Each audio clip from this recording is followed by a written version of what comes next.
or the stone pudding or something, I mix up some herbs and I come up with a dandy glass of this bicarbonate of fig leaf.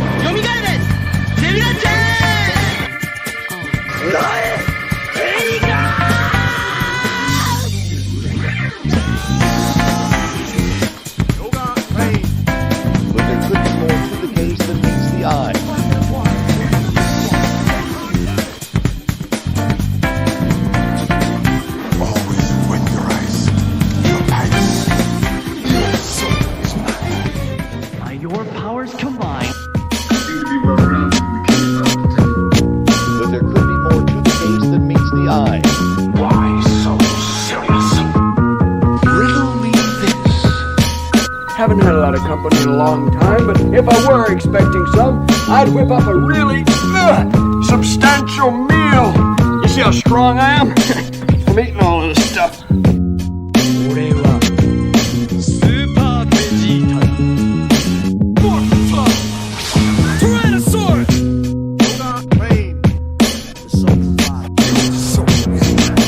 But there could be more to the case than meets the eye.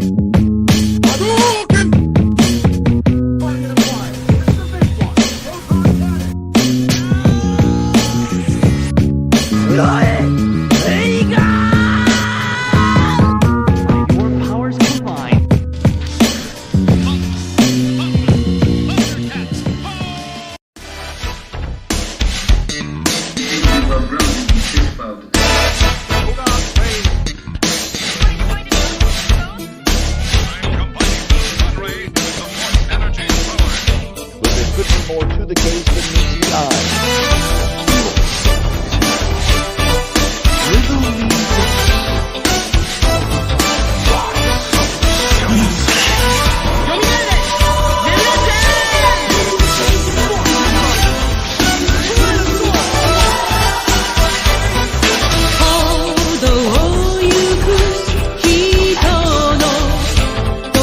Ladies and gentlemen of the jury, we all lived through the 70s.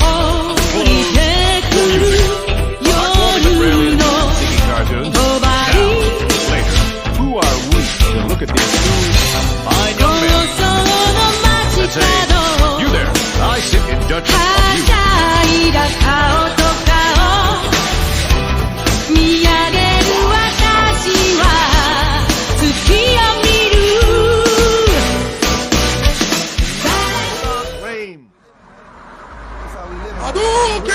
Fly like that all day. But there could be more to the case than meets the eye. Your soul is mine.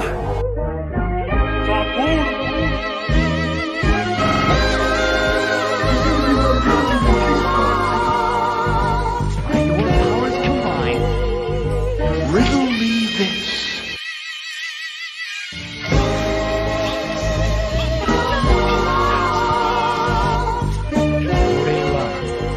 Super Vegeta.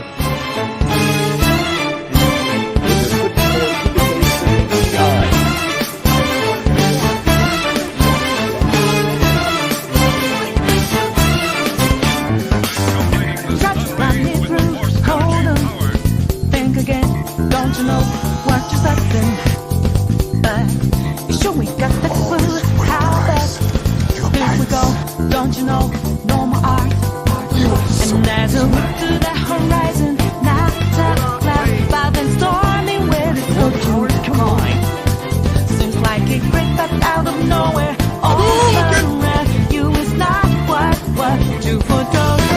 You never see it coming.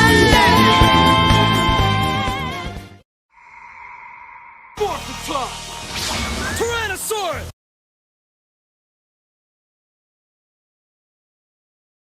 Yoga claim.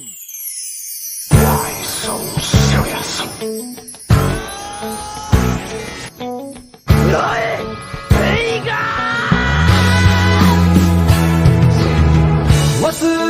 Ladies and gentlemen of the jury, we all lived through the 70s. The clothes, the music, the heartwarming but rarely amusing Ziggy Car.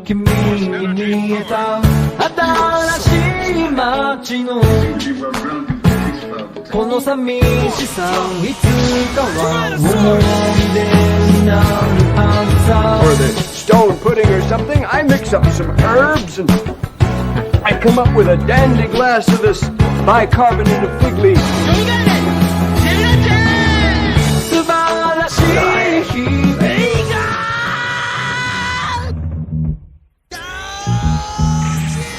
Yoga claim. But there could be more to the case than meets the eye.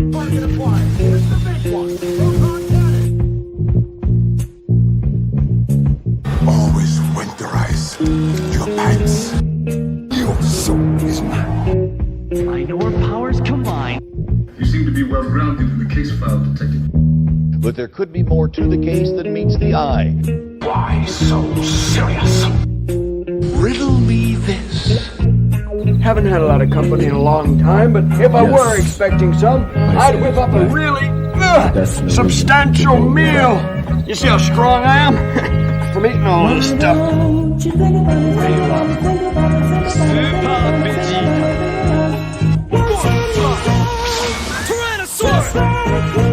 claim.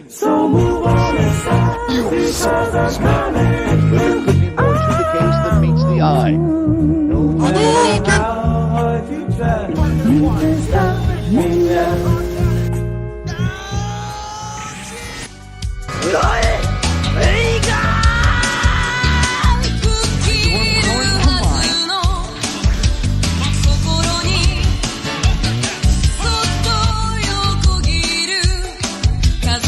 Well grounded in the case file, Detective.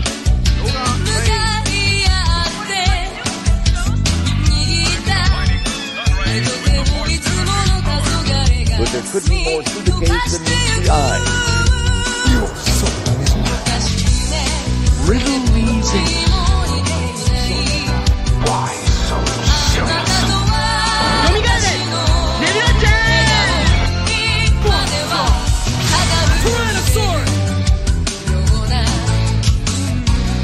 Always winterize your pants. Ladies and gentlemen of the jury, we all lived through the 70s. The clothes, the music, the heartwarming but rarely amusing Ziggy cartoons. Now, later, who are we to look at these two fine young men and say, you there, I sit in judgment of you.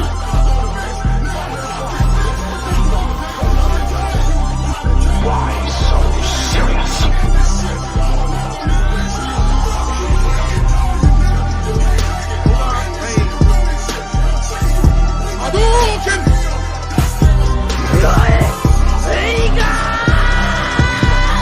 But there could be more to the case than meets the eye. Your soul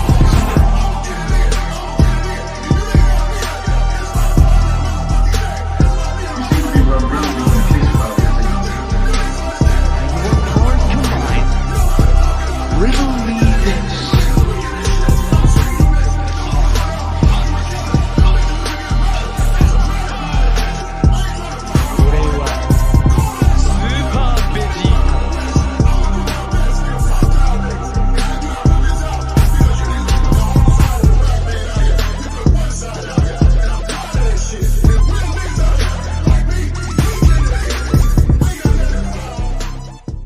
Man, we're back. Man, oh man. Hope you guys can hear me. Sound check. Hope I can be heard. It's good little break. Had do a little stream. It's been on cue. Crow, what's going on? What's up? New, what's going on? Red, what's going on with the hearts? Yes, hell yeah. 80s, 90s anime openings and endings, classic stuff, man. If you look up some of the soundtracks and some of the artists, like they got some really good stuff. So Stone Crow has a very good ear. Dude, I've been listening to a lot of like 80s, 90s. I guess they call it city pop, and that shit is pretty good. But shout out to the early peeps coming through. Let me see. It's been a while.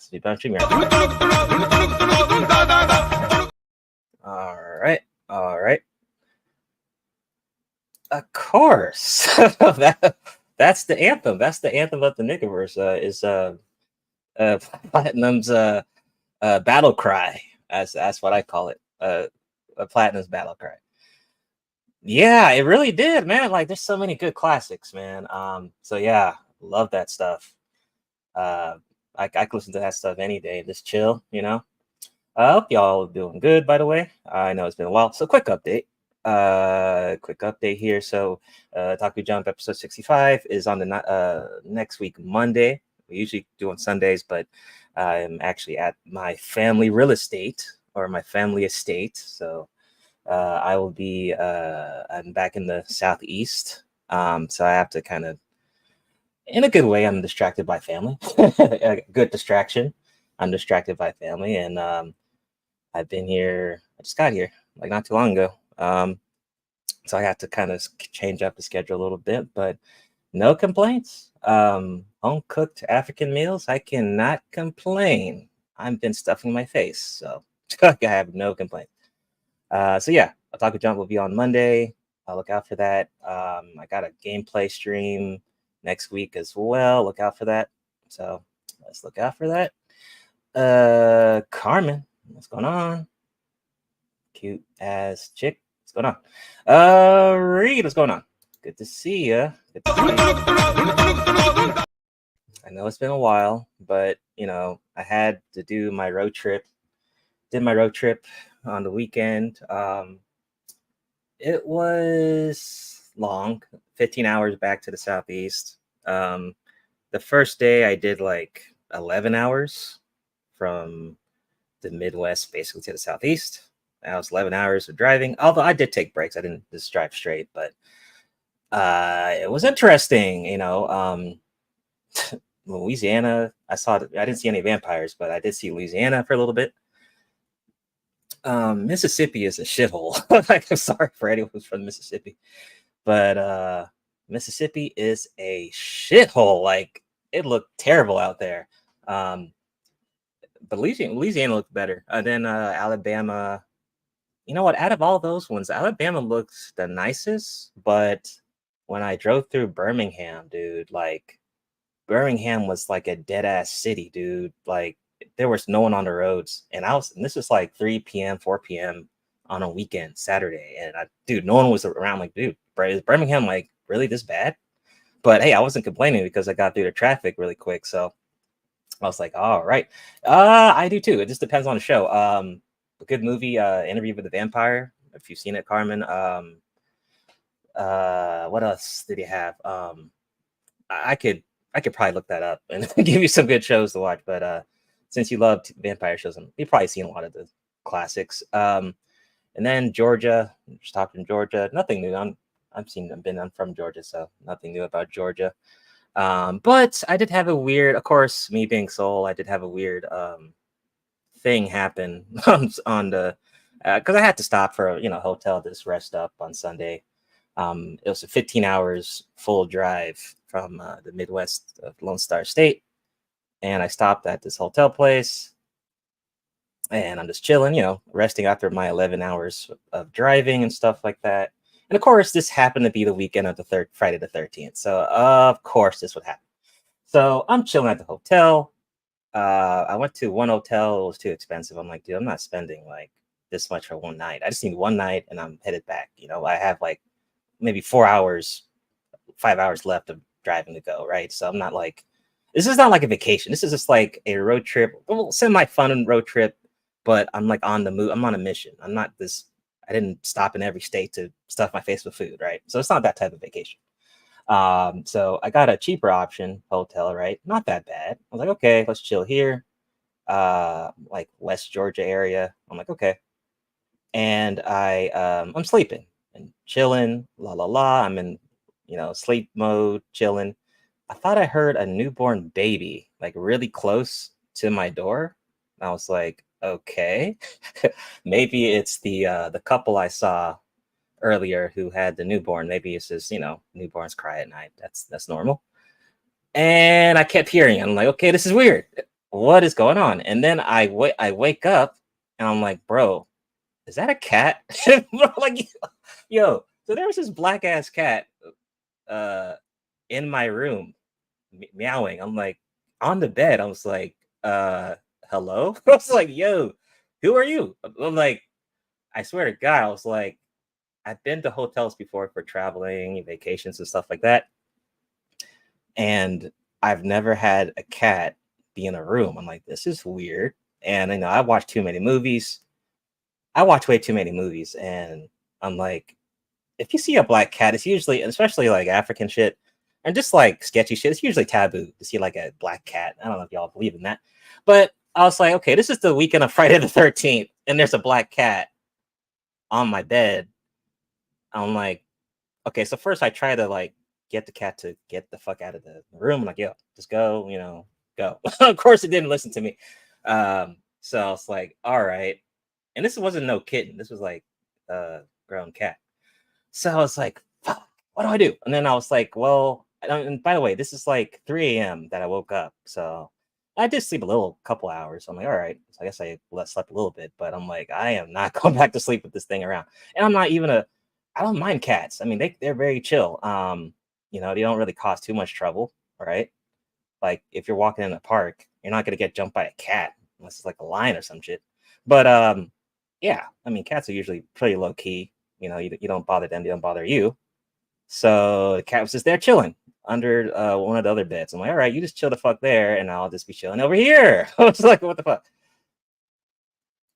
Says the cat was in the room with you. Yeah, and I'm guessing maybe during maybe one of the maids was cleaning the room, and the cat just swooped in there or something. I don't know, but the room was clean and everything. Like, how did this cat get in? Like, and when? Or maybe there's a fucking secret layer of cats underground. I have no idea, but fucking cat was there. And I just said, fuck it. It's like 3 a.m.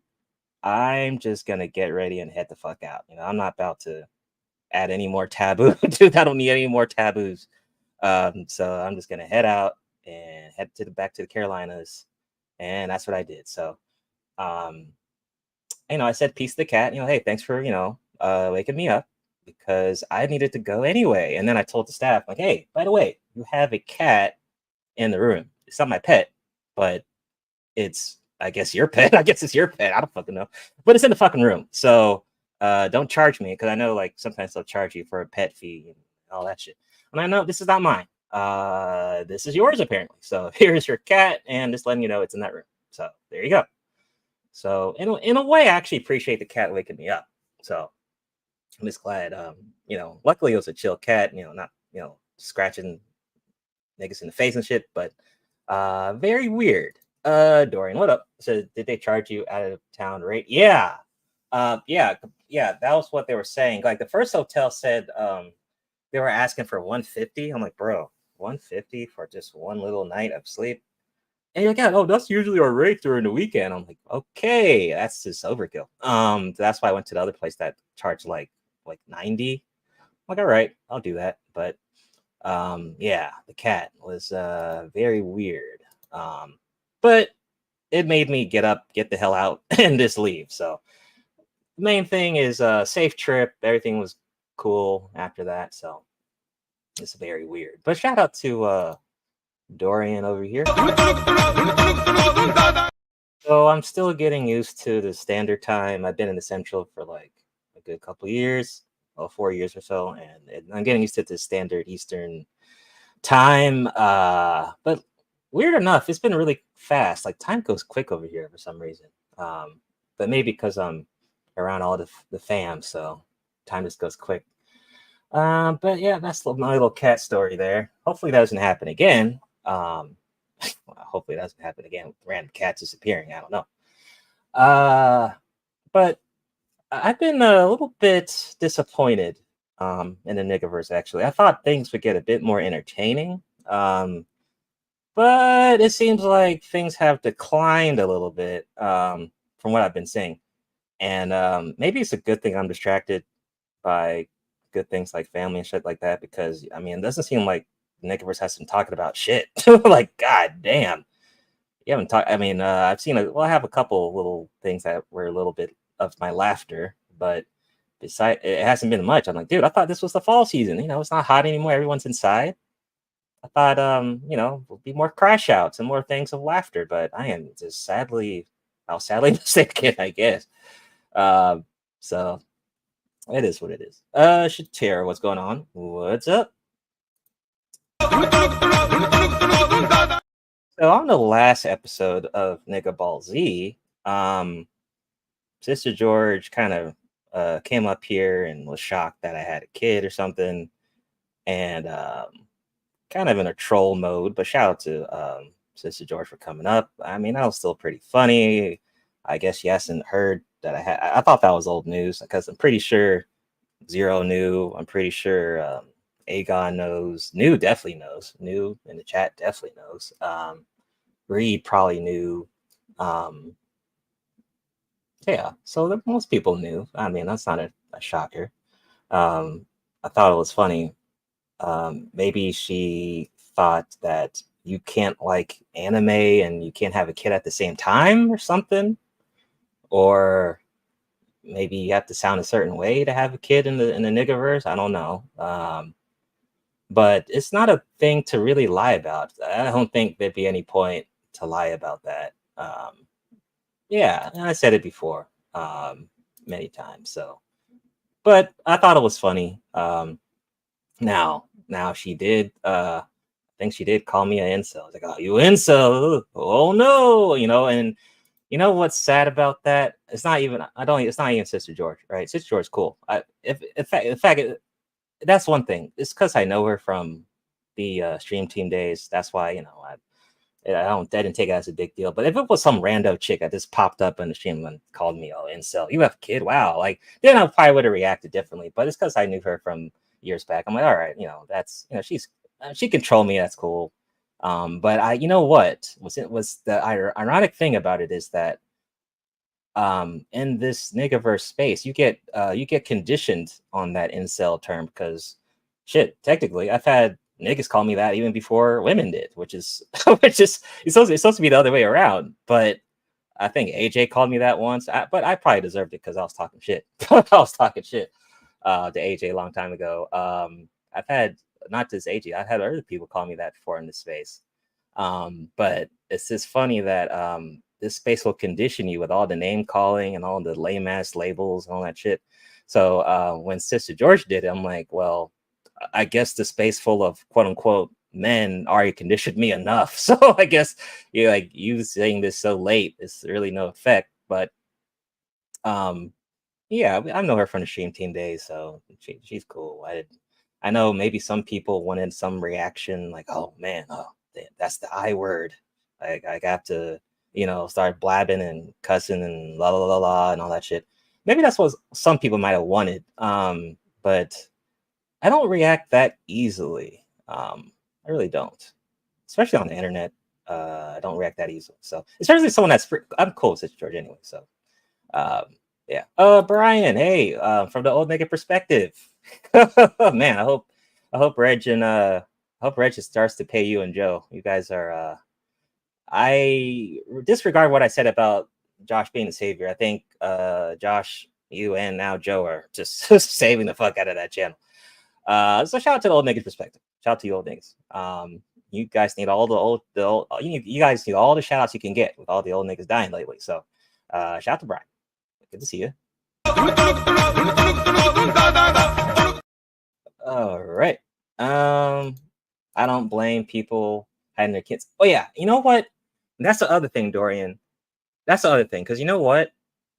Now we're actually going to talk about Dennis Sperling real quick, but yeah, you're probably better off not talking about.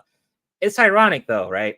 A space full of men, you would assume that a space full of men, some of these dudes must be fathers, uncles, maybe grandfathers, stuff like that, cousins, have cousins, stuff like that.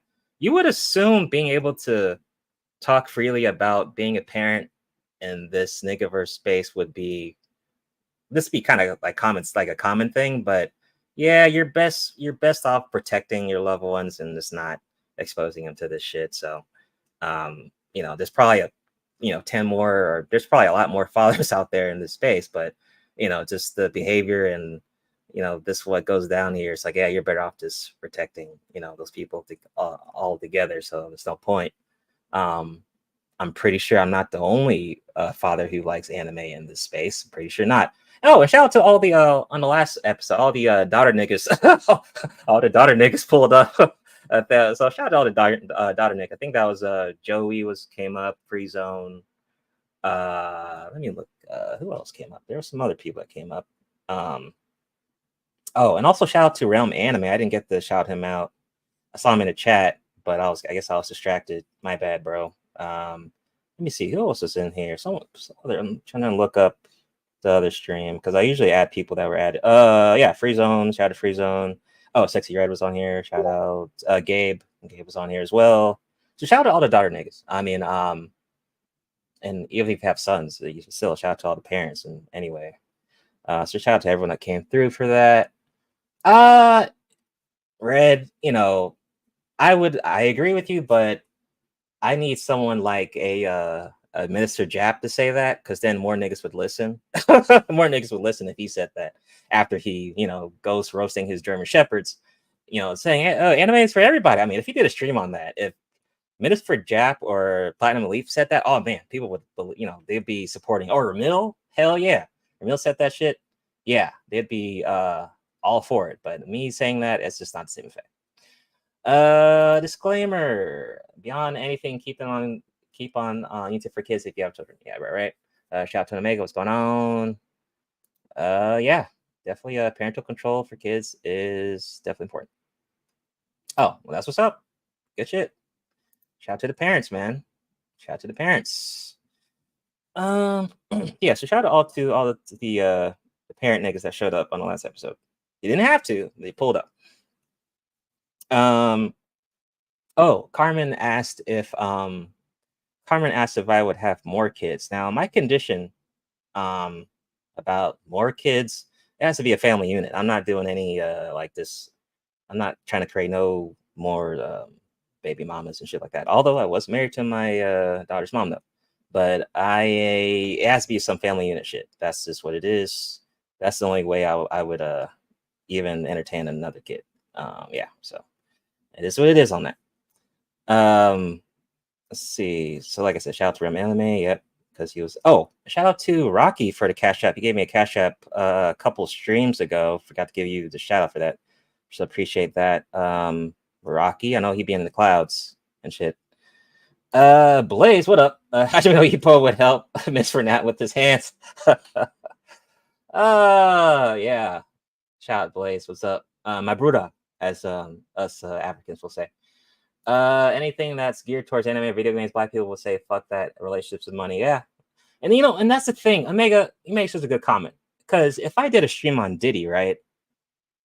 I know I would get views. I know what to do. I've had several channels in the past. I know exactly. I know what title to use. I mean, if I did a Diddy stream, I'd get mad views, mad people. I could get this channel monetized. All I need is 500 subs. It'd be easy, you know. But it's just like, dude, even my parents, even my brothers were talking about Diddy all week. I'm like, dude, I really don't want to hear the shit. Like, golly, I just don't care enough. And I understand why some of you niggas care, especially, you know, content creators have to do relevant topics, trendy stuff. I get that, but golly, man, I don't plan on doing any Diddy streams. I do have one comment about the Diddy shit, but just because it was funny, and that's about it. Yeah, it was. I was the well, I still am pro family though, pro family man and stuff. I'm still on that. But yeah, I was. Free Zone, what's up? Yeah. That's the only reason I wanted to even mention the thing. I have a little article on that. You should. You know what? Make the money, Carmen, especially in this space. You might as well.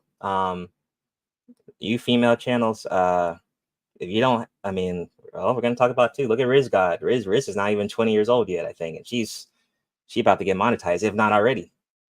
This Riz chick, she starts panels, and all these niggas are just already around her, and this girl's not even 21 yet. It's like, god damn. So yeah, definitely start a channel. You should. Definitely should. You might as well. Shit, if I had a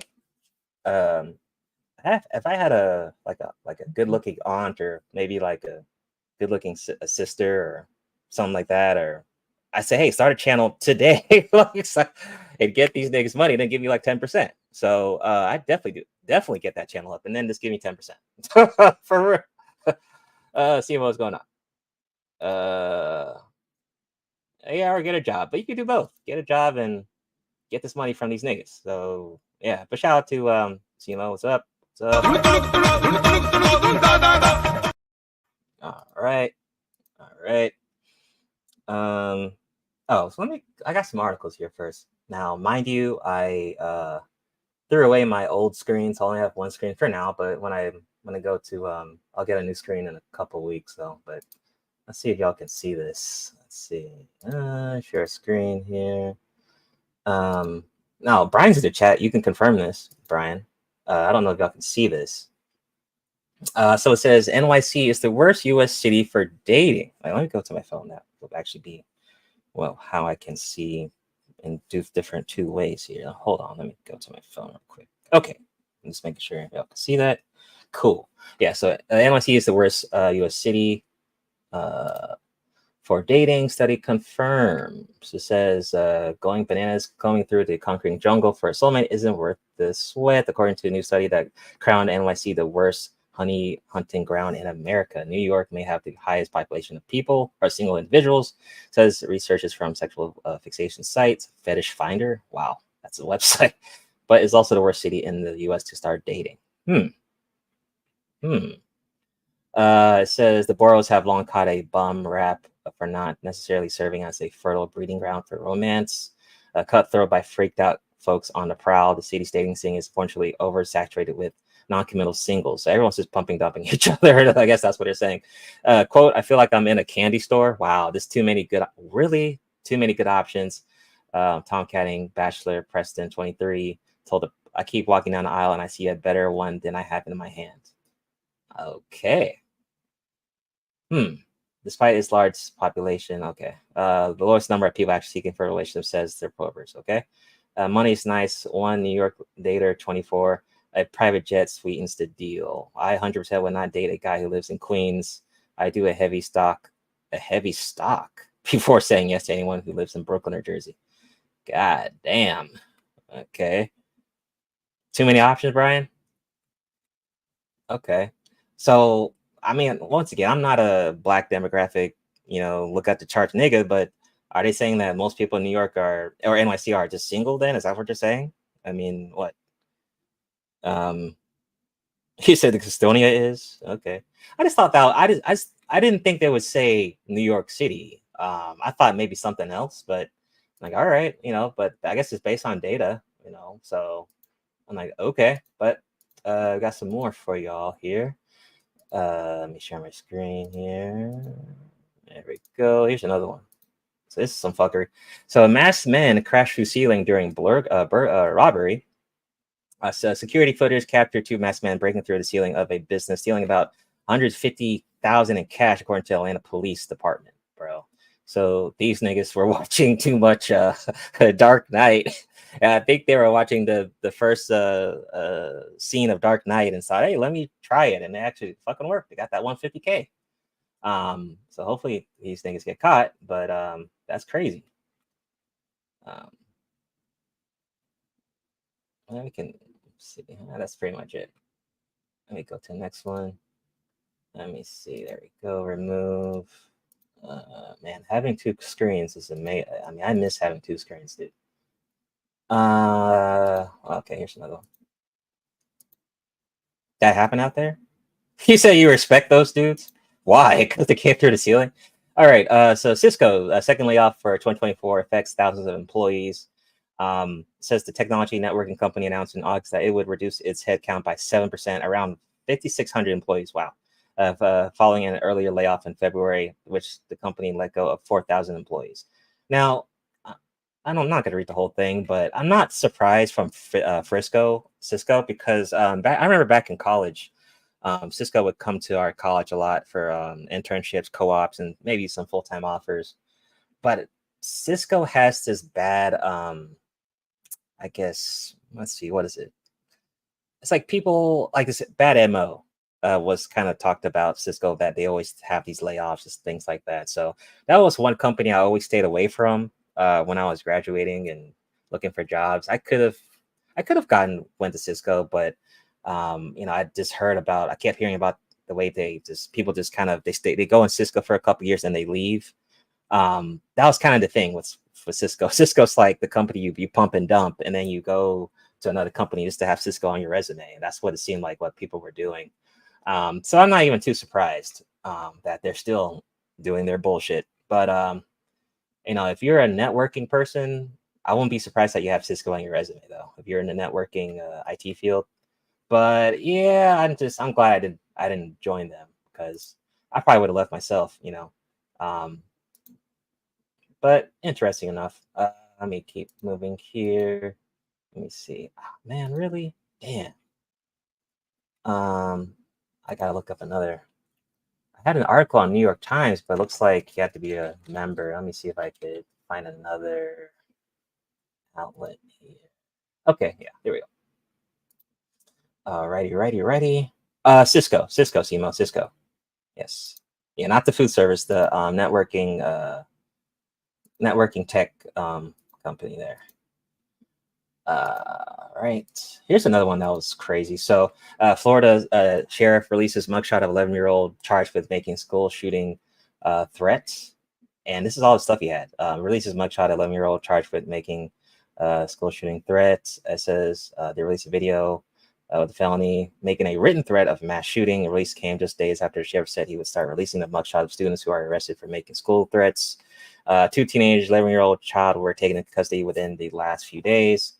Quote, since you parents don't want to raise your kids, I'm going to start raising them, said at the news conference Friday. Every time we make an arrest, your kid's photo is going to be put out there. If I can do it, I'm going to perp walk your kids so that everybody can see what your kid's up to. I'm like, damn. He's just saying, hey, there's we shouldn't have to be raising your kids, but if I have to, I will. Fuck it. And he's also accused of showing off several weapons during a video chat with friends, threatening to commit shooting at the Creekside or Silver Sands Middle School, said in a news release. So this is all the stuff he had.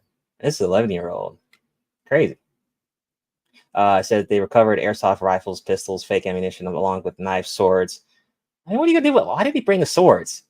I see you got a katana there. He's going to try to cut niggas off or something. From it says other weapons from a middle school student who threatened to commit a school shooting. I mean, this is crazy.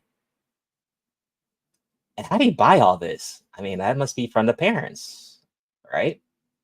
The parents are, I'm guessing the parents were able to, purchase the stuff for him. It's crazy. Fucking crazy. I don't know what it is. Kids are bored, or I don't know.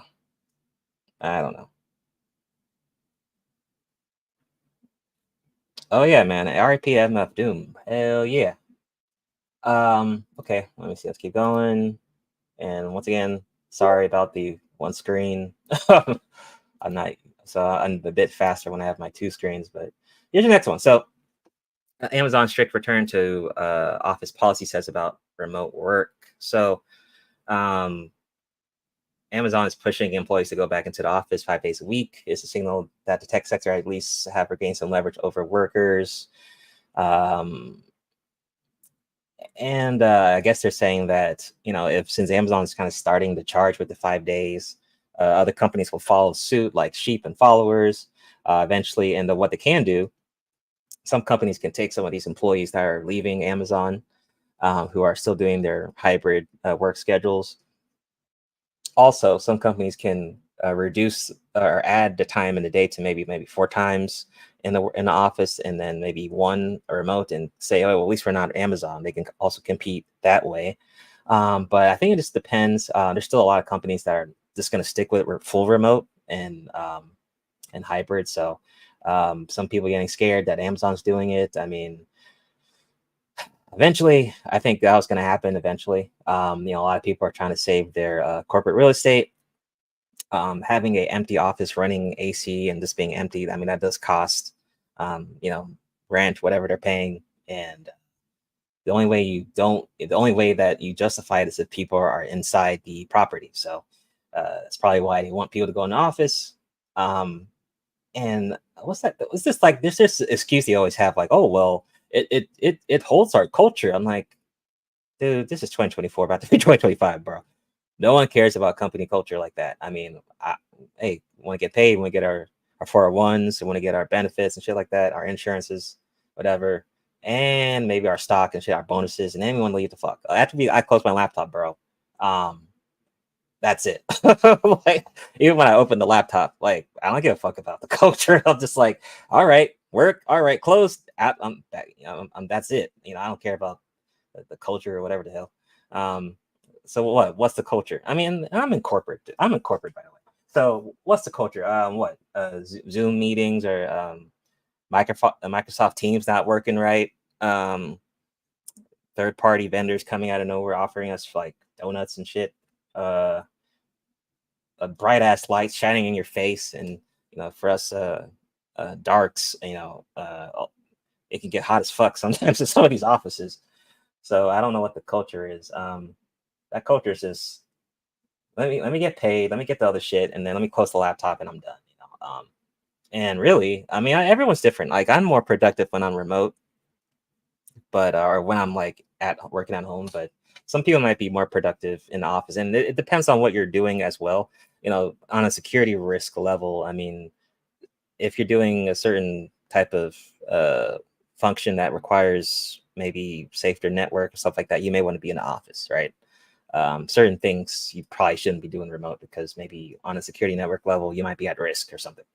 Although most of us have most companies have their own little networks that we log into just to be safe, but you know, our work laptops do potentially carry a lot of high level data. So, you know, you don't want to be that, you know, you don't want to have that at risk.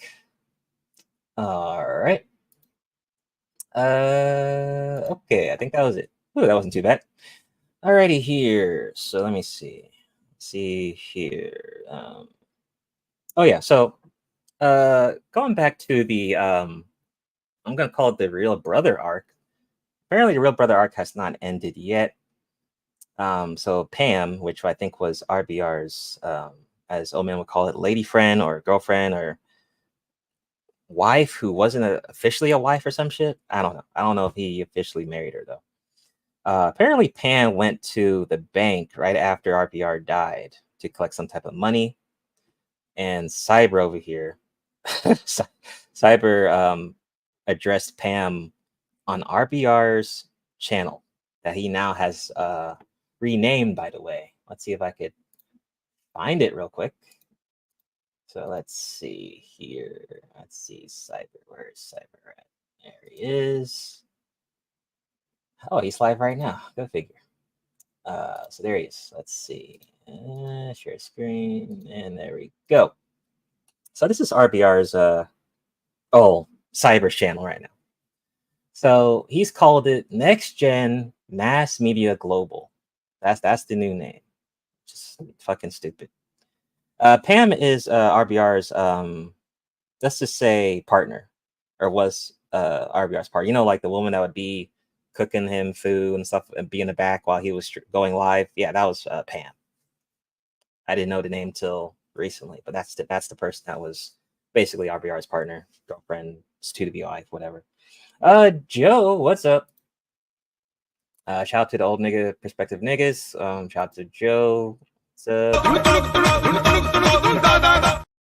Yeah, so this is the channel. And he's calling it like I said, Next Gen Mass Media Global, which sounds commercial as fuck, but that's what he wants to call it. And I think he also called the other one RBR.E Film Network, Next Gen Mass Media Film. Okay, so that's what the new names are, right? It's Red Pill Bay. I guess. What's going on? Cassandra, good to see ya. Red Pill Bay, that's fun. But yeah. And during this stream, and he was broadcasting, telling everyone, it was like talking to Pam while I'm alive and saying, hey, Pam, you might not want to do that, you know. And then Cyber's like, I don't want to get into this kerfuffle. But dude, you're in this kerfuffle telling the internet about a situation that you really shouldn't be telling everyone, bro. And how the hell did you get in the middle of this? You put yourself in the middle of this, you know? And you know what? I think we're gonna go back to his channel again. Let's see if he Where's his community? Oh, he got rid of it. You bastard. He had a community post, saying, oh, we're gonna do this, we're gonna do that. He still hasn't done shit. You haven't done shit. You've just been doing these task streams and new business streams where no one's watching. You just struggle streaming. And I mean, we're talking about really struggle streaming, but that's all he's been doing. So until he creates this content that he's been trying to promote, then I'll hold and just wait till he does it, and then we'll judge. But letting you know, man, it's not looking good for you. Wasn't RBR married? That's what I thought. Yeah, Chocolate Slimmy was Pam. Yes. But according to that stream that Cyber put out, and according to what I've heard from other characters in the Nigaverse, I'm not sure. I cannot confirm that RBR was actually married to Pam. Can't confirm that. But yes, Chocolate Slimmy is Pam. Yes. Yeah. And then this to quote Cyber, man.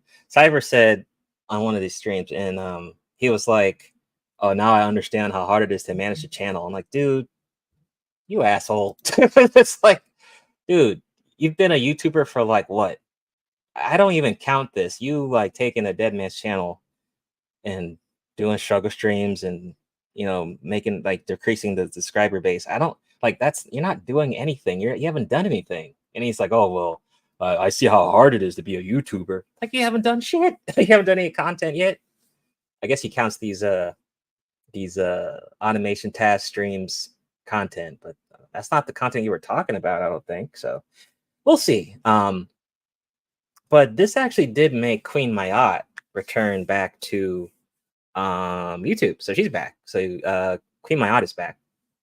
Apparently Cyber wanted to meet with Queen, which I think sounds like bullshit. I think Cyber just wanted to smash, and I guess Queen Mayat was not interested. So she was not interested. Deacon somehow still supports what Cyber is doing. I'm not sure why, but that's a very weird, situation that's going on, man. Oh, and then real life in cyberspace, she done doxed Cyber, put out his whole resume, shit on her channel, all types of shit. Like, golly. Now, from what I remember, I can recall, Cyberspace was GMT's ex-girlfriend. I think they dated. Someone can let me know if I'm wrong on that, but I think that's the ex-girlfriend of the Grandmaster Troll. Gabe, what's going on? Good to see you. All right. Someone can confirm that. I may be wrong on that, but I think that was the chick that GMT dated. Well, he said bitch nigga blocked me because I called his play and didn't go about it the way I suggested. Yeah. There's no point to block you. I mean, you're just saying, you're stating your opinion. It's not like you insulted him, I don't think, but man, when you're in a losing position, I mean, you start doing what Cyber's doing. And it's just and you know what? Like I said, I really had nothing against Cyber because I did a stream with him a long time ago, and I thought he was cool. I'm just shocked how the Real Brother arc is really, coming to an end. But it's like, man, it's kind of fucked up. Oh, okay. You know what? I saw that, Gabe. I actually have you on my notes. Yeah, you appeared on Cyber's stream. He's saying in real life he's a good guy. Okay. But Gabe, if he's a good guy, according to your logic, Gabe logic though, he would not be a good guy though, according to his record. You're gonna have to are you letting his record slide, Gabe? But I mean, you do know him in good life, so maybe you probably have a better impression of him than me or people on the internet. So I'll give you that though. Yeah, I'll give you that. Oh, really? Okay, she didn't want to beat up. Okay, I heard about that. Okay. Damn. I heard about that. Oh, okay. Okay. I figured that's why you showed up on the panel, and you kind of left when he was doing the fuckery. Okay, I got you. With a bat? I gotta ask GMT about this. Okay, I didn't know that. Good to know. These things really passing online hoes around and shit is hella funny. Free zone, like me, like Don Gordito said on a couple Niggaverse streams ago. You know, YouTube is basically a dating app, and I think we, if you don't know by now, I think we've seen it, haven't we? Gabe, it's lifeless over there without you.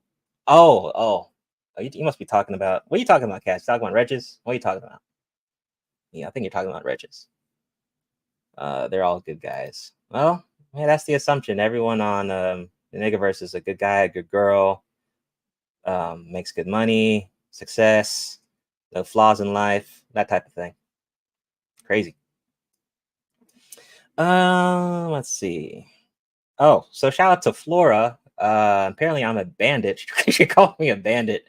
I forgot what chat I was in, but I guess she was on this panel. She called me a bandit. That was funny. She doesn't even know me, but okay, I guess I'm a bandit. So shout out to Flora though. Shout out to Flora. She's still doing content, it seems. Oh yeah, so going to yeah, well, Cassandra, when you when you have a channel that relies on having this side of the space in general relies on panels with different sorts of characters, right? But when you block all the other characters and you have like what, maybe a roster of 3 left, I mean, it does. It's just not the same, and you know, and that's something I didn't like. You know, that's why I kind of give Asama some. That's why I kind of joke on Asama a little bit, because there's one day where he was in a chat boasting about how he tricked off money. I think I got timed out. I must have got timed out. Yeah, Reg was I got timed out that day. Yeah, Osama tricked off, like he's tricking off and doing like a payment plan to block Gabe from Rage's channel. I'm just like, dude, that shit's fucking lame as hell. And then what he does is he goes in, he's like reminds everyone that he did that in Reg's chat. Like it's some like flex, like, oh yeah, look at me. I'm paying Reg to not allow someone on the internet be on a panel on the internet. Just like, what the hell? And he thinks that's cool. I don't know. Does that happen in any other channel? I mean, maybe I'm tripping. Like was that something in the Fight Club, or I don't know. What channel is that like a cool thing? I mean, that shit's lame as shit. I mean, and I just think that's stupid. Like you're on a man's, or quote unquote man's channel, tricking off on another man to not be on a man's channel. Just like, oh man. And it's funny is Asama doesn't even get on the panel to put any effort or you know, add into any of the content. You just sit in the chat and talk shit. But then you're doing a payment plan to take someone else off who actually goes on the panel to add content. I'm like, shit's kind of backwards. But once again, I'm gonna let you old niggas do what you old niggas do. So you know, I'm gonna get timed out anyway for that anyway. So I think that shit's lame. And Asama's a fucking African, so that also proves that just because you're African, we don't just get along automatically. That it's some lame shit. And I told Osama that in the chat, like, that's just lame, Osama. Like you're boasting about that shit. And then he's like, oh well, you must be like, you're like a fanboy, like how I was when I was a fanboy to oh man. Like, really? Nah. No. Gabe can defend himself, bro. I'm definitely not no hardcore. Like people just forgot how hardcore Osama was with Obsidian. Really? We didn't forget that shit. We did not forget that. He said for easy 32 easy payments in 1995, you can block Gabe. It's just cringe. I just don't like it. Reg allows the blocking with the folks that don't want me there. Don't be there. Right. Yeah, I probably did. Probably right. Probably right. So yeah, hey, if the YouTuber is cool with that and is happy, then fine. At least he got his money. Fuck it. But I just think that shit was lame. Yeah, fucking block description. Like it was almost like, oh, I got like 2 more payments, Reg. Like, Jesus, what the fuck? What are we doing? Whatever. Well, yeah, that's just stupid. That's just really stupid. Shit. Maybe I'll be next. Maybe Osama will do another payment plan for me to stay out of there. So, whatever. Blaze, imagine being an old toothless eater. Okay, so going back to another thing I noticed since the last time I streamed, it's been getting kind of gay lately. Over here, over here, what was going on? So Free Zone, I remember that comment you made. I remember I told Free Zone Lou like, hey, not every yeah, would I smash a cute stud that looks like a cute chick that maybe she calls herself a stud or something? Yes, I would. But it depends on how she looks. And then Free Zone was like, nah, nigga, that's gay. It's like, but wait, and I think Free Zone, let me know if I'm wrong.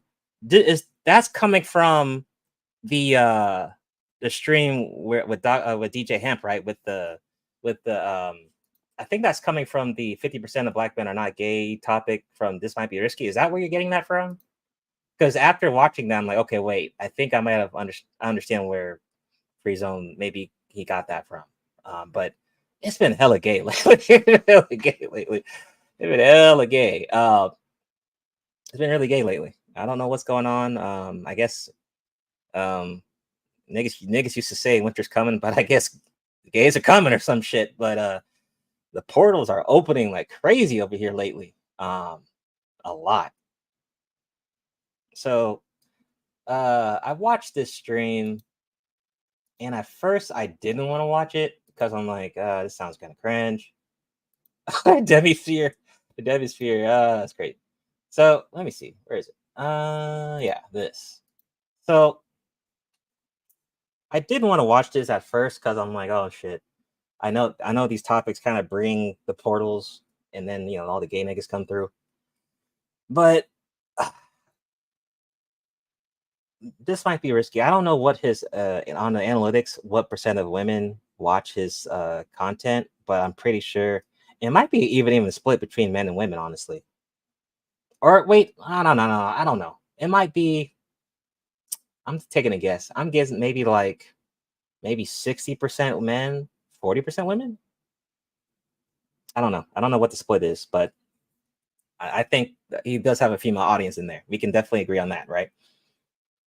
But he has this character called P, right? P and this other character called Moschino Boss, right? And I think these other characters must be, well, I think the bub guy was straight, hopefully. and then we got some I think lesbians or some shit like that, whatever. But this dude said something really cringe on the stream. I don't know where it was, but I think he's the one who said that semen is good for your teeth. I think this is the nigga that said that shit on the stream, yo. I don't know how Bala X didn't clip this. How did Bala X? I know you're somewhere out there. Johnny might be out there. Like, how the hell did this not get clipped? Like this whole stream, there's some good clips from this. How did it not get clipped at all from Bala X? I mean, Bala X needs a whole clip team because there are some things said in this stream, man. But I'm just gonna play a little bit of it. It was some funny stuff in here, but if you watch the chat replay on this stream, there's a lot of niggas that see the weird stuff in the chat, man. It's just weird. But yeah, I'm just gonna play a little bit of it. I mean, some of it was funny, but let's see. On why you didn't give a percentage is valid. Like, we just speculating, right? We don't know. But based on your experience, if you humor me by giving a percentage, like P said, what you said, 40%, P? He said 40% of black men are gay, boss. From your experience, yep, I see you looking up. That means you think, all right, I appreciate it. Because it wouldn't even be like gay, because they don't even know what that means. You understand? There's a lot of gay stuff that they do. So I wouldn't even say gay. Whoa, what gay stuff that you wouldn't say gay for? Like they think getting head from a train is not gay. So we consider that gay. So put all that in gay. So use that and now give your percentage. Use all that. That's all gay. But the transsexuals, huh? Yeah, no, I'm saying use all that. So that's considered gay, right? So if you put all that into your number, what would the number be? I would say probably half is kind of close. Maybe 40.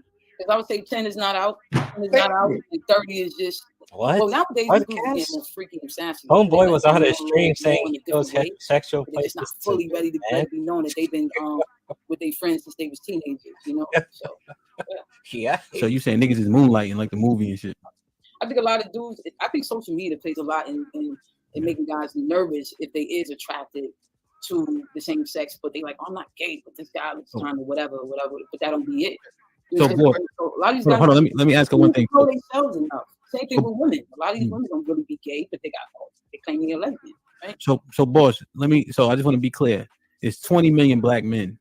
You saying 8 million of them are gay? Hell yeah. Bro, man. Any state you go to got groups and groups and groups. Oh, come on, Gabe, man. Of gay people. It's like, you understand what I'm saying? Okay, wait, but okay, Gabe. I'm gonna say this. I'm gonna give. I know some of you niggas don't like him. That's fine, but I'm gonna give him. Like, I understand. And then Fatty also, Team Fatty does this too, right? So the problem is about this side of the space is like you can keep like recycling these topics and you know it's gonna get dry. It's gonna dry up really quickly, right? But what Fatty will do is he'll go to other spaces with different characters, go on their streams, you know, maybe convo, debate, whatever the hell, and then come back to his streams and then what the fuck happened to me, and then do a stream about that.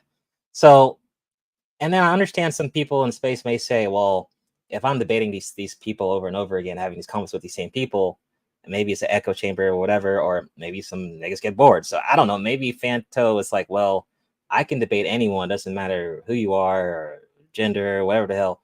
I can still debate and win. Maybe that's what Fanto's on. I'm just taking a guess there.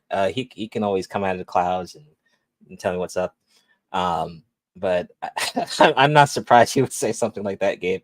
Gabe is gabing, so I'm gonna let you Gabe. Crow says it seems the summertime ain't the best time to be a BABG. This is not the comment to be having with Rainbow revolutionaries. Crow, now see, I agree. I don't think these topics are like the only thing this does is it opens the portals to different sets of characters that will come through the niggaverse. That's all it does, right? I think women will like these topics. Now, Cass and people like Carmen and stuff, y'all can, Shatera and Red, y'all can let me know do you think these topics will bring more women through the portals that might be more curious and stuff like that? I that's the only thing I can think. I mean, of course you're gonna have your gay niggas gonna jump through the portal, of course. Your DLs, of course.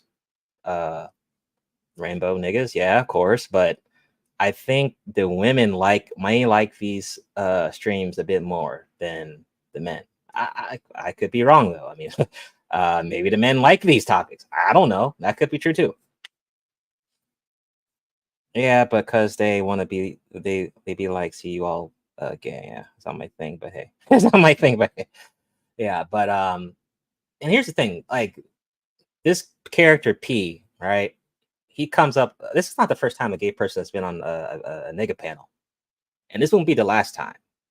There's many people like P and Moschino Boss, right? And all these other characters, Coach T and Comedian Q Turner. There's a lot of these characters in the niggaverse. They just haven't came on panels, and they probably go on panels this on other channels that are more, you know, supporting the rainbow flag. So don't get shocked. This will happen again. This will happen again, man. I'm just curious, like during the stream, how many? I mean, and here that's another thing too. Like if Hamp was to do a survey poll in the chat, oh, how many people are straight, bi, curious, whatever, blah blah blah. It's like the thing about this side of the space is that everyone is so insecure, and they wouldn't be honest. They're not. There's not a lot of transparency in this side of the space. So like you can't even do a poll and get an honest vote and of results in this you wouldn't get an honest result on the stream. Actually, you probably wouldn't. Now if you're in the beef sector, oh yeah, they don't care. I mean, they'll you know, they're everything. They don't give a shit. But here it's just like it's almost like if you put a poll of a rating of a girl and what she is from 1 to 10. I mean, it's just hard to trust the results of what niggas would say, because I mean, we're just judging them on an online poll, not what they would actually go for in real life. So it's just like, you know, you can't, even if we had gay niggas in this space, which there probably are, they're not gonna come out and be like, "Hey, look at me," you know, and they're not. They're not gonna be a P, and they're not. They're just not. I doubt it. They may get more comfortable though. I think streams like this will make them more comfortable to start doing that. It's just a matter of time. Let me keep playing it. That 10% is not going to show it. Crazy. So, hey, what area are you in? He's kind of steep, huh? What area are you in? I'm in New York. New York. Okay, so that's another high. That's another high population of. Where is it low at? Because everywhere I've been, it's low everywhere. So that's what I'm telling you. So I pulled the map up earlier. It's low, like most southern states. It's low in most southern states. The places. So what happens is you have a concentration for like major cities, right? DC is like one of the highest ones. San Francisco, Atlanta, probably another spot in what's the name. So that's in New York City. New York City is another one. They got in Miami, right? So what happens and what makes it the number spike for the states is not the whole state. It's more so the way you have a major city that's a gay hub. So the majority of the United States, like you said, only 6% of the whole population identifies as LGBT, right? Let's double it. Let's make it 10%, right? Even if you say 10%, you got to think that 10% is now scattered over all 50 states. That is no way that the numbers could be as high as y'all talking about, man. Y'all, this is like, I think what everybody, or those of y'all that are struggling with this high number, is you're expecting gays to embody what you're talking about, and they have to look a certain way. But then we can also acknowledge we're still talking about the niggas that don't report. We're talking about the niggas that have sex with transsexual. We're talking about the niggas that we're talking about the same thing. So one time. You know, and something P said. Oh, Larry, what's going on? Let's see. Oh, Larry, what's going on? Let me greet you there. Something that P said that I agree that made me think about something, right? It's like, okay, so come on, man. No one's gonna be honest in this space. Like, what dude? Well, imagine like, and I'm sure there's dudes that's happened in this space in the niggaverse, like YouTube. Dudes that maybe they hooked up with a trans or some shit, and then they were curious and then they changed their mind. Oh no, that didn't count or some shit, or they quote unquote were fooled by a transformer. Like, okay, whatever. You know, I don't believe these things, right? But there's probably dudes where that's happened. They're not gonna jump on panels, man. They're not. I mean, they're not. They're just gonna hide in the clouds. What straight person is ready with rainbow stats? I mean, Gabe, you're asking good questions. I mean, I don't know. Well, maybe Kanto was prepped and ready for the topic because Hamp told him, and then that's when he looked the stuff up. I don't know, Gabe, but you're asking good questions. All right. Everything don't need a debate. I agree, Larry. I agree. These debates are not, to me, they're really not that entertaining, unless you get some helmets coming through and stuff like that. But I agree. I mean, you don't need all these debates are not needed. Exactly. Hold on. So Boss said the same shit I said. Boss is thinking like a straight nigga. You do some gay shit one time, you gay for life. All that shit's included. Yeah, agree though. They agree with the fantastic. They saying I'm trying to make sure he understands that. He does. Understand that. I'm counting all that shit y'all talking about. Any shit that a motherfucker do with anything other than a pussy on a woman, you know what I'm saying? Or a woman. All right, that shit gay. So a pussy. So listen. So hold on, Mr. Fantastic. Hold on, goddammit. They understand what we talking about. It's the niggas that tranny, all that shit is gay, bro. Getting head, all that shit is gay. Kissing niggas, flirting with niggas, you gay. Period. You're saying that's 40% of niggas in the earth or in the United States. There, yeah. 8 million out of 20 is not. No, it's probably higher. I would say like. All right, boss, mute. You just got here, goddammit. All right, hold on. Let me see. Let me see. Coach, let me. All right, boss. God damn it, Coach Tay. Girls is gay like 99%. Yeah, we know that. They get turned on from anything. I mean, let me get a lot of different types of girls. Not all lesbians either. Yeah, the girls is easy. We ain't even that one kind of we all agree with that. So, hey, what do you think? And Tay, this is why I told you invest in a mic. You can't get word in because your mic is trash. That's okay. I'm on a laptop. I drink the light and I don't know. No, you good. Go ahead, Tay. Yeah, no, I don't. Okay, I wouldn't say it's as high as 40. I would give it like 20 to 30, maybe 25 to 30, just including all the ones that we were talking about that y'all consider to be gay. Yeah. Y'all. I mean, that the straight man consider to be gay. You don't consider them to be gay? It's a thin line. If they kiss the boy, he's not gay. Straight or what? I mean, I kiss the girl and I like it. Does that make me gay? Yeah. Okay. Curious. It's okay for girls to be gay, so that's not even a problem. But no, we don't need to argue that. Yes, right. So if he kiss, like, what do you? So if he has sex with a transgender, is he gay to you? Crow, remember, I mean, well, that's why the Diddy thing, right? That's why everyone's doing the Diddy streams, right? The celebrity stuff. Like the space has turned into a bootleg TMZ, right? So anytime a celebrity busts a nut or strokes like Shay, whatever, or whatever, pregnant, divorced, like, I mean, this space is on the clock trying to compete with TMZ, who gets the first coverage. And it's like, why would I watch like 10 Diddy streams in a row? Why would I do that? I don't know. But when you don't have topics like that, I mean, hey, then you do this. So that's where it is. But I'll still give credit to Hamp. He has different characters in his jump through the portals on his channels. Some of them are funny, like the Trinidad chick. She's funny as hell. So at least he has different characters show up, right? I'll give him that. And he does have some helmets on his channel, so I'll give him that too. So he'll allow some helmets on the streams. Which side made the claim? So is reviewing Shannon sex audio tape and cheering Shannon on gay? If so, by the logic, does that make Fanto gay?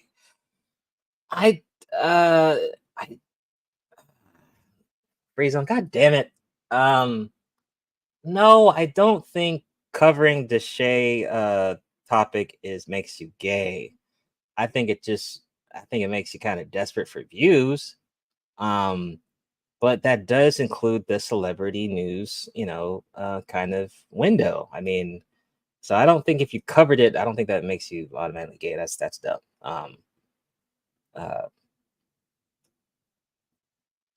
But Gabe says that's Rainbow too. Gabe, okay, wait, Gabe, and if that's the logic, then a lot of niggas are gay in the space who cut. So everyone who did a Diddy stream is gay. Or no, everyone who potentially did a Diddy stream or did a Shay stream is potentially gay. Then, I mean, Crow said he didn't at 7:55 in the evening. Oh, Flacco, what's going on, man? Good to see you, man. Shout out to Flacco. All right, let's keep. I'm not gonna play the whole thing. Just playing a little bit. I mean, yeah, that's clearly gay. Yeah, but I'm talking about like what y'all are saying, like, oh, if he lives a certain way, or like if he isn't as straight as y'all think he gay. Y'all think everything is gay. So we're talking about sexual shit. We ain't say that. that. Guys getting head from guys, things of that. Yeah, that's gay. You don't think it's gay? If they do it more than one time, yeah. If they do it one time, they sus. Hold on, take it out. Not according to Can I ask you a question? Hold on. Okay, can I ask you? My bad. Go ahead, Tay. And not, what if they kiss a guy and they don't like it? That mean they ain't gay, right? As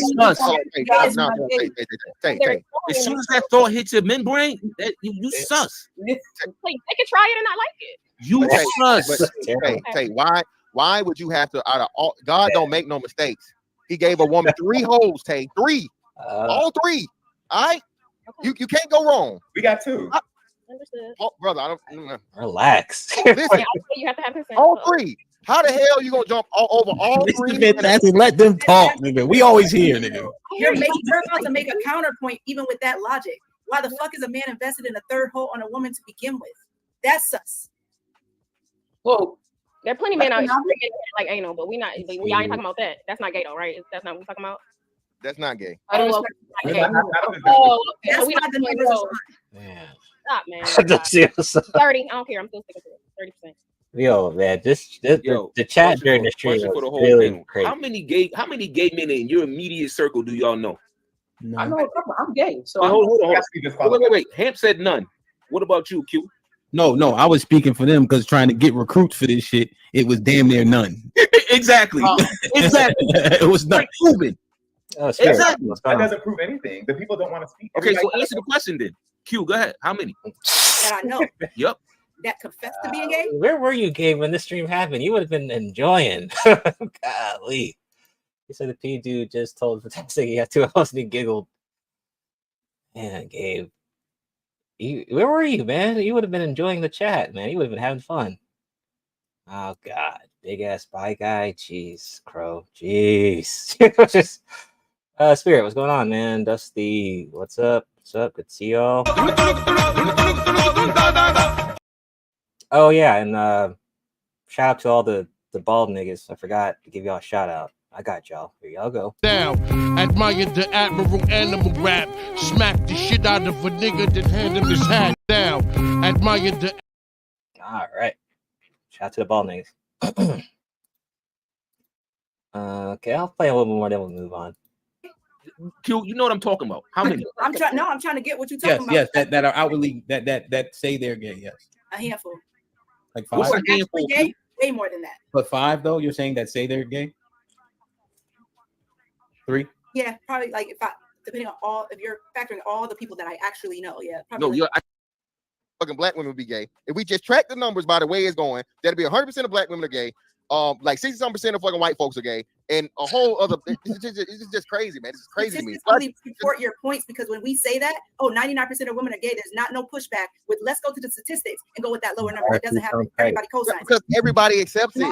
Every woman has a gay story. It's okay. We see y'all. Where does that come from? Pull your stat on that. You're not thinking about the people who are not is valid because of what you see. But time and time again, sample size is never going to be 100%. No. All right. So I looked up this Moschino boss character, so the stud, right?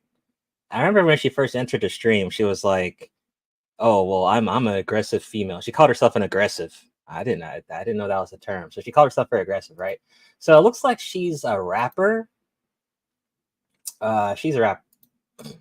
Well, and that's not a big deal. There's a lot of rappers in the niggerverse anyway. But she is a rapper. So here she is. This is her. Nope, that's not a guy. It's a girl who wears guy shit. And you know what? For Free Zone, when I said, are studs smashable? Depends on how they look. This would not be it. Okay. Let me see. She also has a channel here. This would not be a good example. Okay, this is not a good example. Here she is. Here she is. I don't know. We could just play this. I mean, she has supporting her music, whatever. Whoa, Moschino. Whoa. Boss. Chef life. Yeah, that's her. I ain't playing for keys. I'm shooting for weed street. You back on my feet. I'm saying the least. My spirit speaks. How you want me to be? Yeah, this is. How you want me to No, be? this is just no. You want to construct the story? Yeah, this is not it. This is not it. But I guess Hamp, Hamp was recruiting homies of his, so I guess that was one of them. But this is not a good example of. This is not. Well, here's the thing, though. You would be well, maybe you're not surprised. At least some of the women in the chat, but there are niggas that would smash her. They would. From the space, from not the space in real life. She even said on the panel that there's dudes that her friends, male friends, that once they're drunk, they start trying to, simp, and one of them was trying to smash her ass. And I don't think why would she make that up? I'm pretty sure a dude would smash her. But that is not an example. Not for me. That's not the type of stud chick I like. But there are dudes that do like that type, though. What? He said only dude that was smashed is Drewski? Okay. Oh, okay. I see him look like a mini Pimp C. That's a sticker. Good. Oh, Buster, what's going on? Oh, golly. He looks like Circus. Damn. Oh, you're funny.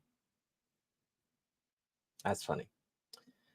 But I actually believe her. Some people would, some dudes in this space would smash her. I believe it. Fucking believe it. So yeah, do I like those type of streams that Ham does? The only thing I like about streams like that is that the portals that the characters that come through the portals could be potentially funny. That's the only thing I like about those certain streams. But we have to be aware that there are rainbow niggas in the niggaverse, and you guys just have to be get over it. and this wasn't like they just jumped through this year. They've been here. AP, what's going on? Yo, 1 minute. It's a fact stream. Y'all got that straight to Netflix. Yeah. Hey, that's Ham's topic. That's Ham's. But I'm sure it'll be another topic like that. Fatty did debate Nev on Rotten Tomatoes channel, I believe. So that was the thing.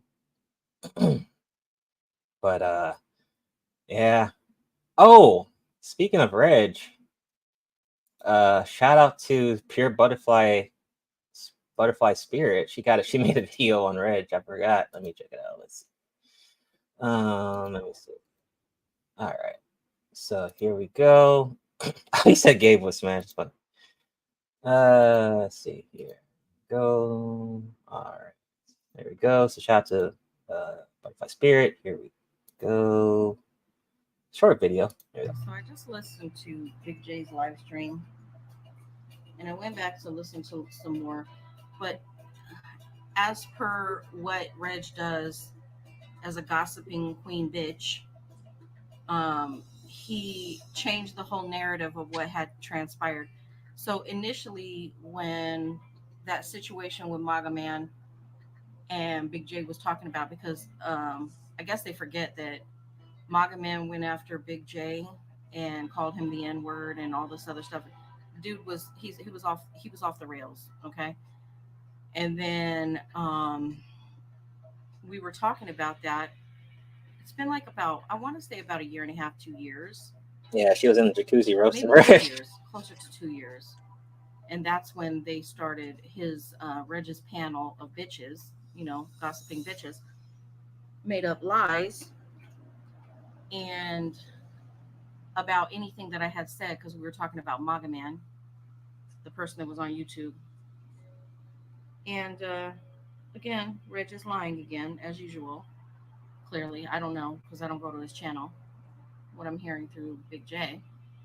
But the thing is that anything I have to say to Reg, and I'm speaking directly to you, Reg, I feel like you're a gossiping ass, fucking cunt ass bitch. Okay? Jeez. So I don't have to use the N-word to say what I want to say about you, which is I feel like you're a low life. I feel like you use content like a male whore on YouTube, and that's what you're all about. As long as you can get your beer money, beer fund, you will say anything. You will do anything legitimately. Okay? So, as for saying, anything about you, I can say whatever the fuck I want to say about you. I have said about you. I'm not scared to say you're a gossiping ass bitch, because that's what you are. Okay? And you continue. When you sat and said, I went to Georgia, and you let the dudes on the panel sit up and say that I did whatever. I never even met Preem. Never even met Preem. Have not met Preem. I don't know where Preem is. But as per usual, you're a gossip bitch. And listen, whenever you're ready to confront me one-on-one, I'm ready for you, dude. For real. You and Big J, not Big J, Brian Triple X. I'm ready for Brian. Both of you, like, legit. Because that shit you guys started. Brian always in trouble, man. There's nothing manly about men who do that kind of thing, or males. I won't. Oh, Warren, what's going on, man? Males who do that kind of thing. There's nothing manly. There's nothing upright about you Warren, dudes. When you make lies up and you gossip and stuff, there's nothing about. So and it's very easy to have gone back and listened for your own ears, you dumb bitch, to see if what they said was true. But no, of course you didn't do that. Because you're a gossip bitch, and you want to remain in the gossip fairy tale that you created over there on your channel. But anytime you want to fucking confront me and I can confront you, more than welcome to do that, and I'm willing to do that. Just saying. So whenever you get out of your fucking your thong and stuff, as the whore for YouTube that you are, let's. I don't want to imagine that, but the pure, jeez, man, that's what I be saying, man. Yo, keep your link pinned, bro. Like that would have been a hot classic if Pierre pulled up on Regis with a back-to-back, back and forth. That, I mean, that's a Pure Butterfly Spirit. She's usually on Big J's channel. Reg got a new enemy pop up every day. Yeah, Rogue Gallery. I'll give credit to Reg on that. He does have a Rogue Gallery.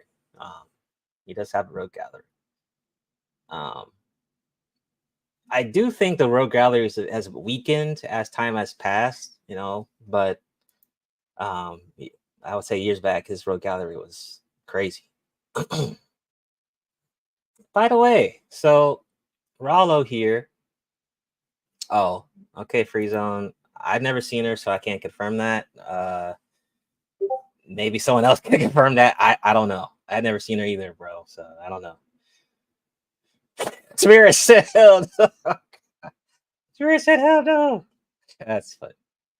Motherfuckers in life on this app day and night fishing for a useless argument. I agree, man. That's why I be taking a little grace periods and shit, man. I agree. Doing this every day is not the way. Definitely not the way. Shout out to Rollo. So Rollo here, gonna do this here. Has created a fundraiser. Support Rollo's journey to Florida. Hi, I'm Rollo. I need help to get back to Florida. The funds will be used to get a vehicle I'm gonna purchase and to get back on my feet. I will share all details while meeting the goal for the help. I went through a hard situation for a while now. I would sincerely appreciate the help. Thank you. So, Lord International needs your help. Goal is 4,000. 62 have raised money. Randy Long, okay, Mark Smith and Corley Bennett. All right. So support Lord International. I don't know what happened, but who knows? I don't know. So yeah, there's Rollo. Oh yeah. So shout out to geez, Rollo needs a caretaker. Damn. Reg was talking big money shit on this panel. I told y'all he broke. How pathetic do you have to be to start a GoFundMe because you're stranded, no kids, no wife, you're broke. Long. Yeah, man. If Lou saw, yeah, beg to, but it is what it is. It is what it is. That fits the beg tooth category. I mean, it is what it is, Rollo. Apparently not, but all you millionaires in the space, you niggas should help him out. Or maybe MOT will. Maybe, we need to ask MOT if he can help Rollo. But shout out to Ramil. So Ramil, he's been streaming on his website, and a Ramillion, what's his name? I think he's fucking African too. God damn it. His name is Mike's Opinion. Now I've seen him in the Passport Bro. His GoFundMe was on his channel, Warren. But yeah, Mike's Opinion has been in the Passport Bro channels here and there. And I remember him, he used to always show up. He'd be one of the first to show up on Ramil's panels on YouTube. Like this guy, him and Big Truck, those were like one of the maybe top 3 or so people that would always show up, like first people that would rush the panel. But here it says, no homo, I love you, Ramil. You really be making my day. LMFAO. Big no homo, no Diddy, just brotherly love, man. Now, that could be someone else, right? Maybe someone else was using Mike's Opinion's name. But I don't. Why would you do that though? Why would you it could be a fake account. He went. Why would he pay that just to say that in someone's chat? Like, it is kind of weird. I hope that's not the real Mike's opinion. But if it is, man, like, this is what I'd be talking about. And see, we're millions, man. Like, come get your boy, man. So, and see, lucky he's not on YouTube. He didn't do this on a YouTube stream. He likes it. If that's the real Mike's opinion, man, that is really bizarre. that's bizarre. But man, shout out to the niggaverse that supported that clip. That was crazy. I was like, yo, I mean, I understand you might be fans, but you to pay money to hear a man talk online and then tell him you love him in a chat. I mean, that's a lot. That's a lot, God, man. That's a lot. That's a lot. I hope it's not the real Mike, though. I hope not, but if it is, man, we might have to have a Nigerian meeting or some shit, bro. I mean, you can't be making us look bad. God damn. That was cringe. That was, and then another shout out. Shout out to Crashbone. I call him Crashbone now. So he said this in I forgot. I think it was Super Slice chat or Kuda's chat. He says, "I fuck with real men, real niggas." So it's like, but it's like, I don't know what they were talking about, but Mac, the fact that you have to say this in a chat is just weird. This is weird. I don't know why. I don't know, man. But I mean, if Mac Whenever shows up, I mean, come pull up and I'll save this and I can ask you why you said this, but this doesn't need to be said. It really doesn't. I don't know, but shout out to Macbone for that. That was classic. I was laughing my ass off on that. Man. Oh man. So he said, "I fuck with real men." I was like, all right. Good to know. Oh man. Now that's fucked up. That is kind of fucked up though. Because he is the one that was on the Wesley Pipe stream fanboying. Yeah. Hey man, hey, if I ever get have him on the panel sometime again, I'll save that. I'll save that pic and ask him like, what's going on, bro? But yeah, that was just funny. At least funny to me, at least. Okay. By the way, if you can like the stream, why not? It's free, by the way. I don't do much bullshit over here. So just hold it down. Hold down the Niggaverse stream. Mama, I love you. P.O.P. All the time. Right there. All right. What else? What is this? Let me see. What is this clip? Okay, I have another clip for y'all. Let me see what this is. He called his white Zaddy.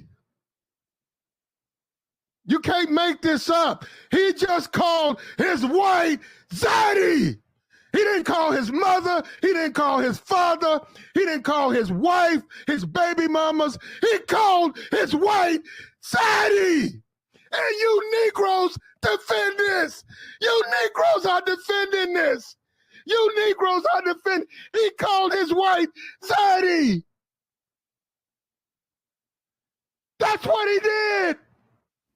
I forgot I had $20 million. And when he got scared, he called White Zaddy. That's not his lawyer. That's his agent. And you niggas is defending him. Yeah. Woo! Man, I forgot I had that. Shout out to Platt. Golly, I forgot I had that.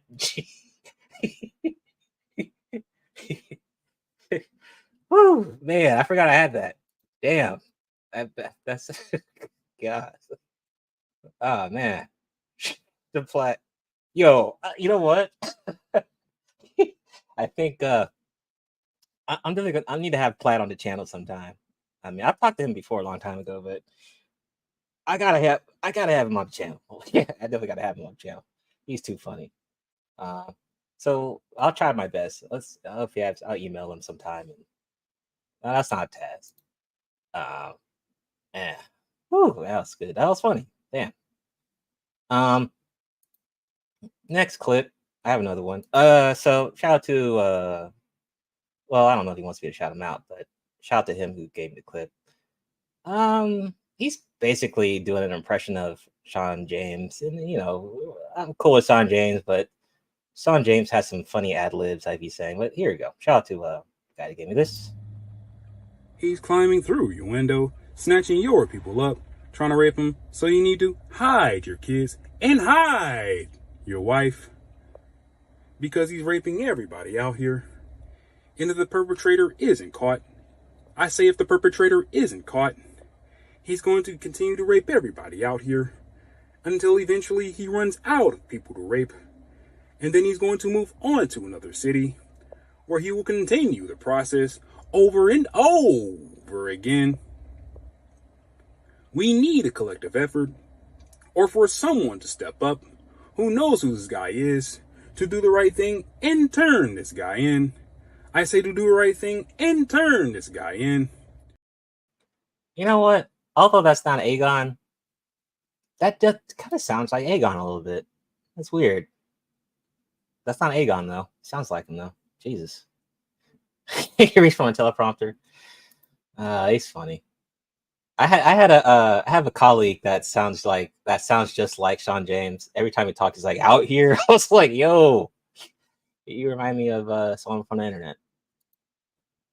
But shout out to that guy who's not Aegon, who provided that clip. All right. Okay, Dennis Sperling. I wanted to see something. Dennis Sperling. Let me see here. Dennis Sperling, where are you? Let's see. There we go. So I don't watch him a lot. I really don't. But I am aware of his posts he does of him and his sons, which I think is pretty cool. Right? Now, there's something that someone had said, and here we go. Now, to me, this is super cringe. Also, me being a parent, and just the parents out there. So he says, if I said my son wanted to be a running back for an NFL team or a point guard in the NBA, no problem. But the fact that he wants to be a neurosurgeon, well, that's just impossible. What's wrong with some of you? What's wrong with some of your black dudes? He may become a neurosurgeon one day, but his chances are probably better with affirmative action. Otherwise, the smart Asian and white kids will be too much competition for him. Being an honor student in your school doesn't mean you can compete with the best and brightest on a larger scale. Cute, feel-good post, though. Like, the amount of, like, I don't know if the guy who commented, is he a father? Or does he want to be one? Or what the hell? But what a just some lame ass shit to say. It was so lame. Like was some really lame shit. And then what'd he say? He said, and yet his father is a millionaire, Hall of Fame inducted attorney who competed and succeeded on national. Let me see. Okay. Who competed and succeeded on national level and is winning. Your response tells us that seeing a successful young black boy with a promising future makes you reflect of your fear, inadequacy, and insecurities, and they're all showing. This is lame shit. Like, lame shit. And then, like, going back to the question earlier in the stream, like, why people don't post things about their kids and stuff. I mean, look at the type of response you get, and I'm not even a super fan of his content, but when he puts shit about his son, I'm like, hey, good shit. I mean, I think that's cool.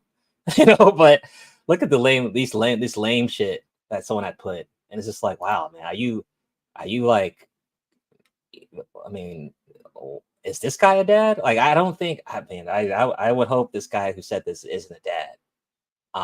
If he is, I feel bad for his kids. Like, god damn. it's some weird shit. Like, this is some bizarre shit.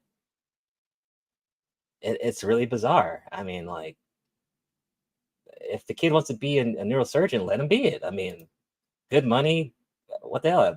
He found something. I mean, isn't that important? I guess not. Like, what the fuck? God damn. Like, and I'm not even I was like, well, I had to leave a comment on this shit. I'm like, bro, like, that's embarrassing. Like, that's so embarrassing, bro. Man, that's some of this low level, lame shit. Like, Jesus.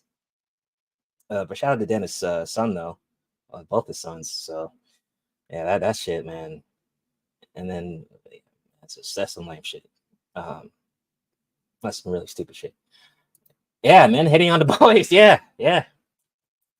But yeah, if your son is gonna be a rapper, sports athlete, something like that, oh yeah, everyone's celebrating. But a neurosurgeon, I guess that's a white job or whatever the fuck. I don't know. Yeah. Come on, Gabe. I mean, come on, man. I'm trying to get points. I'm trying to get points on the scoreboard, man. I hope not. You might be right though. I'm trying to get these points up, man. Like, we got to get some points on the board. God damn. I hope he's no damn Nigerian. But why would a Nigerian say that? Well, okay, maybe the Nigerian who don't have no kids or can't have kids or something. I'm not saying you're wrong. He could be African. I mean, shit, he could be. You don't know who he is. He could be white, black. I hope he's not black. God damn, that'd be lame. So shout out to Dennis for that. So next up, so I don't watch accountable commentary a lot because apparently they're shaming kids now. Kids who are bright and trying to get an education. It's like, okay, whatever. Man. Oh yeah, that's a good point. Was that SVE? Maybe no, probably. Well, the term is now out of control anyway. Might as well be SVE, right? So, I will give credit to accountable commentary. He did actually. I don't know how he found out that people were doing Kevin Samuel death merchandise. I'm not going to play the video because I already know what he's probably going to say. It's 40 minutes, but it is shocking to see. Well, actually, is it? Actually, it's not. It's not shocking. I changed my mind. It's not, because when Perfume Sama died, the death streams on Kevin were crazy that day. Everyone was covering the death of Kevin Samuels. Monetized streams, super chats. Everyone was making money. Money, as the African niggas say. So I'm not surprised some person out there made some Kevin Samuel merchandise and some shit. R.I.P. Kevin Samuels, or Kevin Samuels died or some shit. Now I'm curious how many sales this shirt got, but I am not surprised by Black YouTube that this would happen. And maybe it was a woman who made this shirt. Maybe it was a man who made it, but I am not surprised. I'm not, but I give credit to AC for actually finding out about it. I'm like, oh wow, that's crazy, but not surprised. Go figure, when Tommy Sotomayor is to the afterlife, you don't think the same shit's gonna happen?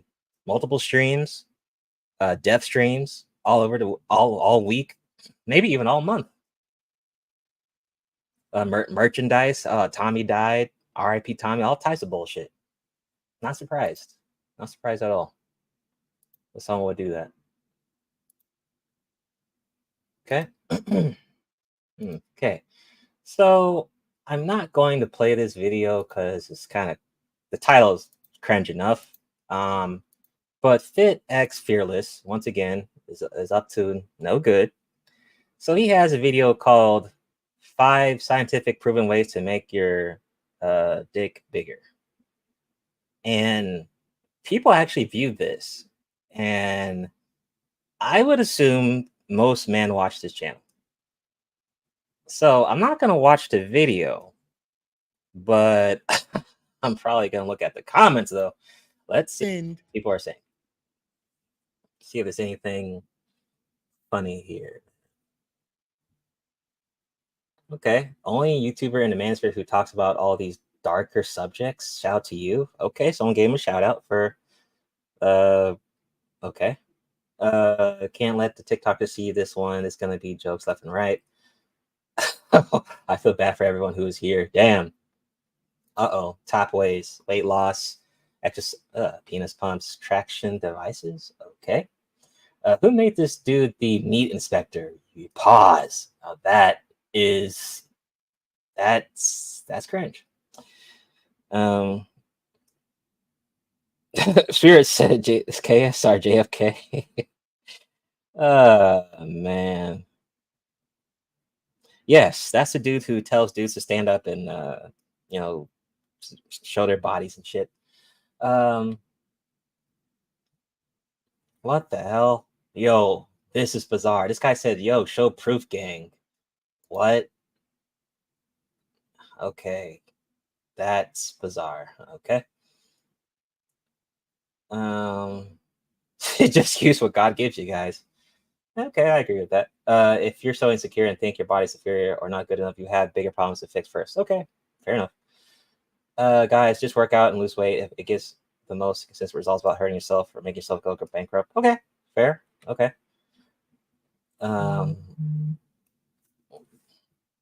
Let's see. It says, has anyone used a ring during? All right. I think that's enough. But it's just bizarre. It's just bizarre. Kendrick, yeah, whatever. Okay. Okay. Let's see. Let's see here. Oh. So also another person that I don't watch like I used to was O'Shea Duke Jackson. But he did say something funny on his community tab that I, kind of chuckled at. Let's see here. Let's see here. Let's see. Oh, here we go. And this goes back to the Diddy bullshit. So it says Diddy got dudes defending him in the comments. You can tell they went to Claphouse University. Seeing black man attack another black man is at another level. Sad times. He said Diddy was attacking many black men from the back. You sad to see that. Okay, that was a little funny. That was a little funny from O'Shea. I mean, O'Shea was always funny. I'm not gonna cap. He was always funny. So, at least he's funny to me. So that was funny. Okay. If you missed O'Shea's original content from years back, you really missed out, bro. You really missed out. Oh yeah, so Thai City's back. I know the SBE crackheads have been waiting for that. So hopefully they got, hopefully they got their little fix of SBE shit. So shout out to Thai coming back. Good break is needed. Nothing wrong with that. Let me see. Okay. Let's see. Let's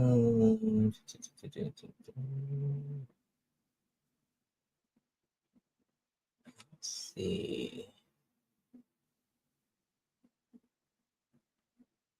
Oh, here's Don's video, troll video on Obsidian, which is funny. All right, so let me see. All right, here we go. Nope. Let me share screen. Said, how did I find Reg's channel? Oh, so Reg was on the Rumble on O'Shea's long time ago.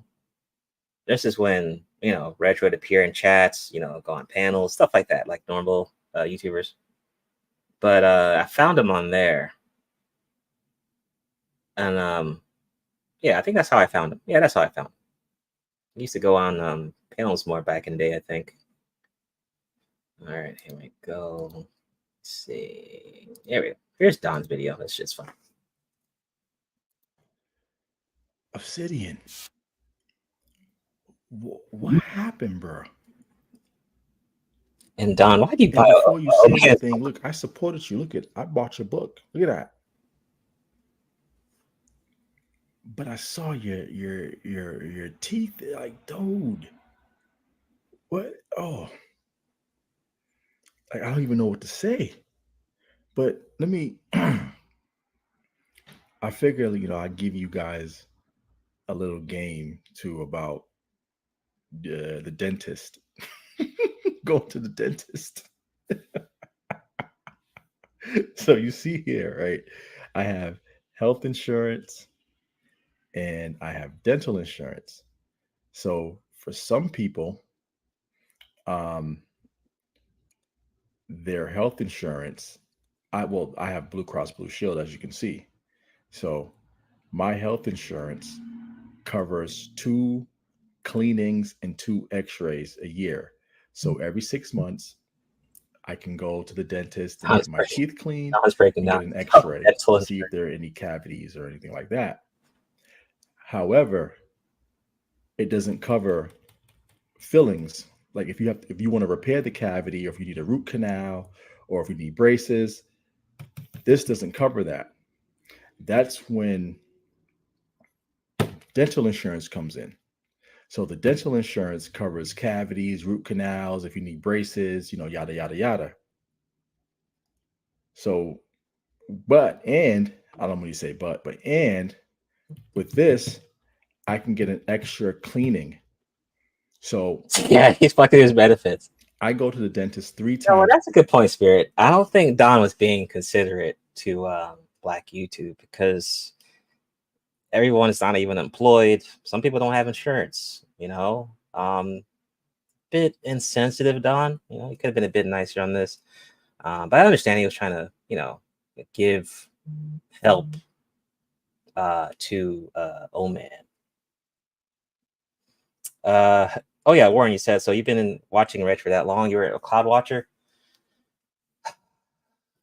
Don't know, cause I came through 2019. I just remember him being on O'Shea's back in the Rumbles.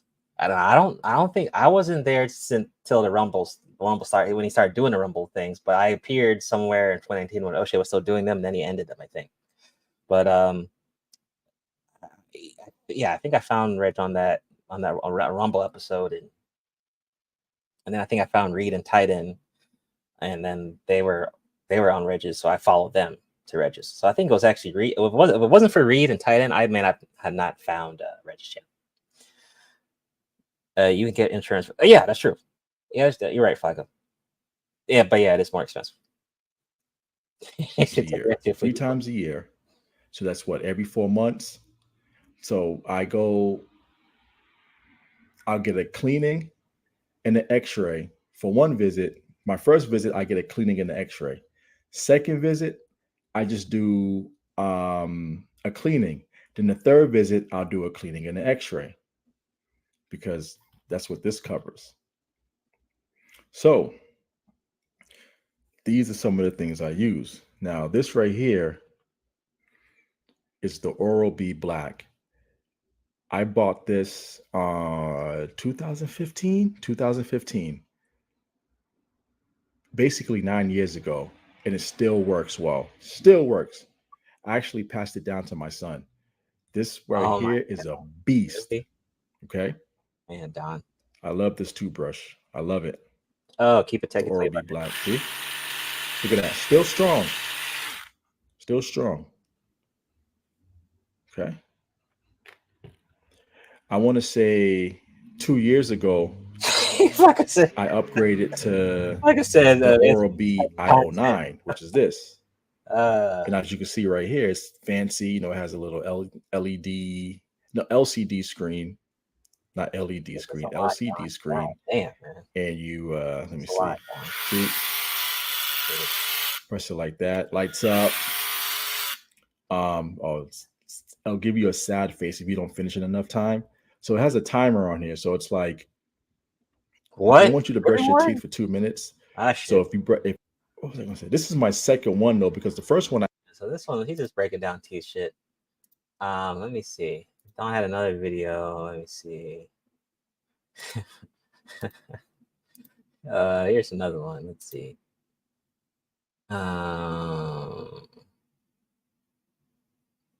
That's kind of old though. Let's see.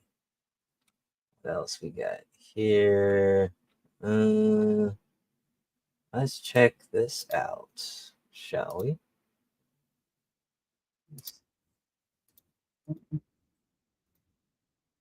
Obesity? Absolutely. Minimum income. So I'm gonna say at least 200. 200 grand? You can be 30 years Oh old and my make 200. goodness. Take a guess at what percentage of men fit this criteria? 2%? Much lower. It's 0.049%. All right, is this going on the TV? Wow. So this woman has her concept completely upside down. Seriously, the delusions of some of these women are beyond hilarious. Today's women have an overinflated perception of their own worth that has nothing to do with the real value of they have in the intimacy marketplace. And these women are the prime example of this. Men give a fuck about body count. It's one of the most important factors when it comes to deciding if a woman is a good fit for you and your future. The higher the body count, the lesser the chance that she will be loyal. The lower the body count, the greater the chances that the woman is someone who has...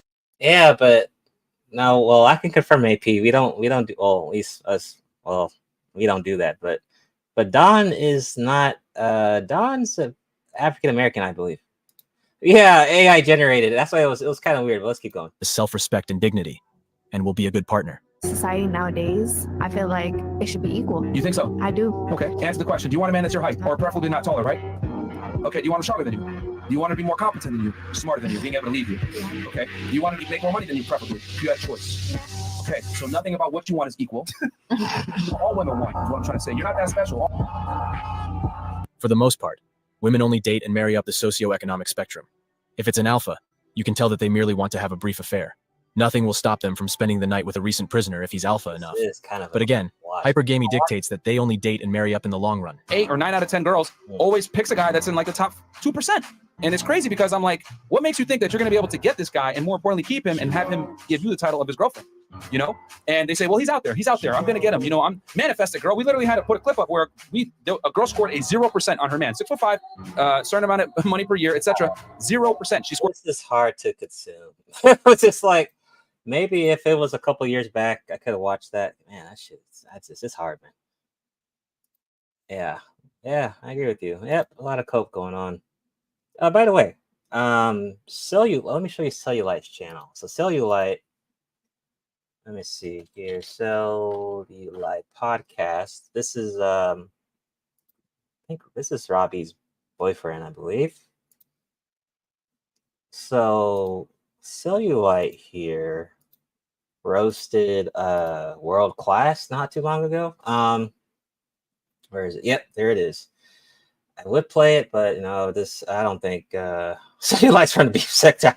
They do different shit. You can't just be playing people their stuff on there. But he did a whole 1 hour on him, roasted the hell out of him. And then I think Fatty did a video on World Class 2, I think. But if I remember right, World Class came from the new portals from Fatty and all them. I don't know what's going on there. I thought well, I know they don't all get along, right? So I just thought, you know, why World Class? So that was interesting. He roasted them for like an hour. Like, God damn. Now, yeah. They asked for a fee or some shit. Let me see. Now something that World Class. Something that Fatty was saying was, I'll give credit to Fatty. Fatty, he lets you play your shit. He don't care. See, which I appreciate. But Fatty was saying that, and even Cellulite was saying how all World Class does is talk about Fatty, but it looks like he, I don't know. Well, I see. I don't know what these topics are though. So maybe he just reviews Fatty's content or something like that. I don't know, but Cellulite did a big old 1 hour roast stream on him. Well, apparently, if a woman becomes Muslim, her body count resets. God forgives, I don't. Broads call that 666 soul. Oh, okay, 6 foot tall, 6 figure, 6 pack abs. Yeah, right. Which everyone was gonna get in the world, right? Let's see. Oh yeah, so Warren, you went live. Warren went live a couple of days ago. Now I'm calling this the Viper Pit card kerfuffle.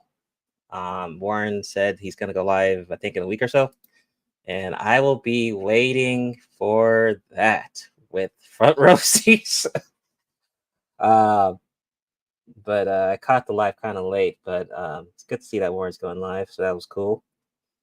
So yeah, Viper Pit card kerfuffle. That's what we're calling. Let's see. Oh, Larry, what's going on? God told me that 9 times out of 10, if you're a full-time content creator, that you're a failure in real life. And it's just really different now, because the problem is all the celebrities and everyone who's famous, whatever, came onto YouTube. So now, Club Shay, what is he, like the top whatever podcast? And I was thinking about this earlier. It's like, well, yeah, no shit, you're the top 10 podcast, whatever. I mean, you already had all this, that fucking big ass head start. I don't see what, like, you getting a top rated podcast thing. I don't think that's some big accomplishment coming from a celebrity, because I mean, you guys have all the resources, all the history, track record, fame that y'all can just push. You already got the social media even before you got on YouTube. So I mean, I don't think it's a big thing, like compared to the average Joe who started from nothing, from ground zero, and now boom, they're a big channel. Like, it's a totally big thing. Yeah. I don't want to talk too much. I want to find out more till Warren goes live about it. But Warren can let me know in the chat. I think this to sum it up, it was just about the, with the Viper Pit drama that was already been kind of known. But maybe there's more to it. But we have to find out till Warren goes live again. So, which will be, I think he said, in a week or so. Says they were known and somebody. Oh, okay, we got someone in the back. Okay. Here comes a new challenger. Coming to the stage. MT, what's going on? Oh, what's up, man? Chill, and how you been? Trying to enjoy vacation, man. Oh, I hear you, man. Yeah. It's been great taking a break from these reptiles, man. Yeah.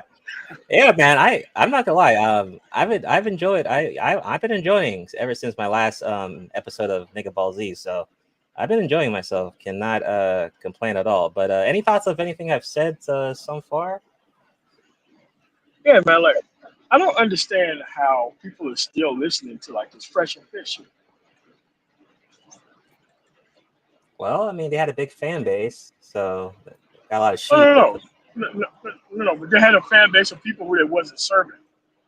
The whole job was to drive up sexual inflation, so that way you can come and cope with them. The whole idea was to never give you access to women. Mm-hmm. All I know is that I think one of them made their own podcast, but it looks like he came back. That's all I know. I don't really pay attention to them, but Yeah. I don't know. I don't know. There's gonna be a replacement. Even after they're gone, there'll be another replacement who takes the audience and starts doing the same shit. Oh, of course, man. But these people are hopeless. This is their idea of how to cope with the situation. Unfortunately. Yeah. What do you think about all these? What do you think about all these portals? These rainbow portals coming through. What do you think about that? I mean, because a lot of these dudes are gay, man. Like, you have to understand. Wait. What percent of the dudes you think that coming through the space are actually gay, though? What percent? Listen, these people are sexless, whether they're gay or not. The point is that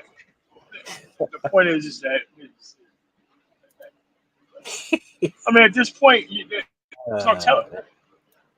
There's no telling at this point.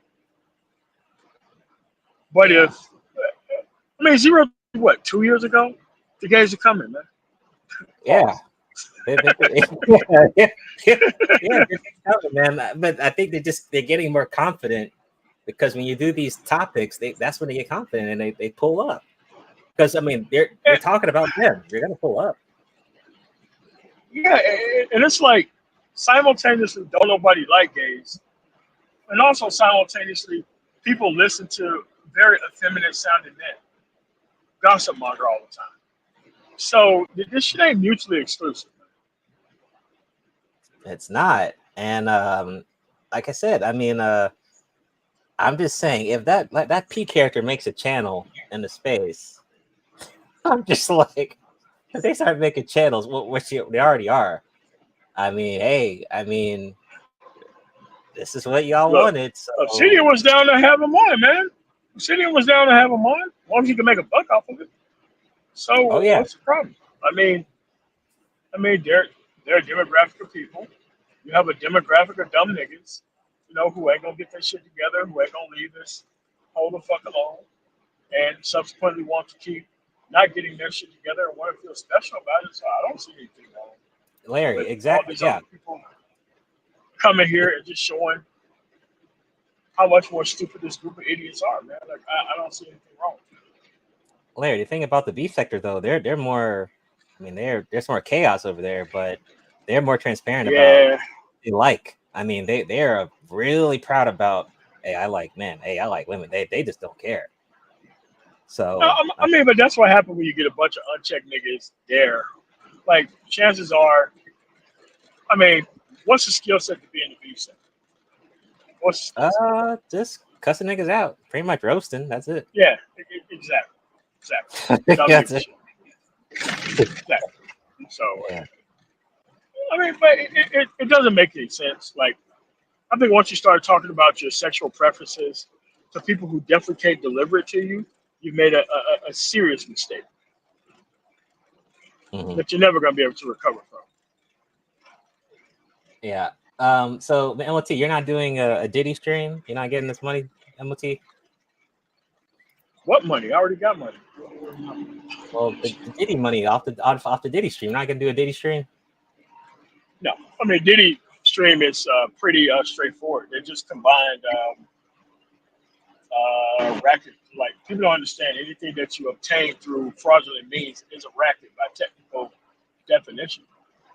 That includes getting some ass.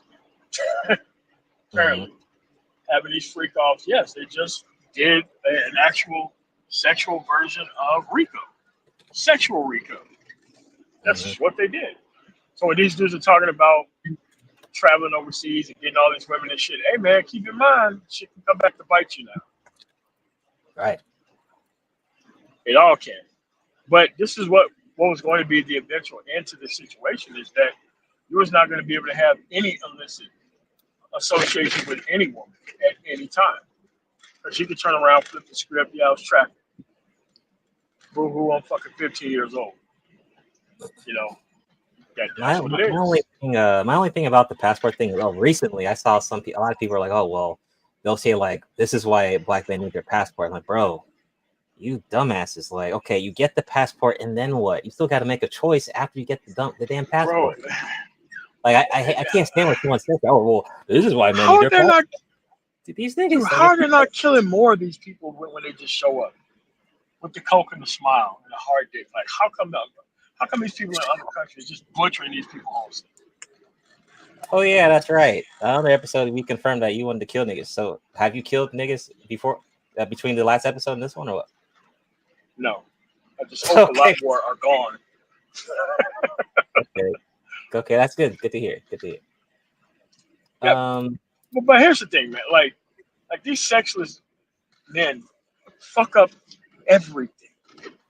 Everything. It fuck up the manosphere. They can't fuck up SYSBM because it's an outcome-based thing. But fuck up the travel movement. They fuck up everything. And it's just weird that people just thought not having your shit together, saving up your fucking burger flipping money to go to a country for a week, 2-3 weeks, and somehow you're some type of passport. Like, get the fuck out of here. It's like these people they have very confused priorities, and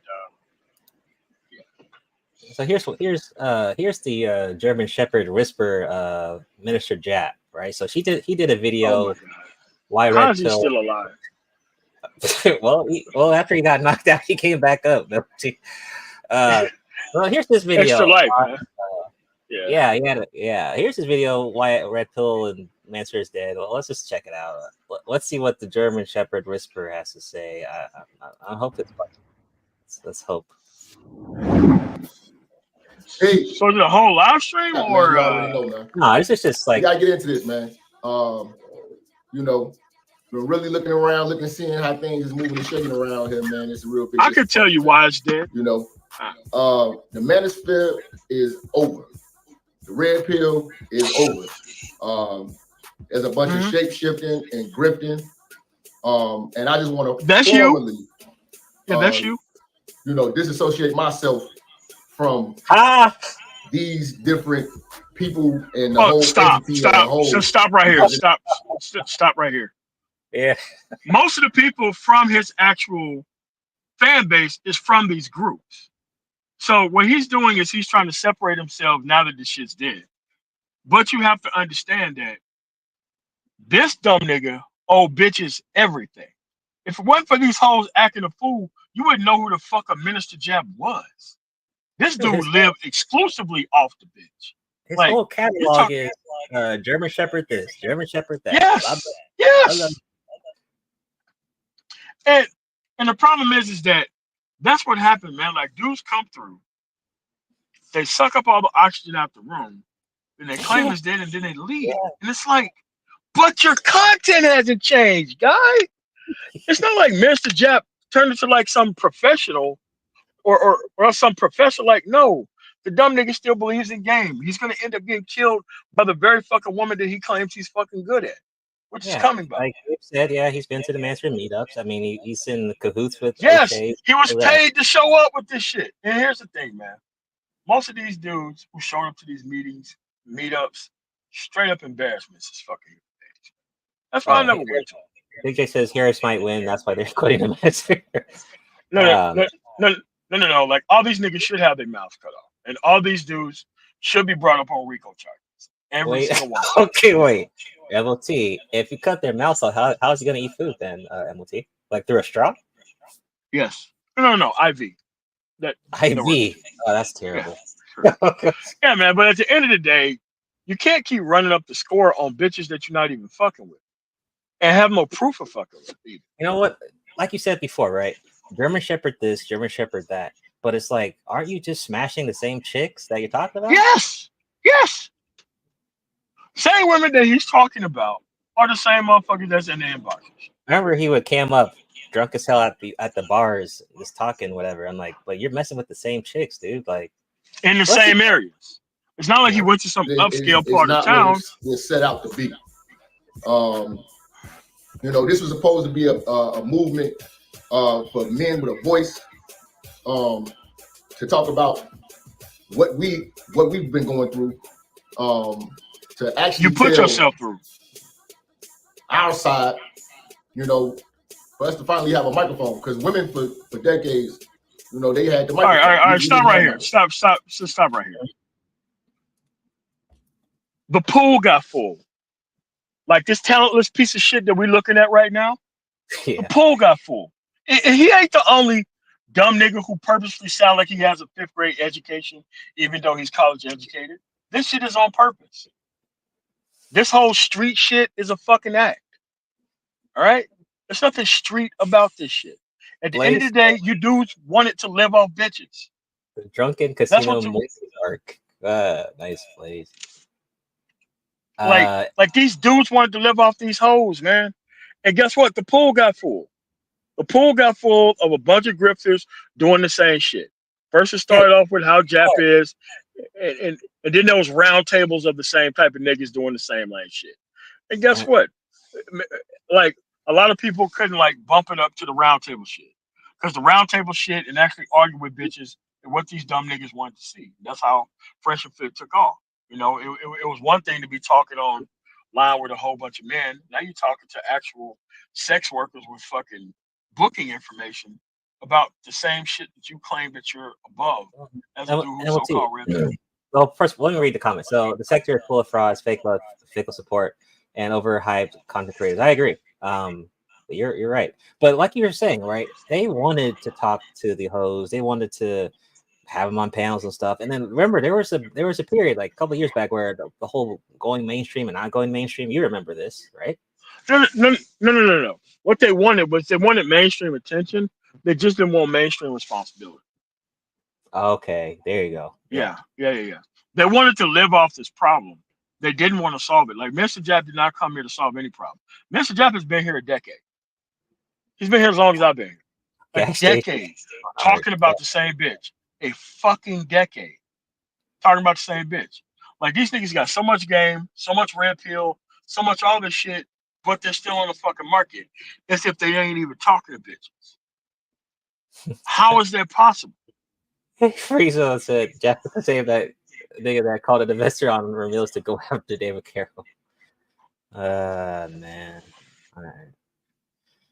It's just funny. And then he started doing politics. I'm like, oh shit, he's a political analyst too? I was like, oh shit. I was like, okay. No, he's not a political analyst, man. He just need to be another dude who need that spicy two-piece, man. Because these dudes think that they're conservative because they don't like the black outcomes of the black community. I'm like, if you're so much of a conservative, why the fuck are you worried about these liberal fucking women?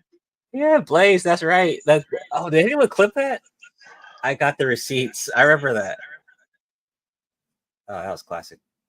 All right, let's keep playing. You know, we didn't have any way to rebut any of the BS that we was going through as men, and it was also how I viewed it because I'm 10 years in. We've been doing this for a long time. You know, I didn't. How long did I say that? Yeah, you're right. You said 10 years. Yeah, I didn't see them come, seen them go. But it's a lot of shape shifting and grifting going on right now. A lot of things I don't agree with, and y'all keep emailing me, you know, because a lot of these people who started off one way have changed to a whole nother different direction, and they thinking that I'm with that. That's why I came up with my own movement. We got the church, and it's hashtag TBAS. TBAS. You know, the red pill was supposed to be for. Hey, stop here. Stop here. Yeah. So you have a fake religious nigga starts a sacrilegious fucking movement, claims to be a fucking pimp, and how come this nigga don't get his face knocked off? How? You could only do this shit in the black community. Like I've never seen like a Muslim walking around thinking that he's a pimp, coming up with some church level shit, still fucking around with the same quote unquote infidels that he talk about all the time. This is some black community level shit because black men are stupid as fuck. Anybody who give them an answer of coping with or dealing with this raggedy asshole, and it's not even all women. It's just the type of women that they want to fucking be with, that he talks about. Mr. Jap don't talk about no decent fucking women. Mr. Jap can't even get no motherfucking decent fucking women. He's not even fucking attracted to that type of shit. He's attracted to the same broken down German Shepherd hoe that he fucking talks about. Me, I'm married. I'm off the fucking market. Do you see me ever complain about women? No. Well, okay, what do you think about this, MLP? So Team Fatty said this too, that, you know, the one thing that he notices about the space is that people well, okay, that's a good question. I mean, I'm just gonna say the niggaverse just to include everything. Just to include everything. Oh, okay. Okay. Cool. But he said that it's easy to find out what dudes don't like, but it's really hard to find out what dudes actually like about women, like what they like or what they believe in, stuff like that. Do you think that's true? I do think it's true, but I also think that there's no real reason to tell because these dudes are not dealing with women. They're hanging out with men online talking about women. That's not dealing with women. Mm-hmm. Like what the red pill did and what Mr. Jap doesn't like about it, because Mr. Jap wanted to be the only motherfucker with a microphone. Until he seen what happened when everyone everywhere is doing the same fucking thing. Now his shit doesn't seem that special. Nor none of this red pill shit. It's a fucking grift. That's what it is. A bunch of unaccomplished, dumbass niggas with no access to decent fucking women who want to dress up their stupidity and their lack of fucking culture and achievement as something that looks like success. That's what this shit was. It gave every dumbass nigga a microphone. And everybody got online to start lying about as much shit as they possibly could. And everybody got control over bitches. But for some reason, the women are still winning. But these dudes with so much game, though. How does that work? If everybody got game. At first, the black men was supposed to be for black men to finally speak the truth. And I viewed it like the digital barbershop. That's what I always told y'all. I'm bringing y'all a digital barbershop. You know, and it started off like that. It started off well. You know, it was a lot of names. I'm not gonna name a lot of names, but why not? It started off well. And eventually, all right, stop right here. Stop right here. Okay. No one considers Minister Jap Black Manosphere. Okay? No one. Wait. Didn't O'Shea back in the day though? O'Shea really wasn't Manosphere either. He just picked up a concept and did what the eventual outcome is where they wanted to go. They wanted to leave all the problems in place, leave these people lost, and go on and get the fuck up out of here. Mm-hmm. And if people knew what the fuck he did, man, O'Shea would be dead in 24 hours. Fuck he's got 24 hours, he'd be the fuck out of here. But at the end of the day, he's doing the same thing over there that he did over here. That's why he's over there. When nobody fucking knows. Big J says, MLT, sorry, you are wrong. Yeah, but he's definitely Black Manosphere adjacent though. Like he was under near O'Shea a lot. No. Like, okay, so let me explain about what Black Manosphere is, because I don't consider Big J XXX an actual competent person on judging what is and what isn't Black Manosphere, because he just here to slander the fucking space wholesale. Okay, Black Manosphere is for people who actually wanted to move past these problems. The Black Manosphere that Minister Jap is part of, and O'Shea's part of, and Angry Man's part of, and Obsidian is part of, is living and generating and making an income off of Black male problems. That's different than having solutions and moving toward solutions. Now, what Big J XXX is talking about is the people who's generating an income off of dragging women online or being a part of Black culture and not really moving the shit nowhere online, like the rest of these dumb niggas. So there's a difference between what the fucking Black Manosphere is and is not. Shit, Blake. All right, let me play some more. Jap is part of the Black Manosphere that's here to generate an income off of our problems and not really solve shit. Because you're not seeing Minister Jap show up in nobody's high school. You walk in with that 5th grade fucking intellect, the teacher's not even gonna let your ass in the building. You start talking about game and all that shit, no one's gonna let you around their fucking kids. They're gonna think you're a fucking lunatic, and they're not gonna let your ass in there. All right. Let me play some more of this. Let's play it for a little bit more. Into this BS. Play it a little bit longer. I watch dudes literally not support Black men, actually tear down Black men to uplift a white woman. That was that's what I was like, hold on, man, this is getting retarded. Like this white woman just saying everything we've been saying for 10 years. You know what I'm saying? But I see that. But that's the audience, though. That's the audience. They want to hear from women. It's about subscribers supremacy. You know, if you don't got the subscribers, what you saying ain't right. Says cool to create then I'm watching it slowly grip into what about the Jakuda? White supremacy. AP said that Kuda created the Black Manosphere. Shit, at this point, why not? I mean, but at the end of the day, man, it's just that when people start talking about the Black Manosphere, there's no historical context. Like what Minister Jap does, he doesn't do it well because he's talking to a bunch of dumbass, unprincipled fucking reptilian niggas, right? That's what his content is. Okay? That's what his content is slated for. It's very lowbrow, and that's what it's for. But you have to understand, the show is all about him. And if he can't be the main star of the show, it's nothing else. Racist rhetoric. You know what I'm saying? And it's getting extreme. And if you want to see these type of extreme things, they're not saying it on YouTube. It's all being said on Rumble and Twitter. This is where this shit is getting lit on Twitter. And I was like, this is crazy. And what I noticed after the women who jumped on our movement, that was supposed to be ours, because we couldn't jump on their movement. They jumped on our movement. As soon as it goes dead or the heat is on, they change. They take they subscriber fan base, and now they're doing, you know what I'm saying, other things. Now I'm like, yeah, but Gabe, but like what Mr. Jap is talking about is it's not about that. Exalt bitches. It's not about that. With some shit that we created. See, this is what I'm saying. We got too inclusive and not exclusive. You know. Then Jap, you're not part of the space, man. Rest in peace to Kev. You know, Fuck every Kevin dude Samuels. I'm now glad is he's dead. coming out trying to mimic that. Wait shit. a And second. just Wait. You said, can Dude, we? at the end of the day, You said, huh? You are glad Perfume Sama has died. Gone. Glad. Out of here. Glad. Wait. Over fucking joy.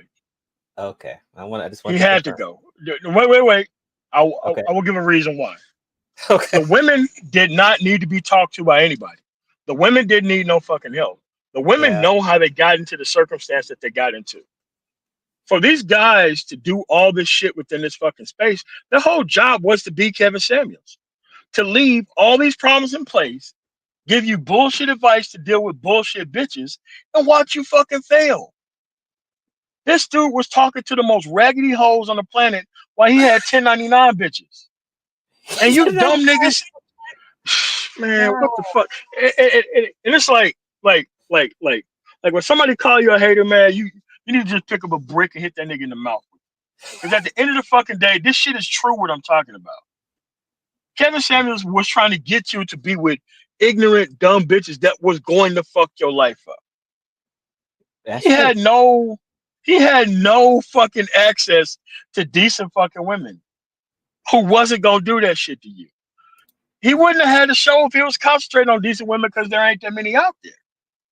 But behind the scenes, because I was there for most of this shit, this is what these niggas talk about behind the scenes. They trying to make a name off of our problems. They didn't come here to solve shit. All right, okay, because solving problems would be that's not entertainment. That's just solution based. That would be low views, low likes, because that's not entertainment. I know, but it's about outcomes. Like, dude, the Black Manosphere is about outcomes. So when people start talking about the Black Manosphere, notice how nobody's up there with him talking about the history of shit, because he got his own history that he wants to concentrate on. Yeah, he's not gonna. His history, of course not, and he can't afford to, because he just ignores everybody else while taking everything from the space that he wants to take from the space and kind of move on with that. But at the end of the day, we know that. What's that? So AM saying he could pass the bar without even studying as a high school dropout because he was talking to his subscribers about his experience in family court. Told me all I need to know. Whatever. And whatever. But at the end of the day, most of these stupid ass motherfuckers want to look up to a guy like that. They wanted to look up to a fucking loser. That's what they wanted. This is why I don't even care about these dudes' outcomes at this point. Dude, I can work with the youth and fix their problems way easier than I can with millennial X boomer motherfuckers. MOT, I'll say this though. I don't think any dude, I think I'm echoing on your side, by the way. I don't think any dude has told AM they love him like Mike's opinion did told Ramil though. So what? I don't know. No. I mean, but you have to understand, man. Like, and there's nothing wrong with Ramil. He just it's the real like from his heart or whatever. But at the end of the day, what kind of life experience do these people have to where they have these people as solutions to problems? Mm-hmm. Okay, let's get back to the video. Leave the magic of what it was.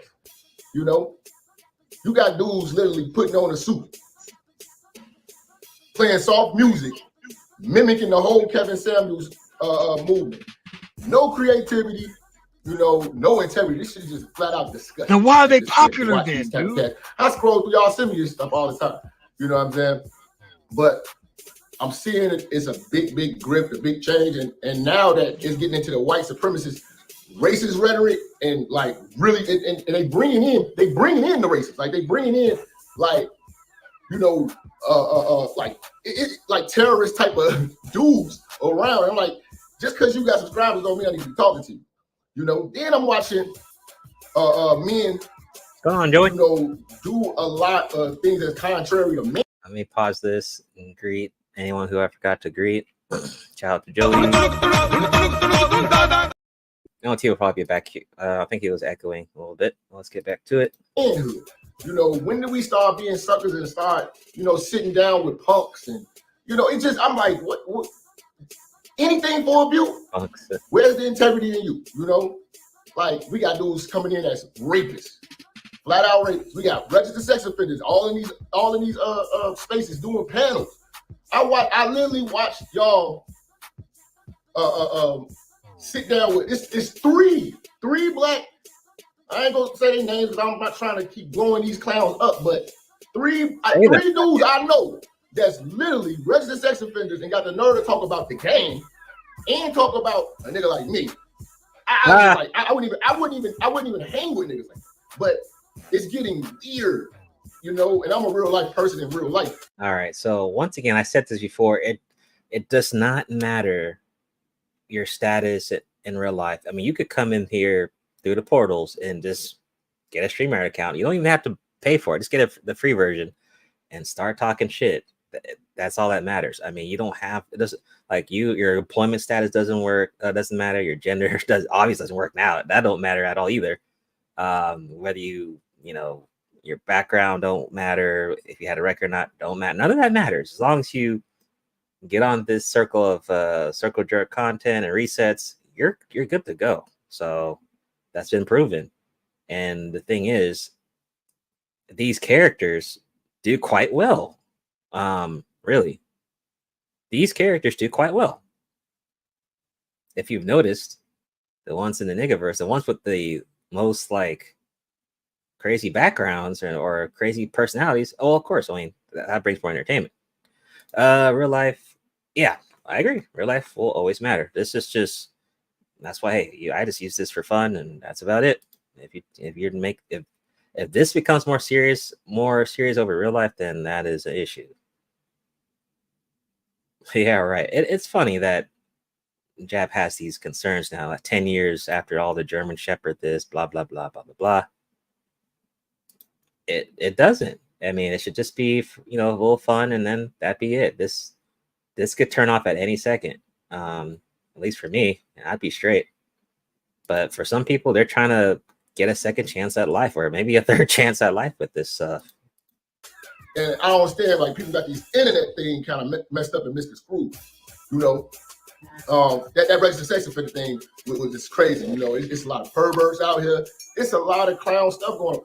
Now, the manosphere has been put on the terrorist watch list. When I saw that email, I was like, hold on, man. I see why this is happening.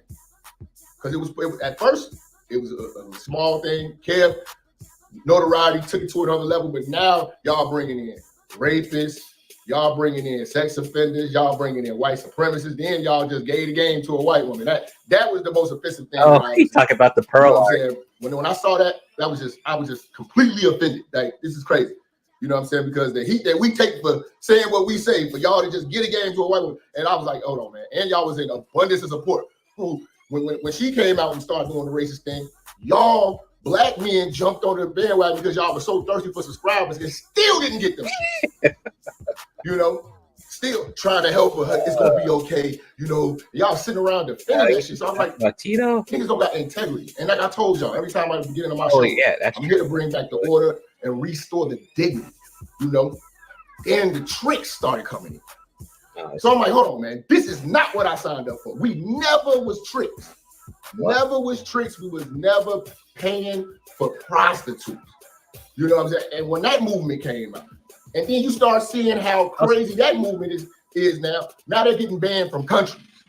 Oh, okay. You know, we got to restore the order, man.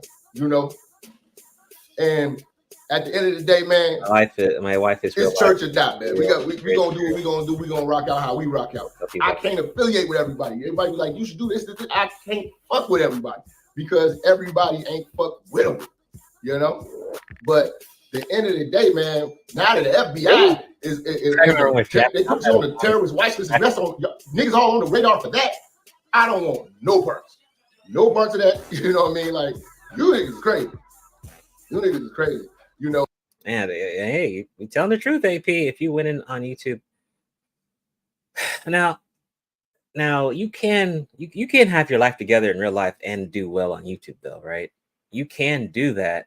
But if this is your soul thing, then, you know, it's just you know, it's not a good look. News say lying like shit. Yeah. So we got, and then the crazy thing is, you would think we got married niggas out here, right?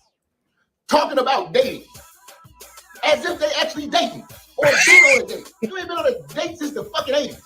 What the hell are you talking about? Again, But the thing is, relationship you know, status when these dudes is get a certain amount of subscribers, they regurgitate the shit that they heard from a nigga like me. And that's another thing that pisses me off. I've said so much notable shit. I was the first motherfucker 7 years ago with a whole campaign talking about women shouldn't vote. I was the first nigga bringing y'all. I gave y'all so many notable quotables, and now people with bigger microphones steal my shit. You know what I'm saying? And y'all don't say nothing. But when the white woman, you know what I'm saying, get caught out there jumping in conversation she ain't got no business doing, here y'all go, I got her back. Nobody had the church back, but the church got it. Nobody had church back. So at the end of the motherfucking day, man, you know, I want to make sure that we bring this game back and restore this game. Because all right, you talking like go collab with the game people, the Madden King and all the other those people. Go there. They're talking who else? Lucarios, all those characters. They're there. Talk to Kuda. Gotta talk to Kuda. He's here. Go talk to him, man. We gotta bring this game back. All that shit. He talked about German Shepherds taking them to Applebee's and smashing them. Yeah, right. Or taking them to Waffle House and smashing them. Notable quotables online. He wants a trophy or a ribbon, or maybe O'Shea will give him what was that? The Manosphere awards O'Shea used to do back in the day. Richest people in the world are unseen out in the public view. Celebrities, they want it out the public view. Why? Too many people in your mix knowing your face brings too many problems. Yeah, being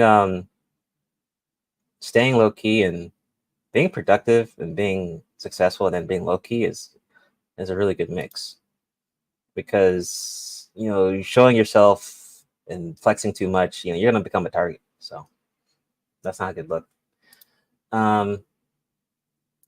We was about being players. It was about being smooth. It was about, you know, really improving yourself. You know what I'm saying? And then you would think like it's people just gripping on shit but they ain't got no business talking about. I would respect a married man that's talking about the game to tell young brothers. All right, welcome to the stage. Let me play a clip here. Here comes a new challenger. All right, Big J, what's up? Yes. I guess though, you know, MOT kind of forgot some things about who is and who isn't. So if MOT is very if he really wants to put out the details, then therefore he needs to put out the names of who started what and when and why. And if he want to go back to the original Manosphere, well, maybe you need to talk about why Tim Alexander. Hold on, somebody got to call me on the phone. Be right back. All right. Big J was about to get some smoke to the president of the Black Manosphere, MOT Bison. Anyway, I'm ignore the phone call for a minute. Okay. When Tim Alexander made that movie, the Diary of the Tired Black Man, which came out in 2005, that along with Girl Talk, because Girl Talk was on YouTube talking about the annoying examples of between the black man and the black woman, you know, in their shame, blame, and explain. Well, he needs to talk about that part. He also needs to talk about Crazy Bruh. He needs to talk about the Adrian McGowan getting killed by Anthony Powell. And let me say this right now, because he want to split hairs, right? And like how when O'Shea got big, well, you need to blame that on Miss Research, because Miss Research was trying to big up O'Shea while they formed the commission with Angry Man. So I know, long story short, I know I'm missing a lot of details here and there, because you know it's I'm not gonna I'm not gonna write a whole damn book about it. But MOT, you cannot say that I, Big J, is unqualified, because I, Big J, has content about that. I, Big J, been on Blog Talk Radio talking about this between the iterations of 1.0 and the creation of 2.0, and then you want to add Subtle Nation into it, which was in the between era. So you can missing with that MOT. And you know, I'm telling like it is. I'm gonna tell like it was. I'm gonna tell how it's going to be.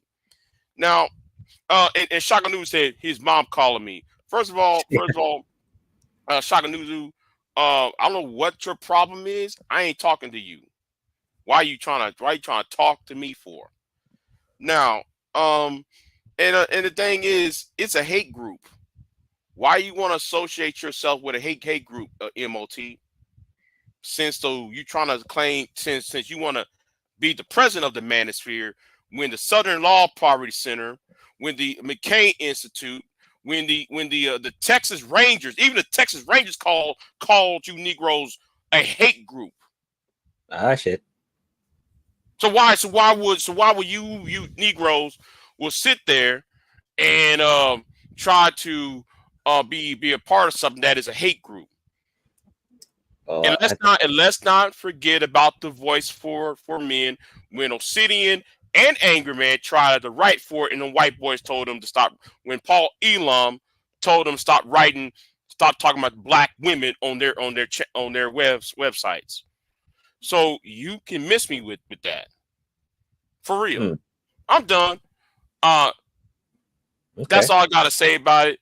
Y'all can have it. Bit y'all hate group, and I hope that Kamala wins. And I really don't like Kamala, but what she did 2 years ago with that what's it called, the task force, the anti-management task force, y'all kind of forgot about that.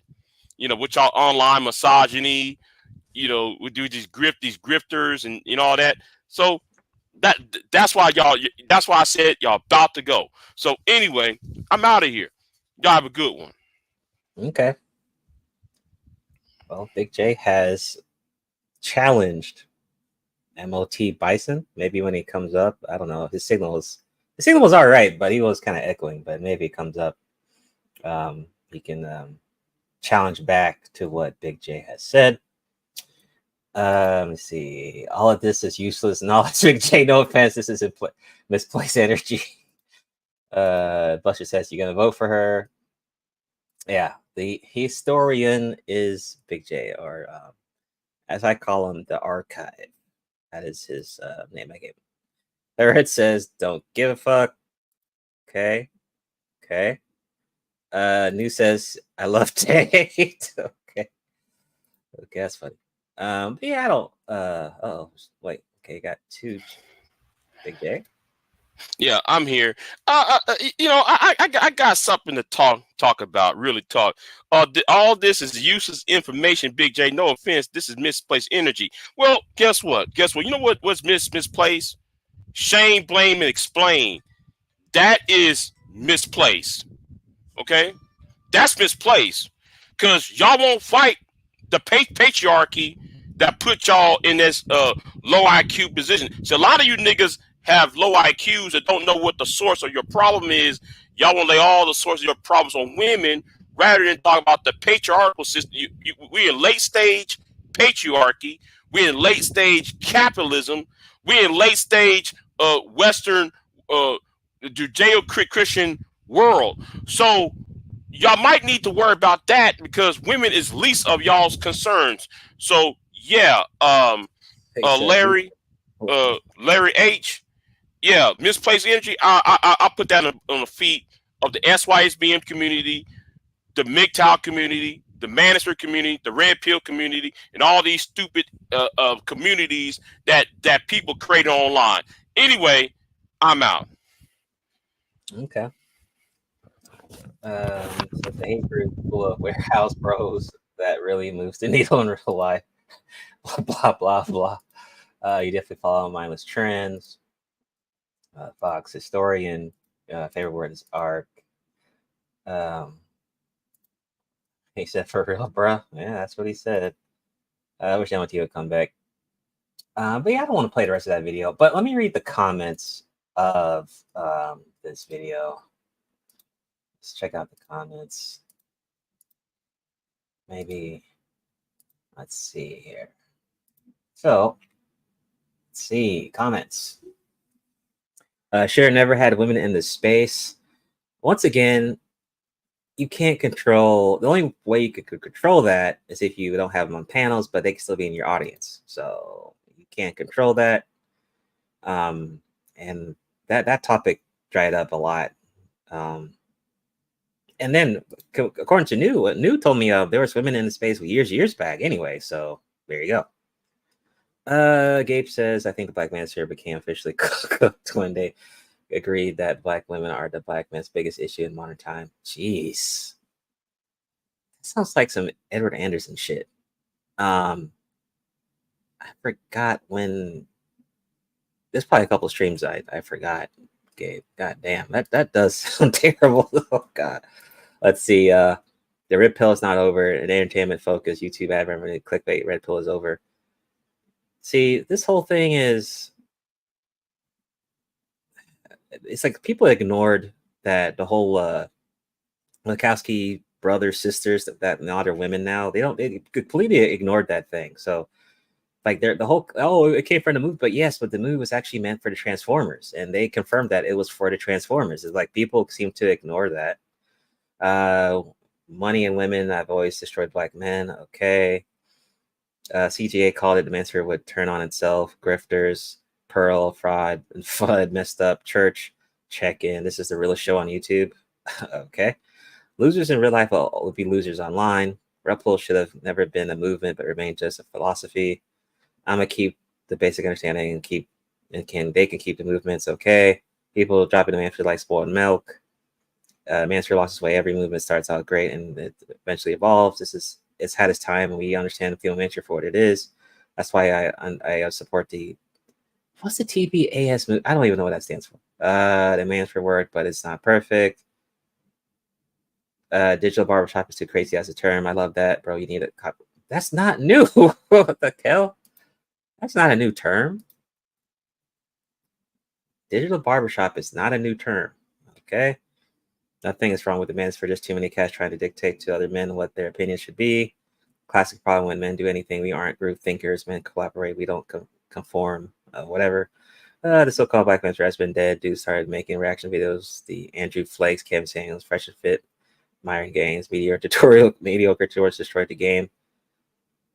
Okay. Lack of productivity and men's development. It became a bunch of men growing, gossiping about what black men were doing the wrong way. You're talking about Jap's channel. You're talking. That's what Jap's channel was about. This philosophy, whatever. See, and that stupid thing about the damn pills. It's because the pills, just because you believe these pills, it doesn't really mean anything. If you're still a bum in real life, like you know all what these pills are online, that doesn't really do anything for you. Like you saying you're black pilled as hell in real life, just saying the statement doesn't. It's not like it's magic. You still have to make some choices in real life. I mean, so all these pills, I mean, they sound is great, but if you're just a bum and not doing shit about it, like productivity in real life, then all it doesn't really matter. Also, y'all overhyped this YouTube shit, and every life is damn near unknown, right? You can be lacking in every other aspect in life, but if you're cooking the black hole and you're good in the black, that's been proven. As long as you're roasting Keisha, or and then on the other side, yeah, Tyrone or whatever, you're good. That's all you need. Everything else don't matter. But shout out to the church, as Jap says. Let's see. Okay, we talked about Storm. We talked about World Class. I see. Okay, we talked about that. Oh, I don't know what this is about. So, Abba and Preach did a video about women pretending to be Transformers or some shit. I was like, okay, and it's like when the content they get is obviously their audience sending them shit. I'm like, dude, so who's looking this shit up for y'all? That's like crazy. I don't know, but the title kind of, I guess it caught my attention. Zoot gone. He's not here, Spirit. All All right, let's see what this is. Oh, this picture went viral in one of the funniest incidents on the internet in the last year. What happened? Take a look, left or right? God damn. No. No, That's not my thing. No left or right for you. No. So here's the funny part. They sell coochie. I really don't know. Like, I have no idea. All these, like the rainbow streams and all this stuff, I don't know where they're coming from. I have no idea. But I guess people are talking about Diddy now, so I guess that's something for them to talk about. I guess I don't know. Cool. I'm good for them. They're not trans. I would just put something in there. So that's fine. So they're pretending to be trans to make money. But it's the thing. There is Now, here's where it gets better. Trans people not happy that cis women are pretending. They're not happy that cis women are pretending to be trans women. And you know what the cis women are saying? Well, what's the problem? Trans women are women. So, nah, B. What you mean? You know what? Give me your phone. What you want to do? Give me your phone. Careful. That is not my issue. That's for y'all. But let me peek through the window. They told I'm gonna be like here on the other side of the street to just watch what's going on. And I'm not saying go ahead with the sound check. I'm not saying that people it doesn't matter, and then later on be like, no, it does matter in certain cases. And there's a case that no. Just me saying that. I'm like, yeah, no, nobody. I'm not. That's not my thing. I would deem the trans. I'm not. It's just not my cup of tea. You don't have to watch. I really doubt this is tea. It's probably D. I mean, I get what you're saying. But I digress. That's funny. That's funny to me. That's. So here we go. We got one girl who says, seeing cis girls shoving diddlies in their pants and pretending to be trans for money makes me so annoyed. But my gender isn't your costume. Be said for them. They don't have to do the video on it.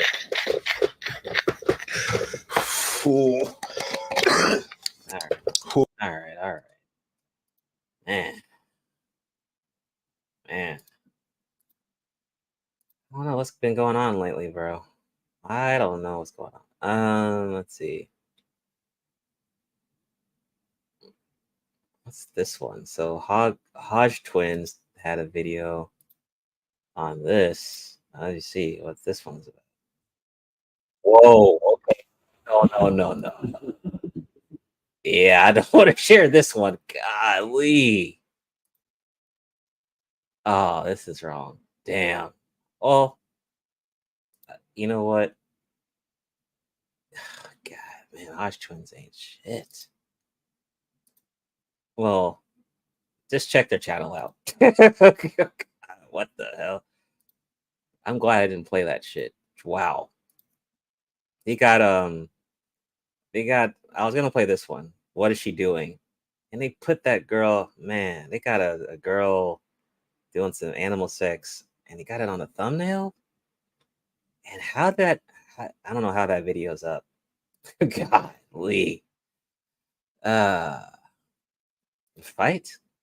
I don't know who's fighting. Tell me who's fighting and I'll pick a person. I don't know who's fighting. You talking about UFC? There's a good fight. I'll watch it. I haven't watched a fight in a while though, but I should be watching that.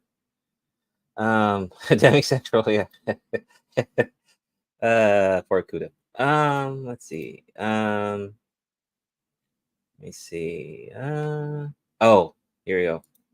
Lamar Young, he got a new vid out. He said, Playboy Cardi fans when he drops music. So Playboy Cardi, I actually, for some reason, I like his music. Although I know he's kind of bizarre and questionable. I agree on that. He's questionable. But Lamar got. God damn it. Okay, let's check this out and see what's funny. I know, AP. I know. I'm sorry. I apologize. All right, let's check it out.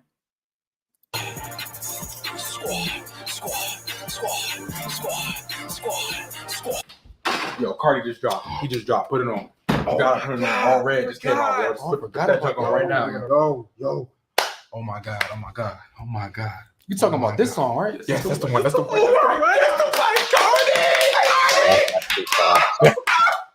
That's too far. My fault. I got excited. Yeah, play that. Yeah, my bad. But he got excited. All right, I'm about to play it right now. Oh my god! Oh my god! Yo! Yeah, I listened to it the what? other day, AP. Yo, It's not a yo, bad this song. is crazy. That was beautiful, man. It is beautiful, man. What? Beautiful? He didn't even say anything yet. I only played it for 1 second. Why are you crying? That 1 second just changed my life. It's crazy.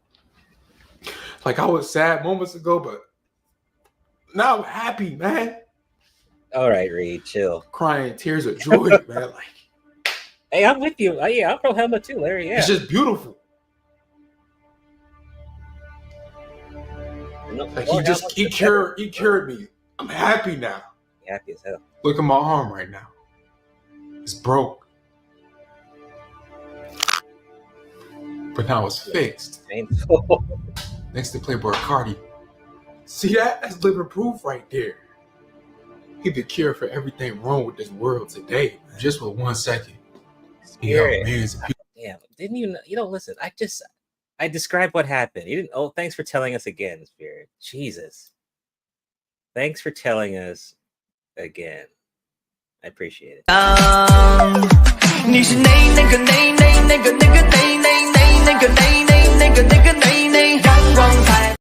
Golly, thanks for telling us again, Spirit. That's why I didn't want to play it. All right, back to the video. People around the world. All hell Cardi. All hell Cardi. Don't do that. All hell Cardi. Yo! All hell Cardi. Hell Cardi. Hey, yo, stop. Stop. Cardi. Hey, all hell Cardi.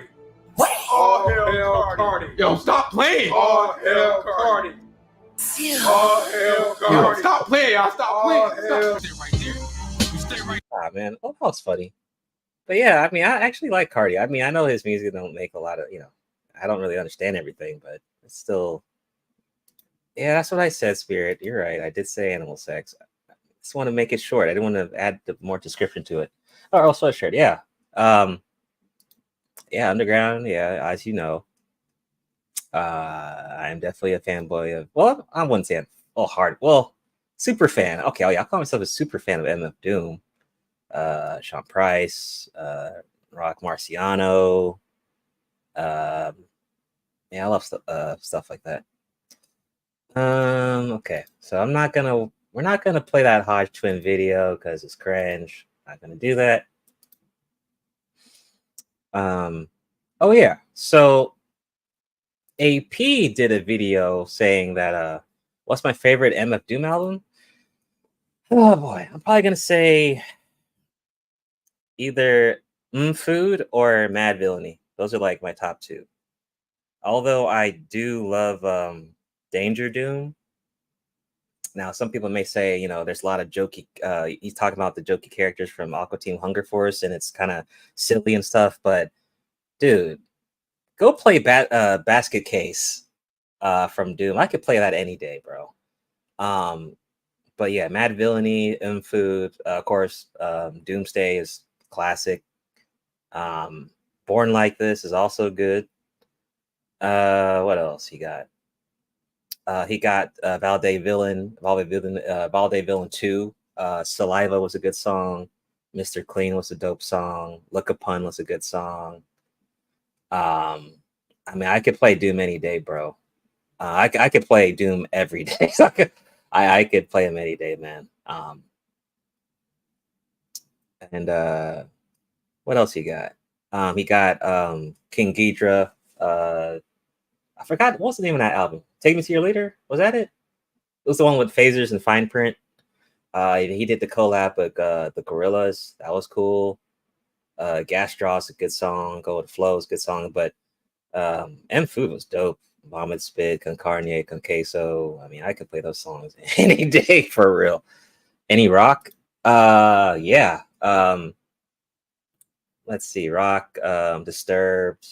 Let me see. I got my playlist right here. I can actually look at my playlist. Muse, Empire of the Sun's good. Let me see. Got a pretty good lengthy playlist of rock. France is good. Nirvana's good. Well, to me, they're good. Some people may not like them. Let me see. Rock playlist. The Cure. I just found out about him earlier this year. The Cure, System of a Down, Phoenix, The Strokes, Alice in Chains. Alice in Chains is dope. Weezer.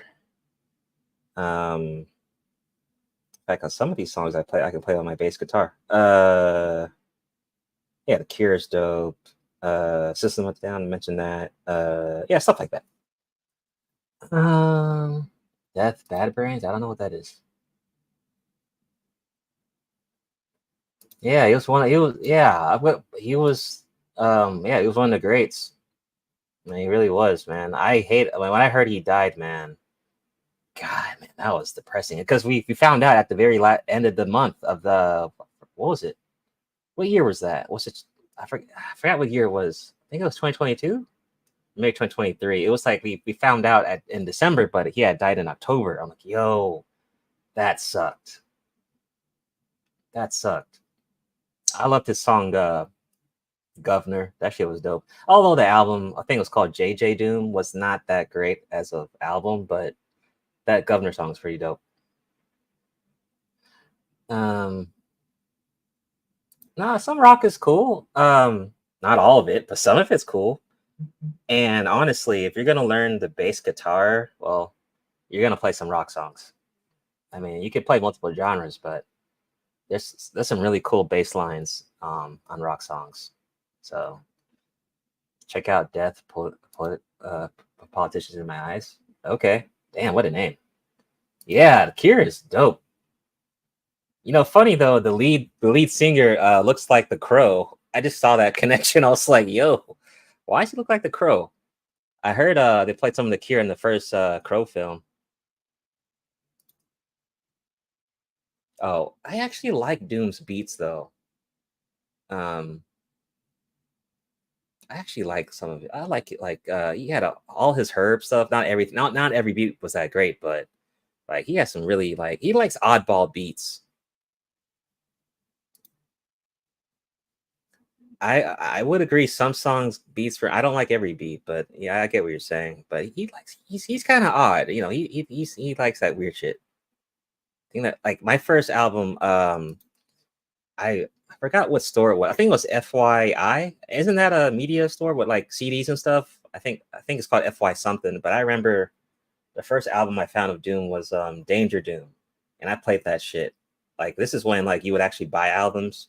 Man, I played that shit like crazy. And then I found out about Mad Villainy. I was like, yo, I'm on.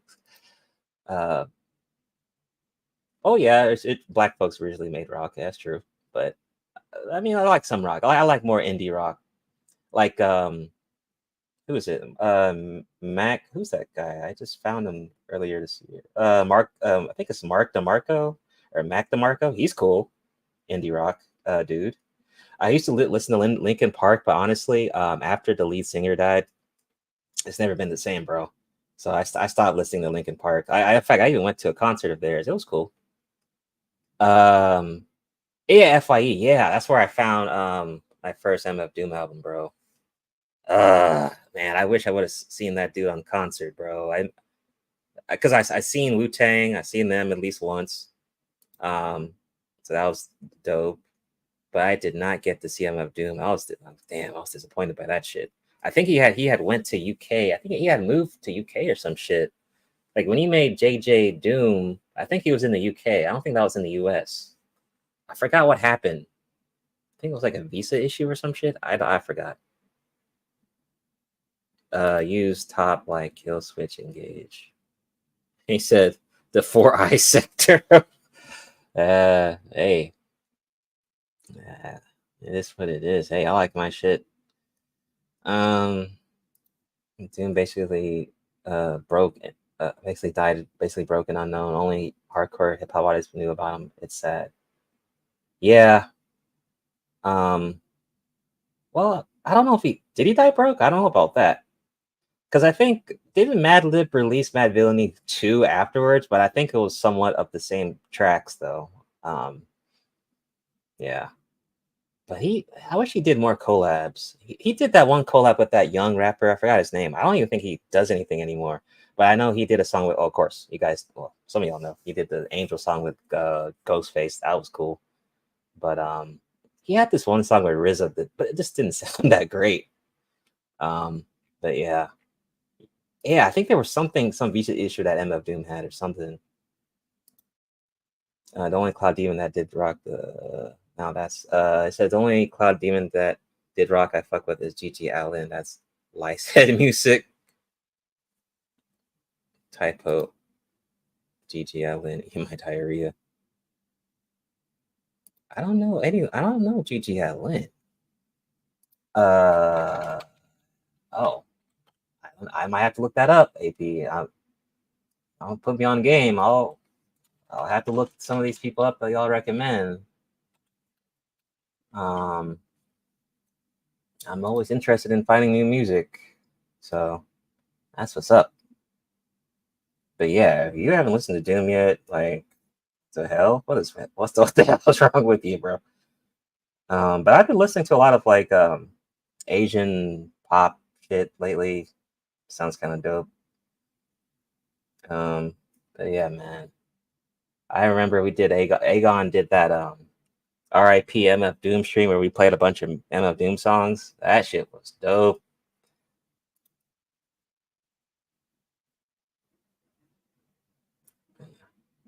He was a real music artist and a fucking nut job in real life. Okay. There's a lot of good shit out there. Oh, MLT's back. Coming to the stage. Here comes a new challenger. MLT, what's up? You're back. Yeah, man.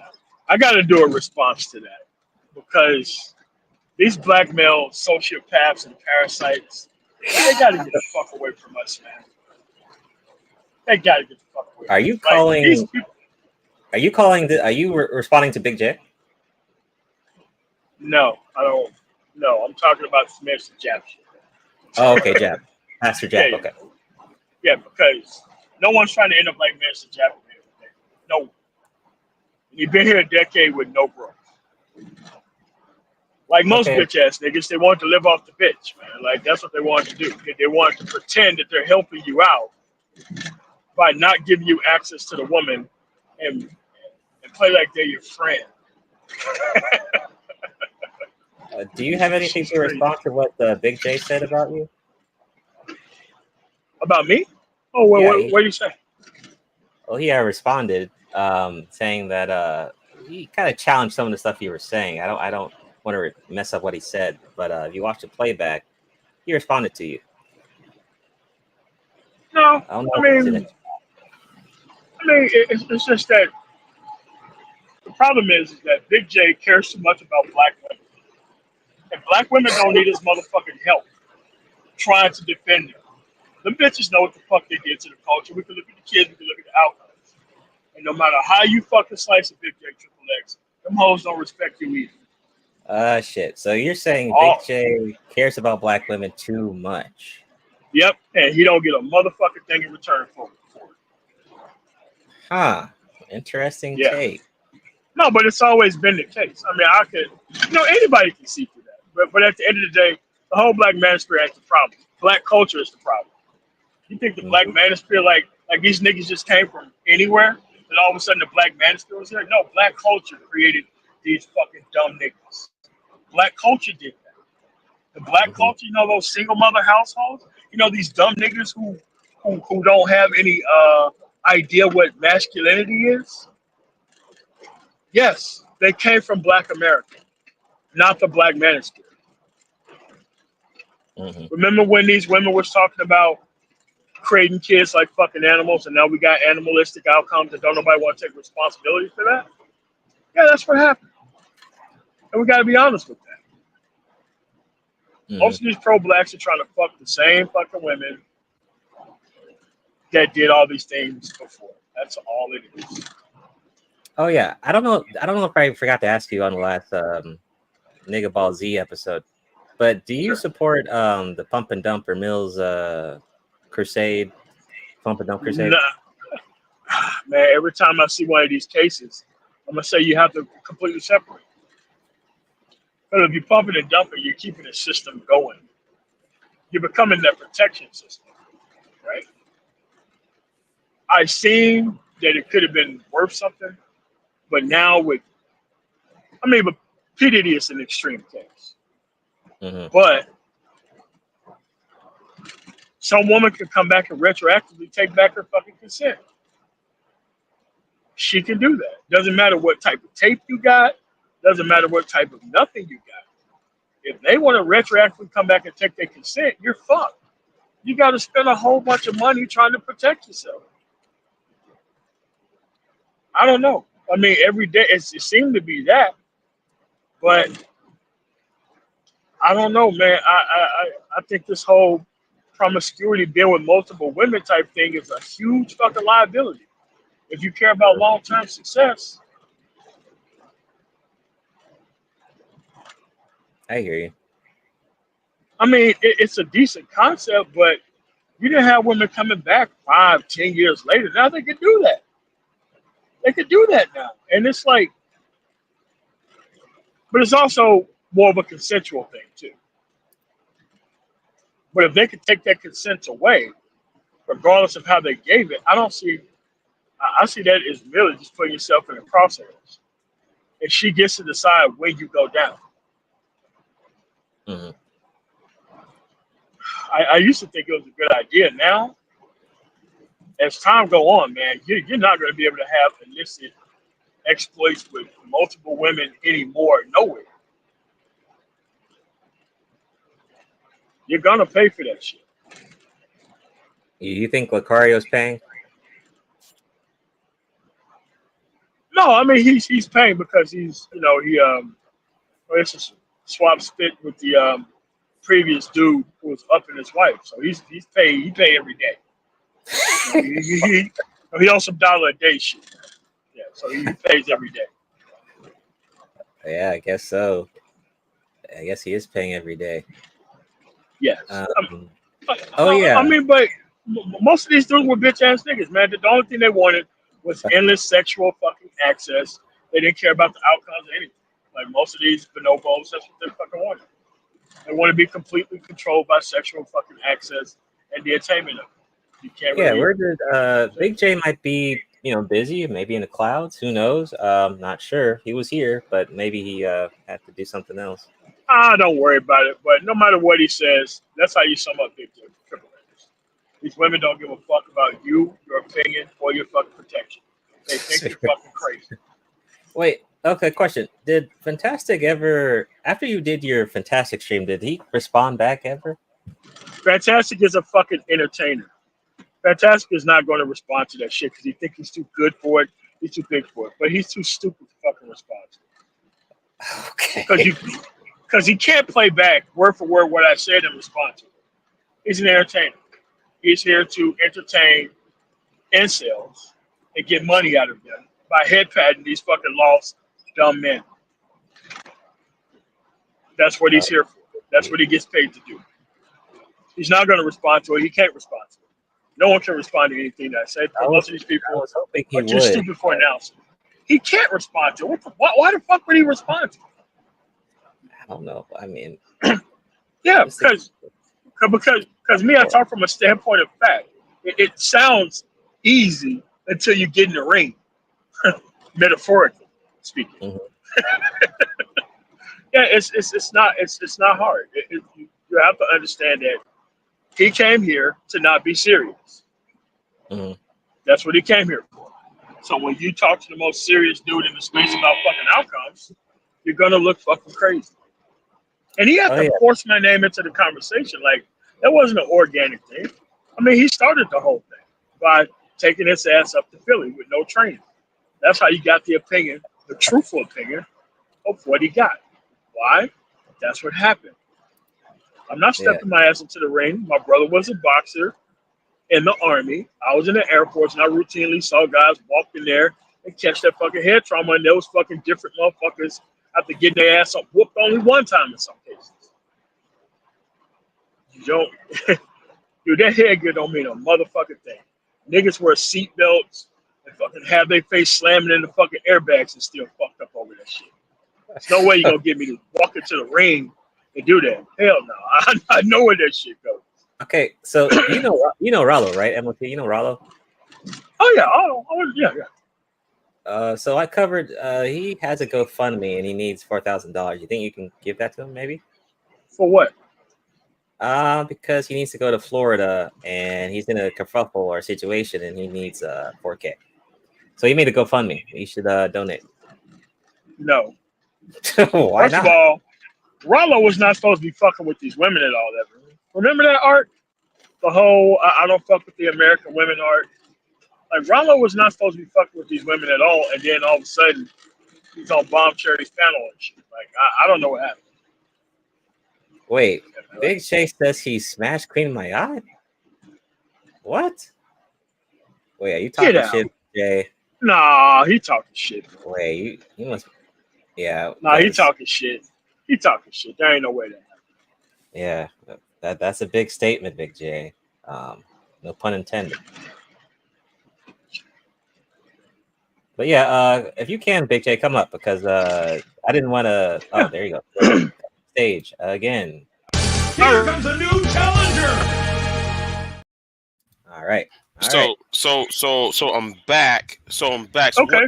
What did I miss? Okay, so what did you disagree with? Because what I you was said, saying? because you said though I'm not qualified to know anything about the history of the manosphere and of this space. You don't. You misrepresented to go after the people that you want to go after. Like the Edward Andersons, like the BGSs and all that shit, and you forget all about the legitimate motherfuckers here who do all the fucking work. Like me, the Black Brain Trust, and all that other shit, man.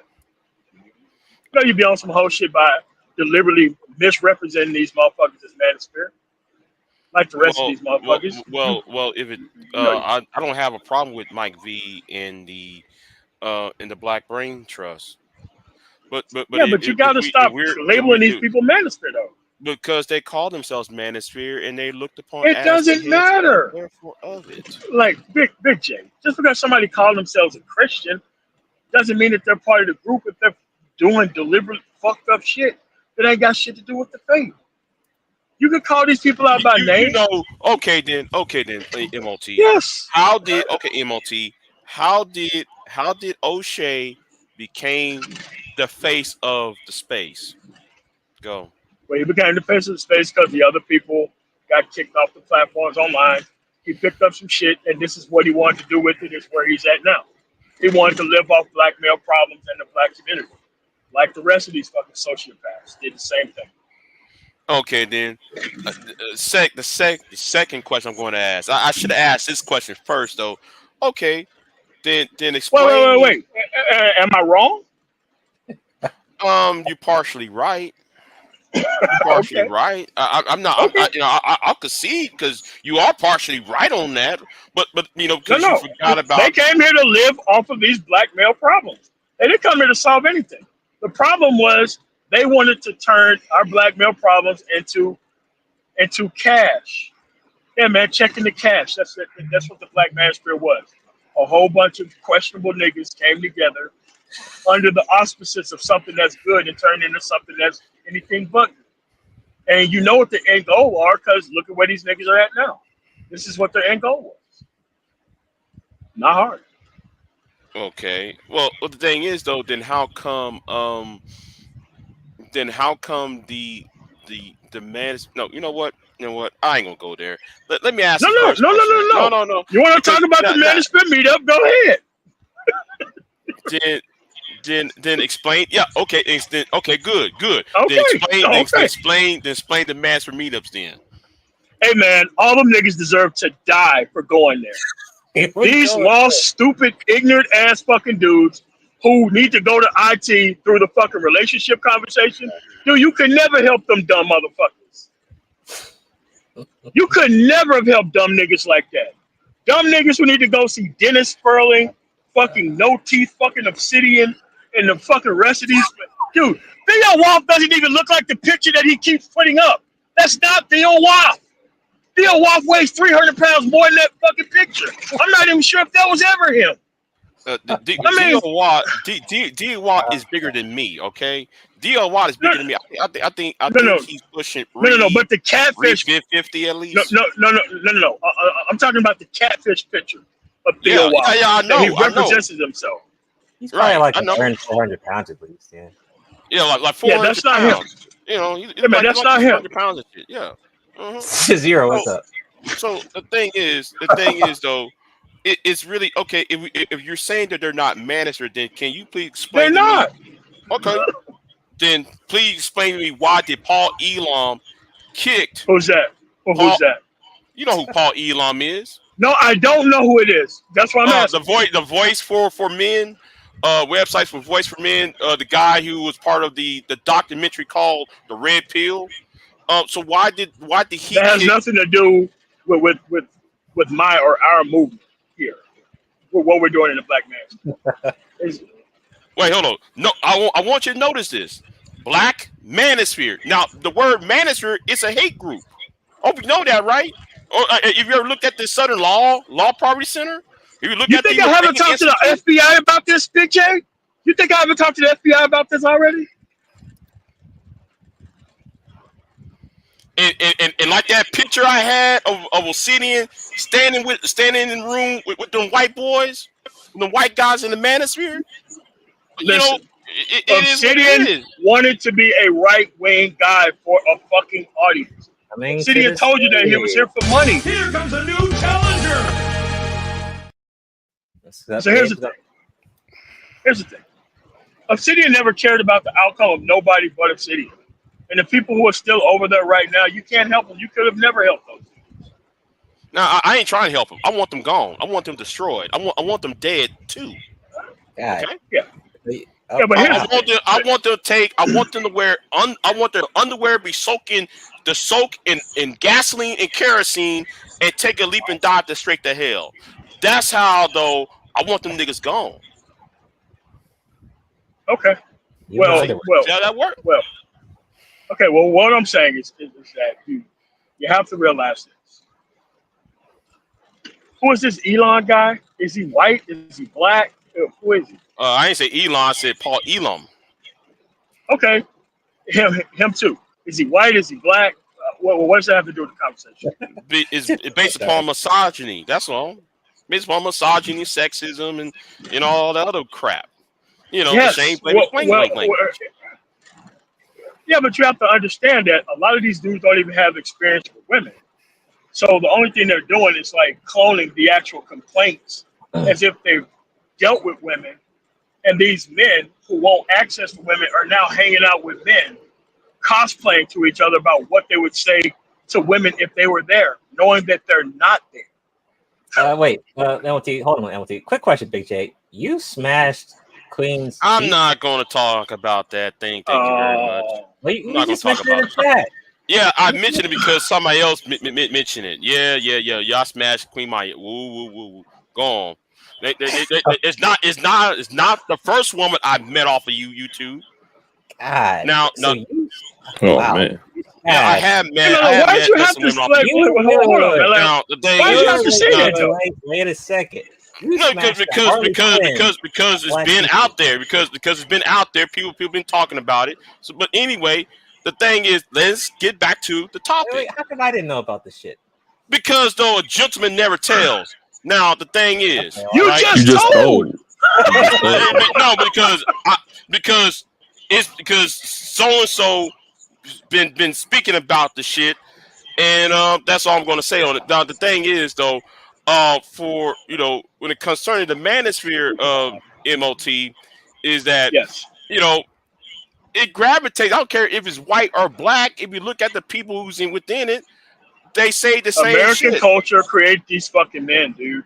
The Black Manosphere or the Manosphere period did not create these fucking men. These men been here. They grew up in these shitty ass fucking conditions. They've been neglected like a motherfucker, and these are the fucking results. You can't blame the Manosphere for this shit. These motherfuckers been here. Oh shit. All right, Big J. Now the chat's saying that you actually met Queen offline. No, I didn't. Next question. The thing is, No, yes, you're right. American culture created it, but like the manosphere is just a way for fascism. It's a gate. The red pill is a gateway to fascism. No, the red pill is gateway to Trumpism. Okay, well, let me help you out. Red pill is a euphemism for gullible fucking men. That's what it's a euphemism. Yeah. So, like, if you're so red pill, how the fuck do you end up hanging out with more men than you do women? This is why the red pill is to get you to hang out with men, to fucking give them their grievances, and you get nothing in return. It's like selling beachfront property on fucking Jupiter. That's what fucking the red pill is. It doesn't give you access to women. It doesn't even give you answers to women because you're not even dealing with women. Like these dudes get here, get agreeing on most points. I'm sorry? No, I was just say it sounds like y'all are agreeing on most points. I don't see. Yeah. I haven't heard y'all yet. Yeah. But there's a difference between like me. At this point, if you want to tune into certain people to get that itch scratched, I mean, I can't really help you because these people came here with problems that could not be addressed, period. They knew that they had a ton of problems that they didn't want to address. And I can guarantee you hanging around with loser class fucking men who haven't done shit with their life has never been the answer to any question. But that's where they are at. And you can't blame the black manosphere for that. Black culture and American culture in general created this fucking problem. That we're trying to get the manosphere to take responsibility. I guess I do have somewhat of a critique for some of the productivity content that's out there. Okay. I think about individuals like BGS or AB Media or whoever are these other political, I guess, commentators within the black manosphere. And I just wonder why they seem to, like, I don't know. Why is their voice and their opinions about political issues responded to? Like, why have they been at this point? At this point, I don't know any response. Because at this point, they're just nothing but political saboteurs and trolls, and they live in areas that are completely liberal, and they're not as conservative as you fucking think. Yeah. And these people are just not even part of the process at all. They're not part of the process. I agree with you, but it seems like that's a lot of the conversation with the 1.0, 2.0 people, really 1.0 people against that particular camp. And I'm like, why are they even relevant to respond to? No, it's not even about relevant to respond to it. It's about book burning when the people who actually names are in the books are still alive. It's like you can't just go paper over the space with there was no. I'm sorry, I have to go into this, but you did ask a question, and that's the only reason why I am addressing it. Is that like Wackaroto O is still here? It's Black Master 1.0. Mike B is still here. So to say that you got here after these people and there was nothing here when he got here, like, no, that was a lie. And BGS invited the grand majority of these black male hucksters here to destroy our states. Like, it makes sense why he was kicked out of the pro-black movement. I mean, it makes sense why he was kicked out of the pro-black. Because at the end of the day, he wanted to live off these black male problems, just like the rest of these dumb niggas wanted to live off these black male problems. They didn't want to move on to decent women. They could have moved on to decent women anytime they wanted to. The only thing they had to do was get their shit together. I absolutely agree with that. They ain't gonna pick these dumb motherfuckers at all. But I'm saying, like, why are they even worth responding to? Like, he's not like any type of. So somebody say vote blue no matter who, and then a group gets mad about that and they stream up and go at them and show incredible sources. Like, why? Yeah, but let me tell you why. It's because he wants to benefit off of blue shit. AB Media wants to benefit off of blue shit. AB Media is challenged. AB Media is borderline. Like, he's. He is. He is definitely challenged. He is. Damn, I don't even want to say it. But we do know that. Right, it's something going on with him. Yeah. If you can't wash your face or comb your fucking hair, and you keep responding to black women from fucking, what is this, TikTok and shit. Yeah, man, there's a lot going on. And right. What it is that these dudes have no accomplishments. So responding to the woman becomes the accomplishment. But like, once we had AB Media, I'm not sure if you ever listened to the live show, we asked him on a one-on-one, what did he want? Everything he wanted was Democratic shit. Right. Everything he wanted was Democratic. I think I heard that shit. So yeah. So at that point, like me, I haven't been streaming a lot lately because I've been on vacation or whatever. But dude, I'm just a different person now, man. I'm not like, man, fuck these dudes. And I got to make a live stream called "Non-Politically Organized Black Men Should Not Be Fucking Responded to." Period. If you don't organize for shit, you don't get shit. Entitled. What's going on, Godhand? What's going on? That's what I'm saying. Like, I don't know. AB just doesn't seem like a credible political opponent for anybody to takes. But then he's the one who came up with this. Well, not say came up with it, but he's the one that perpetuates this vote blue no matter who, and it seems to just ruffle a lot of feathers. I'm like, it's AB Media. Like, it's AB Media. Like, why is he? No. But like, nobody has really responded to him lately, except for when he comes into like DC's chat, because he just somebody just sparked up the stream. I'm not trying to bring up names and nothing. I know you have your affiliations, but somebody sparked up a stream not too long ago going in on the vote blue no matter who, and was mad about it. I'm like, yo, it's AB. But there's a lot of all right, well, this is a decent conversation. There's an underlying issue behind that I want to discuss with you. Okay. What they want is they want us to work harder to solve all of their problems via the Democratic Party when they want shit from the Democratic Party. Like, everything that they want isn't right wing, and they really don't want the actual. Well, actually, I want immigrants to come here to replace this motherfucker, to be quite honest. But that's where I'm at this point. Is that we need some new blood here, and these niggas got to go. But it's so crazy, MOT. Like they're losing no matter who's in the White House. They're losing on the right. They're losing on the left.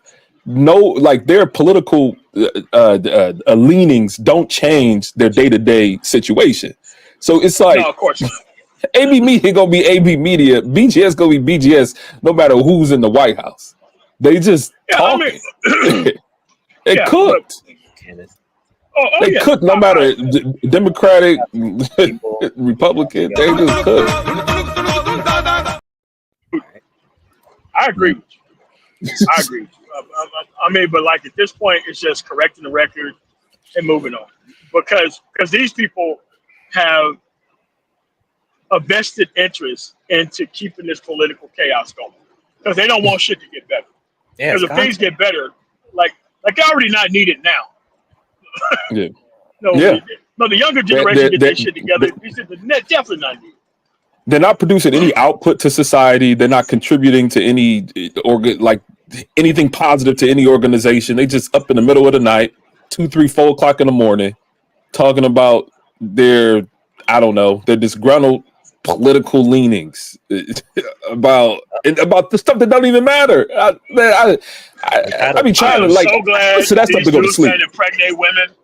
I am so glad that these dumb nigga babies have at best have 30 years to clean out this clogged artery of just people that ain't supposed to be here. You said dumb nigga babies. Is that what you said? Yes, dumb nigga babies. Okay, and I agree, and I agree with MOT on that. I agree with him on that. I sure do. Okay, we want niggas. Black women, thank you for not getting pregnant by these dumb niggas, and we're gonna have good outcomes. Everybody thought though I was pro divester, pro BWE. No, when all these women say no nigga diet, I supported it. Why? Because you get niggas who follow BGS and follow Anger Man and follow Mr. Jap, or I'm sorry, Mr. Nap, I should call his ass. So so any guy who follow any of these niggas, and anybody who follow Phil the Advice show with his anti-American ass, I got dressed that bitch ass, that that no good ass nigga from Houston. Anyway, live in a Democratic city has a problem with the Democratic Party. Never addresses the Republicans that run the state. Right. What's going on? Hold on. All these niggas like AJ ain't seen red. I'm gonna use that bitch ass nigga for a minute. Gonna sit there and talk about black women fucked up Chicago. Nigga, you went to prison for selling drugs in a goddamn place in the same goddamn city. Make that make sense. Oh no. Are you? Yes. You see how stupid it sounds? Oh yeah, but it don't sound like the black women were the ones that was holding him back. It seemed like his own bad decisions were. Okay, well, right. I have a question. If that's true. How did black women hold black men back in Chicago? I wasn't privy to that conversation. I don't know. That nigga should never told my woman he will slap the shit out her ass. That's why I'm on his ass. I've been on his ass for 6 years or behind that shit. Don't you ever tell no woman I'm gonna slap the taste out your mouth. Nigga, if you come down to Texas, I'll knock your ass the fuck out. But anyway, I'm gonna calm down. Because I was told to calm down and shit, so let me calm myself down. But I hate that nigga. I mean, I just think the space has been cooked for so long. I mean, I remember when it was a time during the last election cycle where they were talking about just siding on the side of Trump because they thought that Trump was going to negatively affect black women and didn't happen. What else was it? What was it? Welfare and child, all types of things, right? They just sided because of talking points. Black men are still talking points, not even in anything that would positively impact their lives. Yeah, it wasn't even that. It's like they get like most men who are unaccomplished. They need somebody else to act masculine, so that way they feel like they're covered by someone else's masculinity.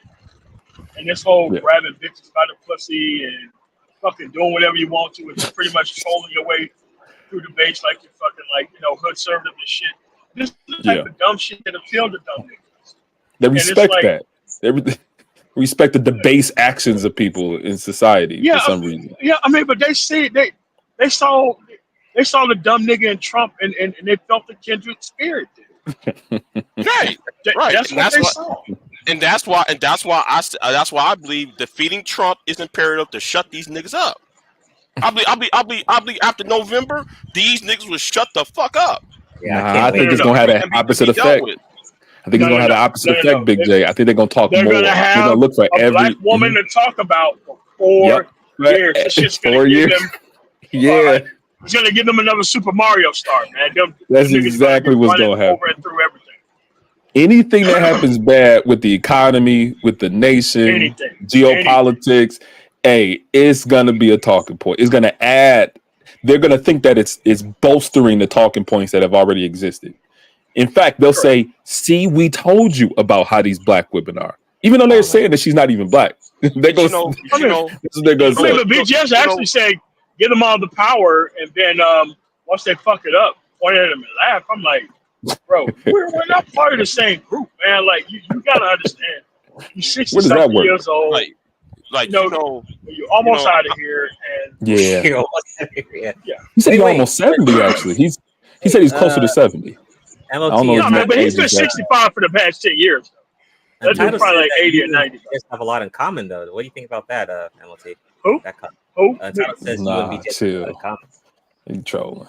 No, but that's the dumb shit he said on his program, and he didn't really flesh it out. He just said it just to be saying it, and he didn't prove his point. But this is what I mean when niggas just say shit, and then when it comes time to explain it, they can't explain it. Oh man! Because it's such a shocking statement. I'm kind of wild. Come on, Demon. No worries. We did this a lot, though. We did this a lot. Oh shit! Yeah, man. I just don't. It's about saying me and Minister Japp is the same. Sometimes some statements you just can't fucking respond to. Yeah. hey, and see, I was curious, and this ain't no beef, ain't no drama, or nothing. But I did hear like the fantastic stream, or part of the fantastic stream that you did, and you did mention that like it's something about me saying something about Complex's deceased wife, and I don't know why that's a thing that's being perpetuated, but that literally was Fantastic who said that on Aegon's I know stream. Fantastic said It wasn't me though. Fantastic. So then, It wasn't so you? why am I becoming attributed to saying that? Yeah. Look, Because I didn't say I it. heard that you said it. I heard that you said. I didn't hear it being said because I wanted to hear the actual clip. It hadn't been produced. The only thing I could do is just believe Complex said that you said. Now, I don't even know why he's saying it was stream, me. Fantastic said it. I never said that. But the actual Fantastic, when he said it, because he doesn't know how to argue, and we know how that works. I literally remember that. It was about the whole sapiosexual thing. So on Aegon Street, they were going back and forth. Fantastic was being fantastic. And that's when it elevated to him saying that because Complex said, well, he's divorced, right? And things weren't working out. And then Fantastic got triggered and said that about his wife. But that wasn't me. I don't know why I'm being attributed to saying that. That's the word that you said it. So that's kind of no proof. But I did hear that. No proof of it. No proof of it. All right, but okay. All right, but that's but the Fantastic thing is just it's just that most of these people have the same thing. They want to be right. They just don't have the intellectual help to actually explain why they're right. They just want to walk. And it doesn't take a lot to like troll and scream motherfuckers down or claim that you're the best at shit and you ain't got no motherfucking anything going at you, going for you, and you come out the motherfuckers who got money and fucking accomplishments and shit, and you have to worry about YouTube analytics. Like, come on, what's going on? Come on. It just don't make sense. Yeah, like and it's so many opportunities that you can pursue post retiring from the military that I never thought that full-time YouTube content creator was one of those. Like it's so crazy. And trust me, I wasn't shit either until I reconnected with the military. Yeah.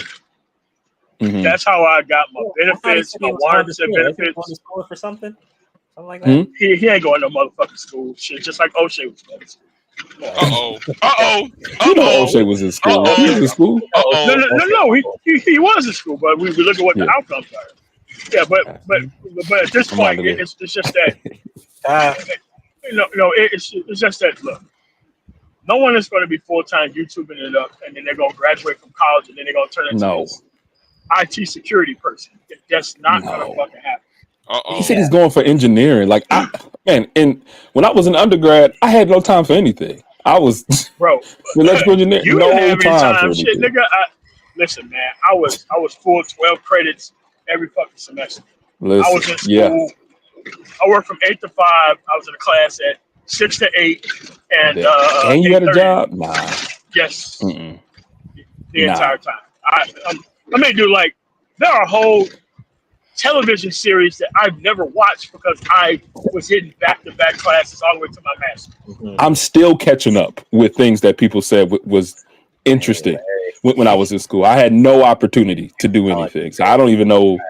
I don't even understand how you would have that time to be on YouTube like that. Man, apparently Reds went to community college for tech too. So I don't know.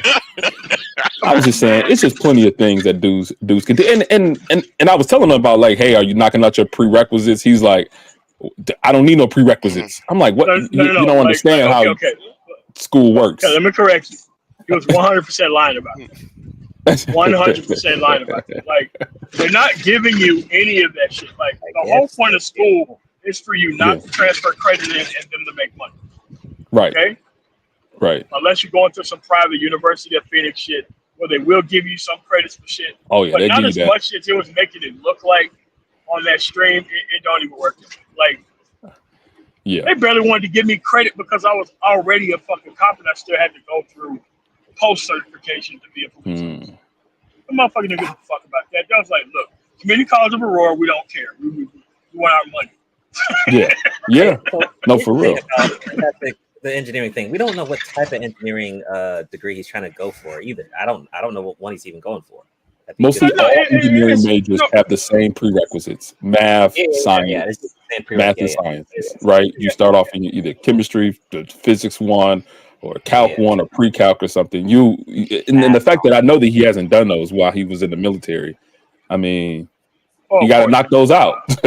I mean, some of them I I don't know. clept in the Air Force. You could just go take a test for the actual things. I passed like the first 2. Like the rest of them shits was super fucking hard. Like you actually need to go to college after the first 2. So you got your feet wet, and you thought that you could do that shit. I walked into that shit, and that shit was like a 35. I'm like, yeah, man, no more. Yeah, no, they like college is. I mean, even in high school, I had advanced placement calculus. I started off in college in pre-calculus just so I can get my feet wet, just so I can get my GPA high to start off with. And I passed that up with flying colors. I didn't start off in advanced math classes in college because it was different. It's a whole different story. So I went to a tech school, man. So like that math, it was. It was there at like community college of Aurora.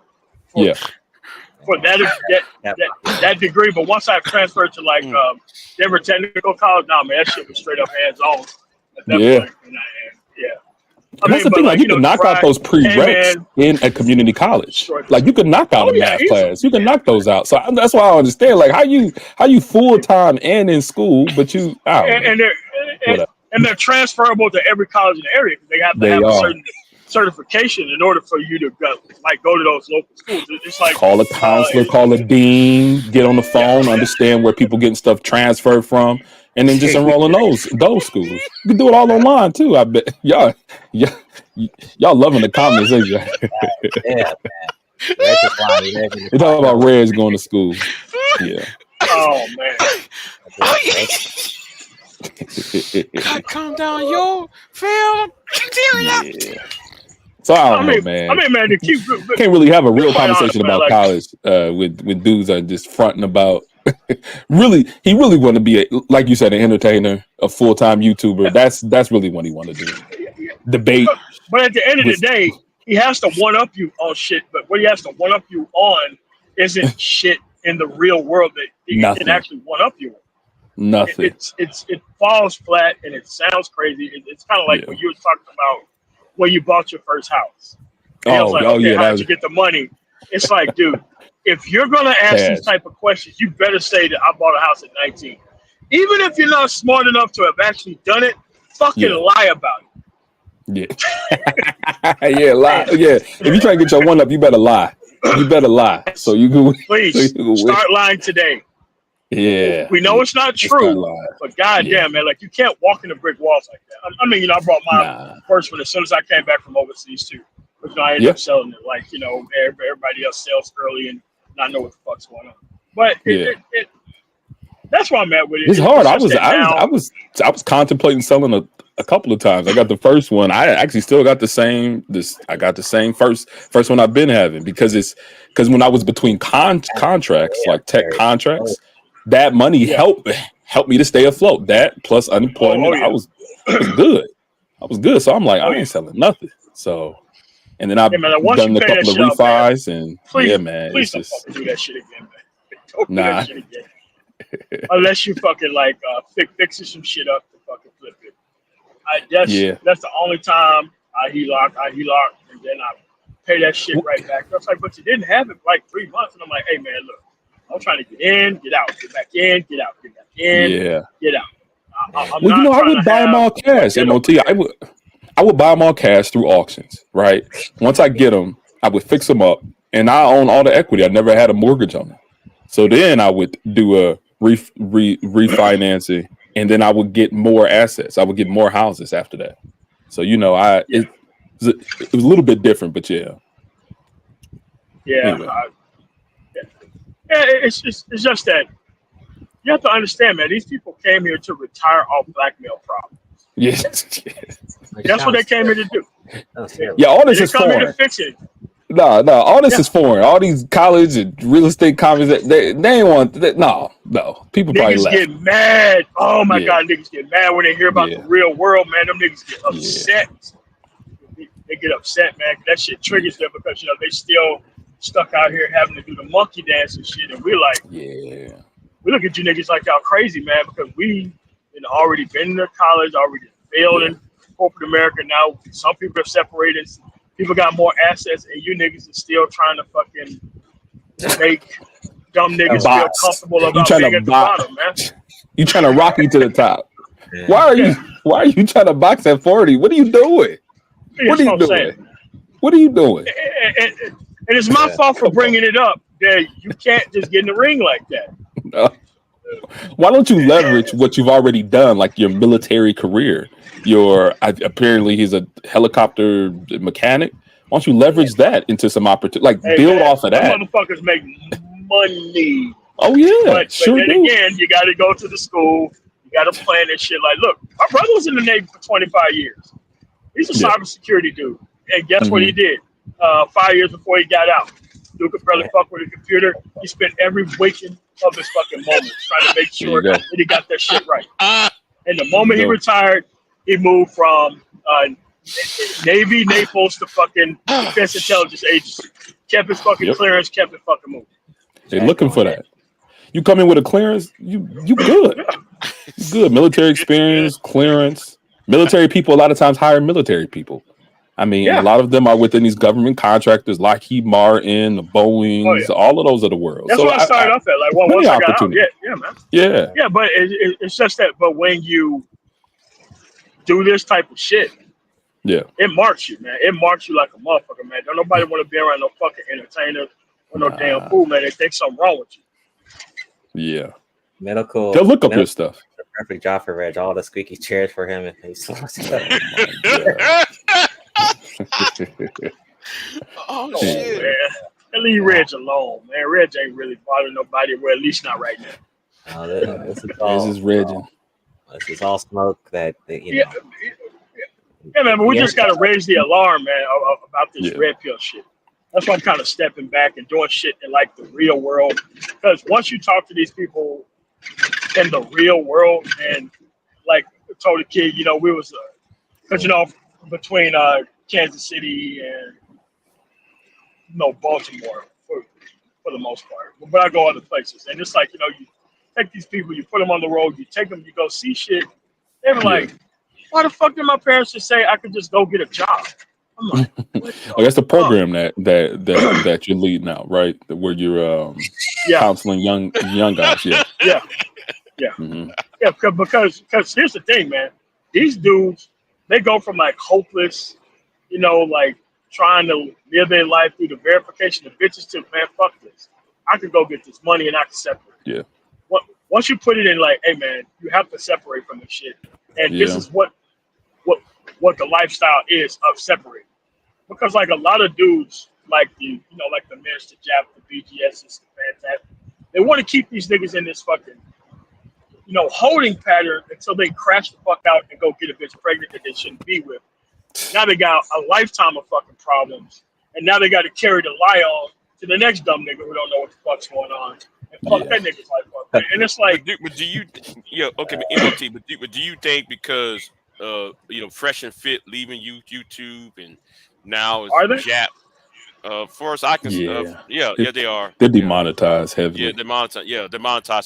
So they say that they're leaving, and they got banned off. They only left because they got demonetized. Yeah. Yeah. No more money. Whatever reason how they. Yeah. Yeah. There's no reason to troll women if you can't get money out of it. This is why YouTube should remove all monetization from anybody talking about relationships. Period. Unless you are licensed, bonded, and insured.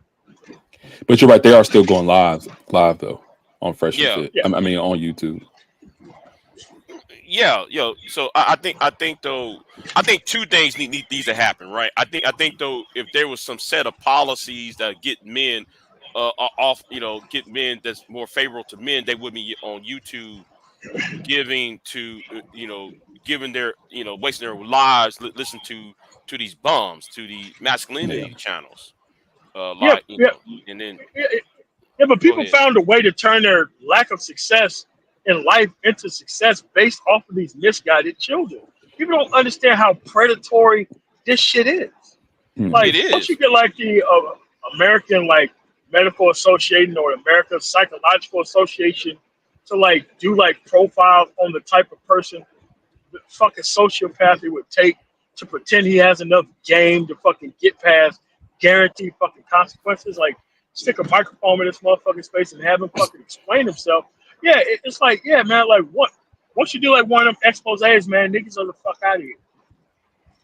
Forever. Gone.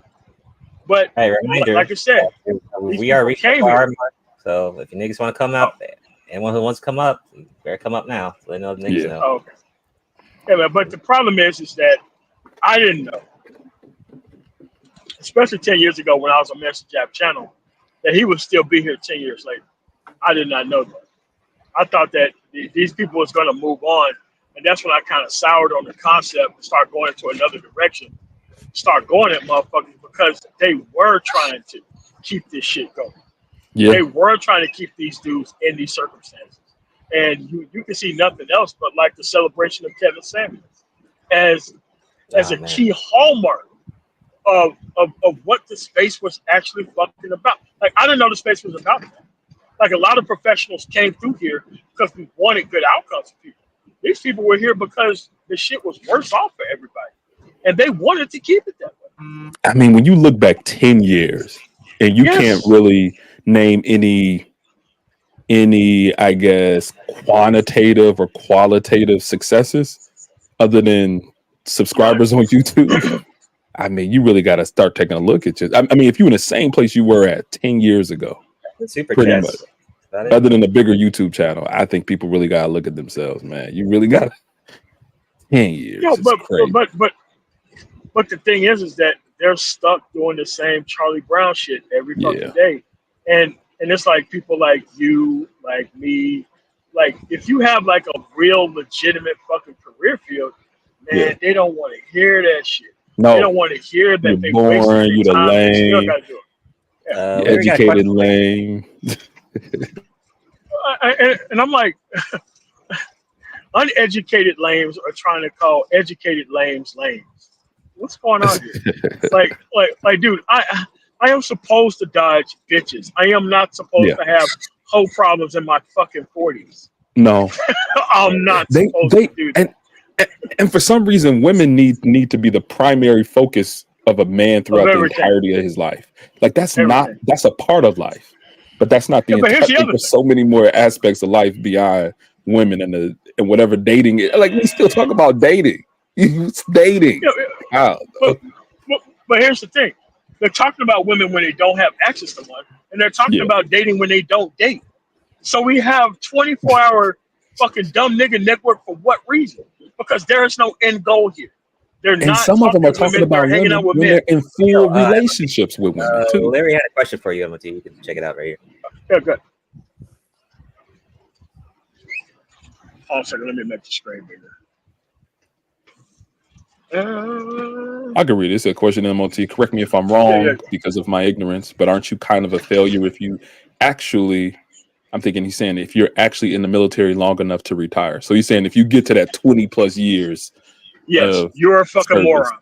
Yes, you're a fucking moron. Unpack that. What does that mean? What does that mean? Okay. Like, why are you a moron? Here's the Because thing. you've been in there 20 years. Okay, your job doesn't change within the first 3 years of your service. The next 17 is pure coast. Oh, dang. Yeah. So you're saying You that you're doing the same thing. Mm-hmm. Same thing. Charlie Brown. 20 years is a long time. That's a long time. It isn't. It isn't. It is not, dude. That shit can fly by like you wouldn't fucking believe. Really? Like 20 years. I went in at 17 and I seen people who retired, and guess what they act like? High school niggas that ain't never fucking been nowhere. Ain't never been nowhere, never fucking done shit.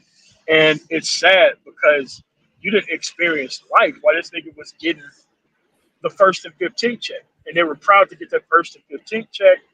And they didn't think that they ever had to work or do shit until now. And Wait, you wait, talking wait. about a dude who was So are you saying that people that have it put together usually retire pretty quickly out of military? Is that what you're saying? Yes. Or else, you know, you'd be like my brother. You know, he was an E9, and he took the same work ethic and all that shit. You can turn that shit into something. but a lot of motherfuckers don't turn it into anything Yeah. because they just don't have the intellectual heft to fucking do so. And it doesn't take a lot of intelligence to do the same job for 17 fucking years. It's just like when somebody said that they've been at Burger King for fucking 30 years and the only thing they gave them was like some fucking plastic ring or some shit. I'm like, what the fuck else you thought you was gonna get for fucking been at Burger King for fucking 90 fucking years, man? Yeah. I can see that. At least go past management. God damn, you couldn't go up to regional manager. How about officers? How about if you were an officer in the military for an extended period of time? Is that a little bit different? That is, that's competitive. You have to do shit to stay. Oh, okay. Okay. All right, so think of like NCOs or non-commissioned officers as like your base frontline level supervisor. And think of like your director, manager that changes every 2 or 3 years because you have to do shit to stay there or they have to fucking get rid of you. Oh, That's really? kind of like I didn't know that. what the difference is. Yeah, that's what it is. So do you get That's why demoted most- if you aren't going up? Like, is it up or out type of thing? Yeah, up or out. Mm. For an officer, yeah. Most of them don't make it past captain. Really? The grand majority don't make it past captain. Oh, yeah. I see. I mean, because captain is automatic. 01, butter bar, lieutenant, second lieutenant is automatic. Captain, as far as you go, you really got to put in work at that point.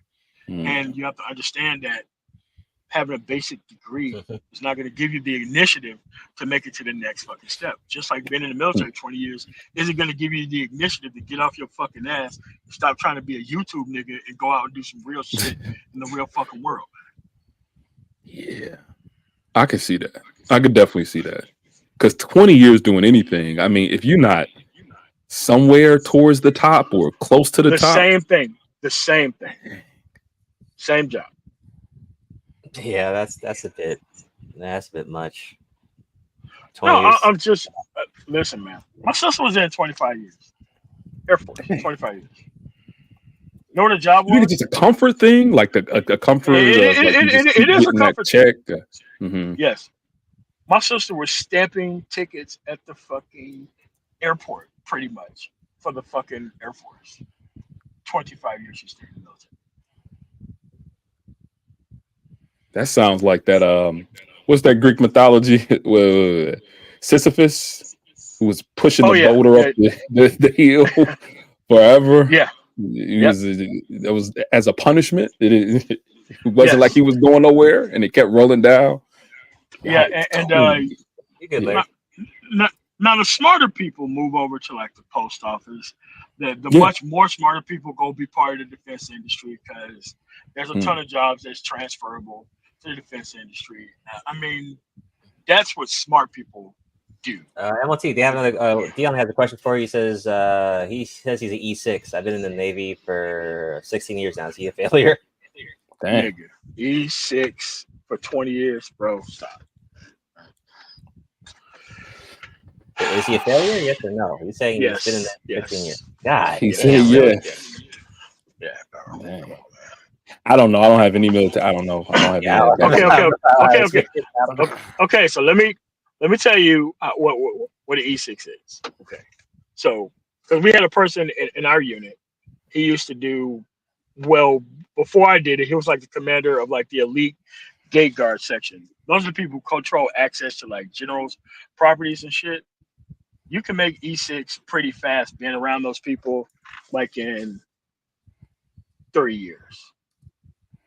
Damn. Like E6 and like the Air Force is tech sergeant. I guess I'll say that for the MLT 18 wheeler now. Yeah, don't do that. But like in the Air Force, like they used to have this rank called Buck Sergeant, which is pretty much E4, which they give you E4. They had to start kicking people out of the Air Force because people didn't want to make it past Buck Sergeant. They wanted to keep that same pretty much minimum wage check for 20 years, and they was like, nah, man, nigga, you gotta go. Like, you gotta fucking move up, test, and fucking become an NCO, or you gotta fucking leave. And dude, E6 for 20 years is some fucking bottom barrel shit. You know, from Fantastic, he was also saying that he had some disciplinary issues. So if you have disciplinary issues, does that hinder you from moving up too, or do you get those automatic? Oh, No, okay. dude.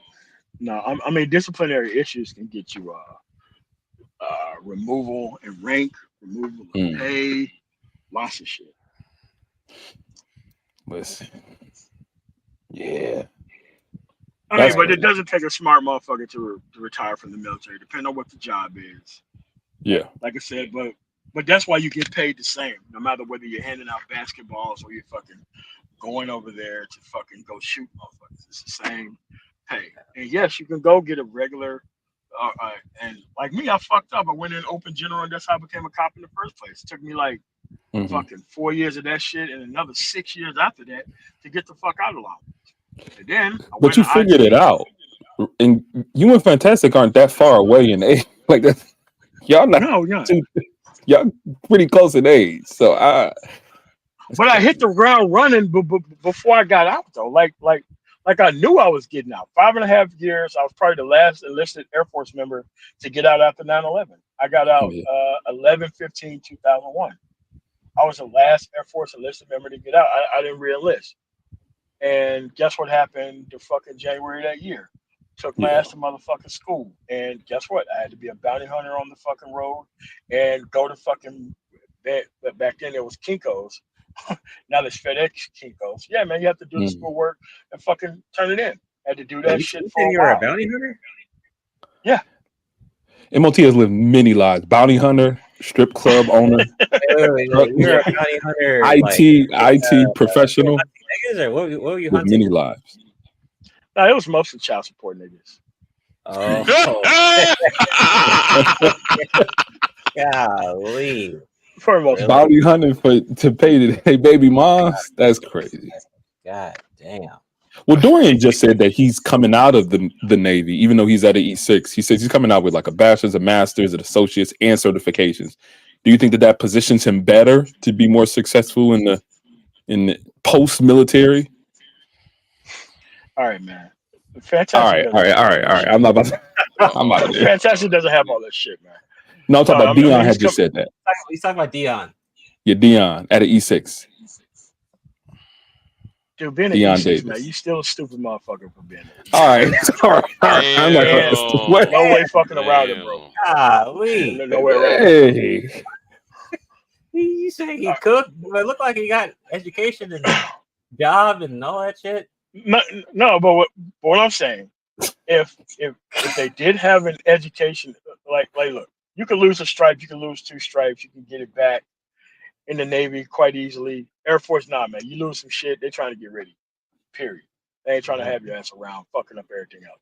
But if you do get out with that shit and it's connected to your career field, that's good. But being a full-time YouTube nigga means that you're not managing that time well, or you didn't manage it. Because I know how my brother managed it.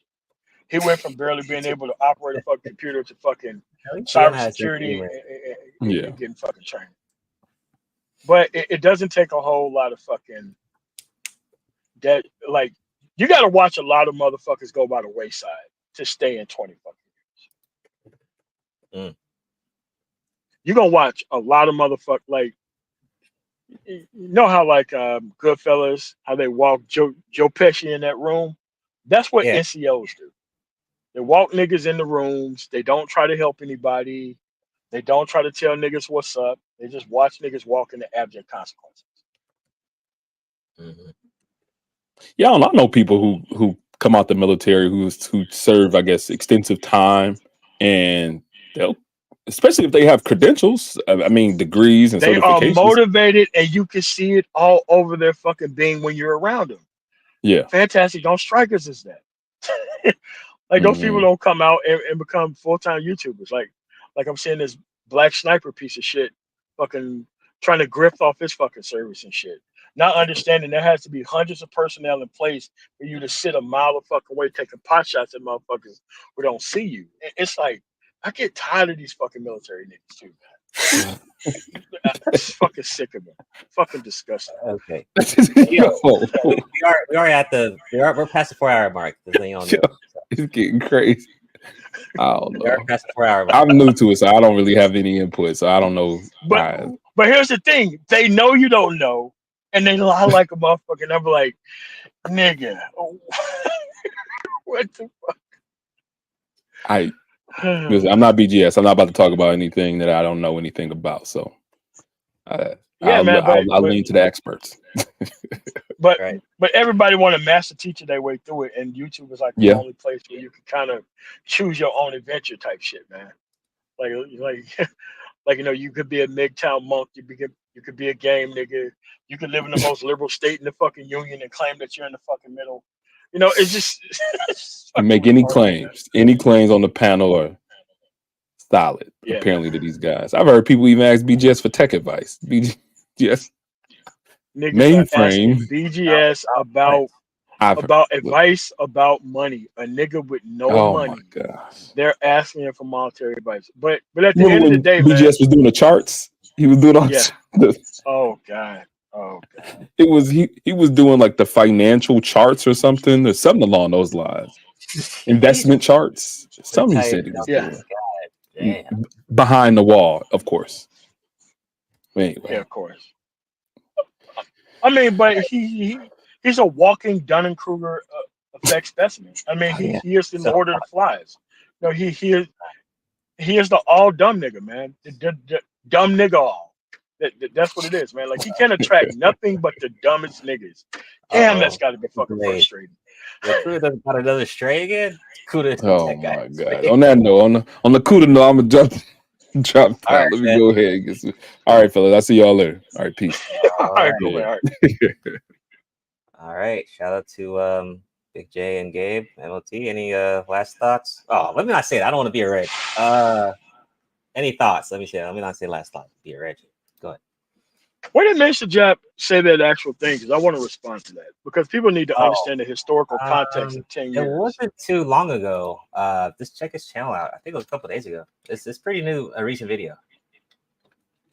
I mean, just send me the clip or the actual mile marker because I don't want to fuck up my algorithm. Like, You don't want to fuck up your algorithm? Yeah, man. Okay. Because I mean, because I've been staying away from dumb niggas for a while. I just want that clip. Okay.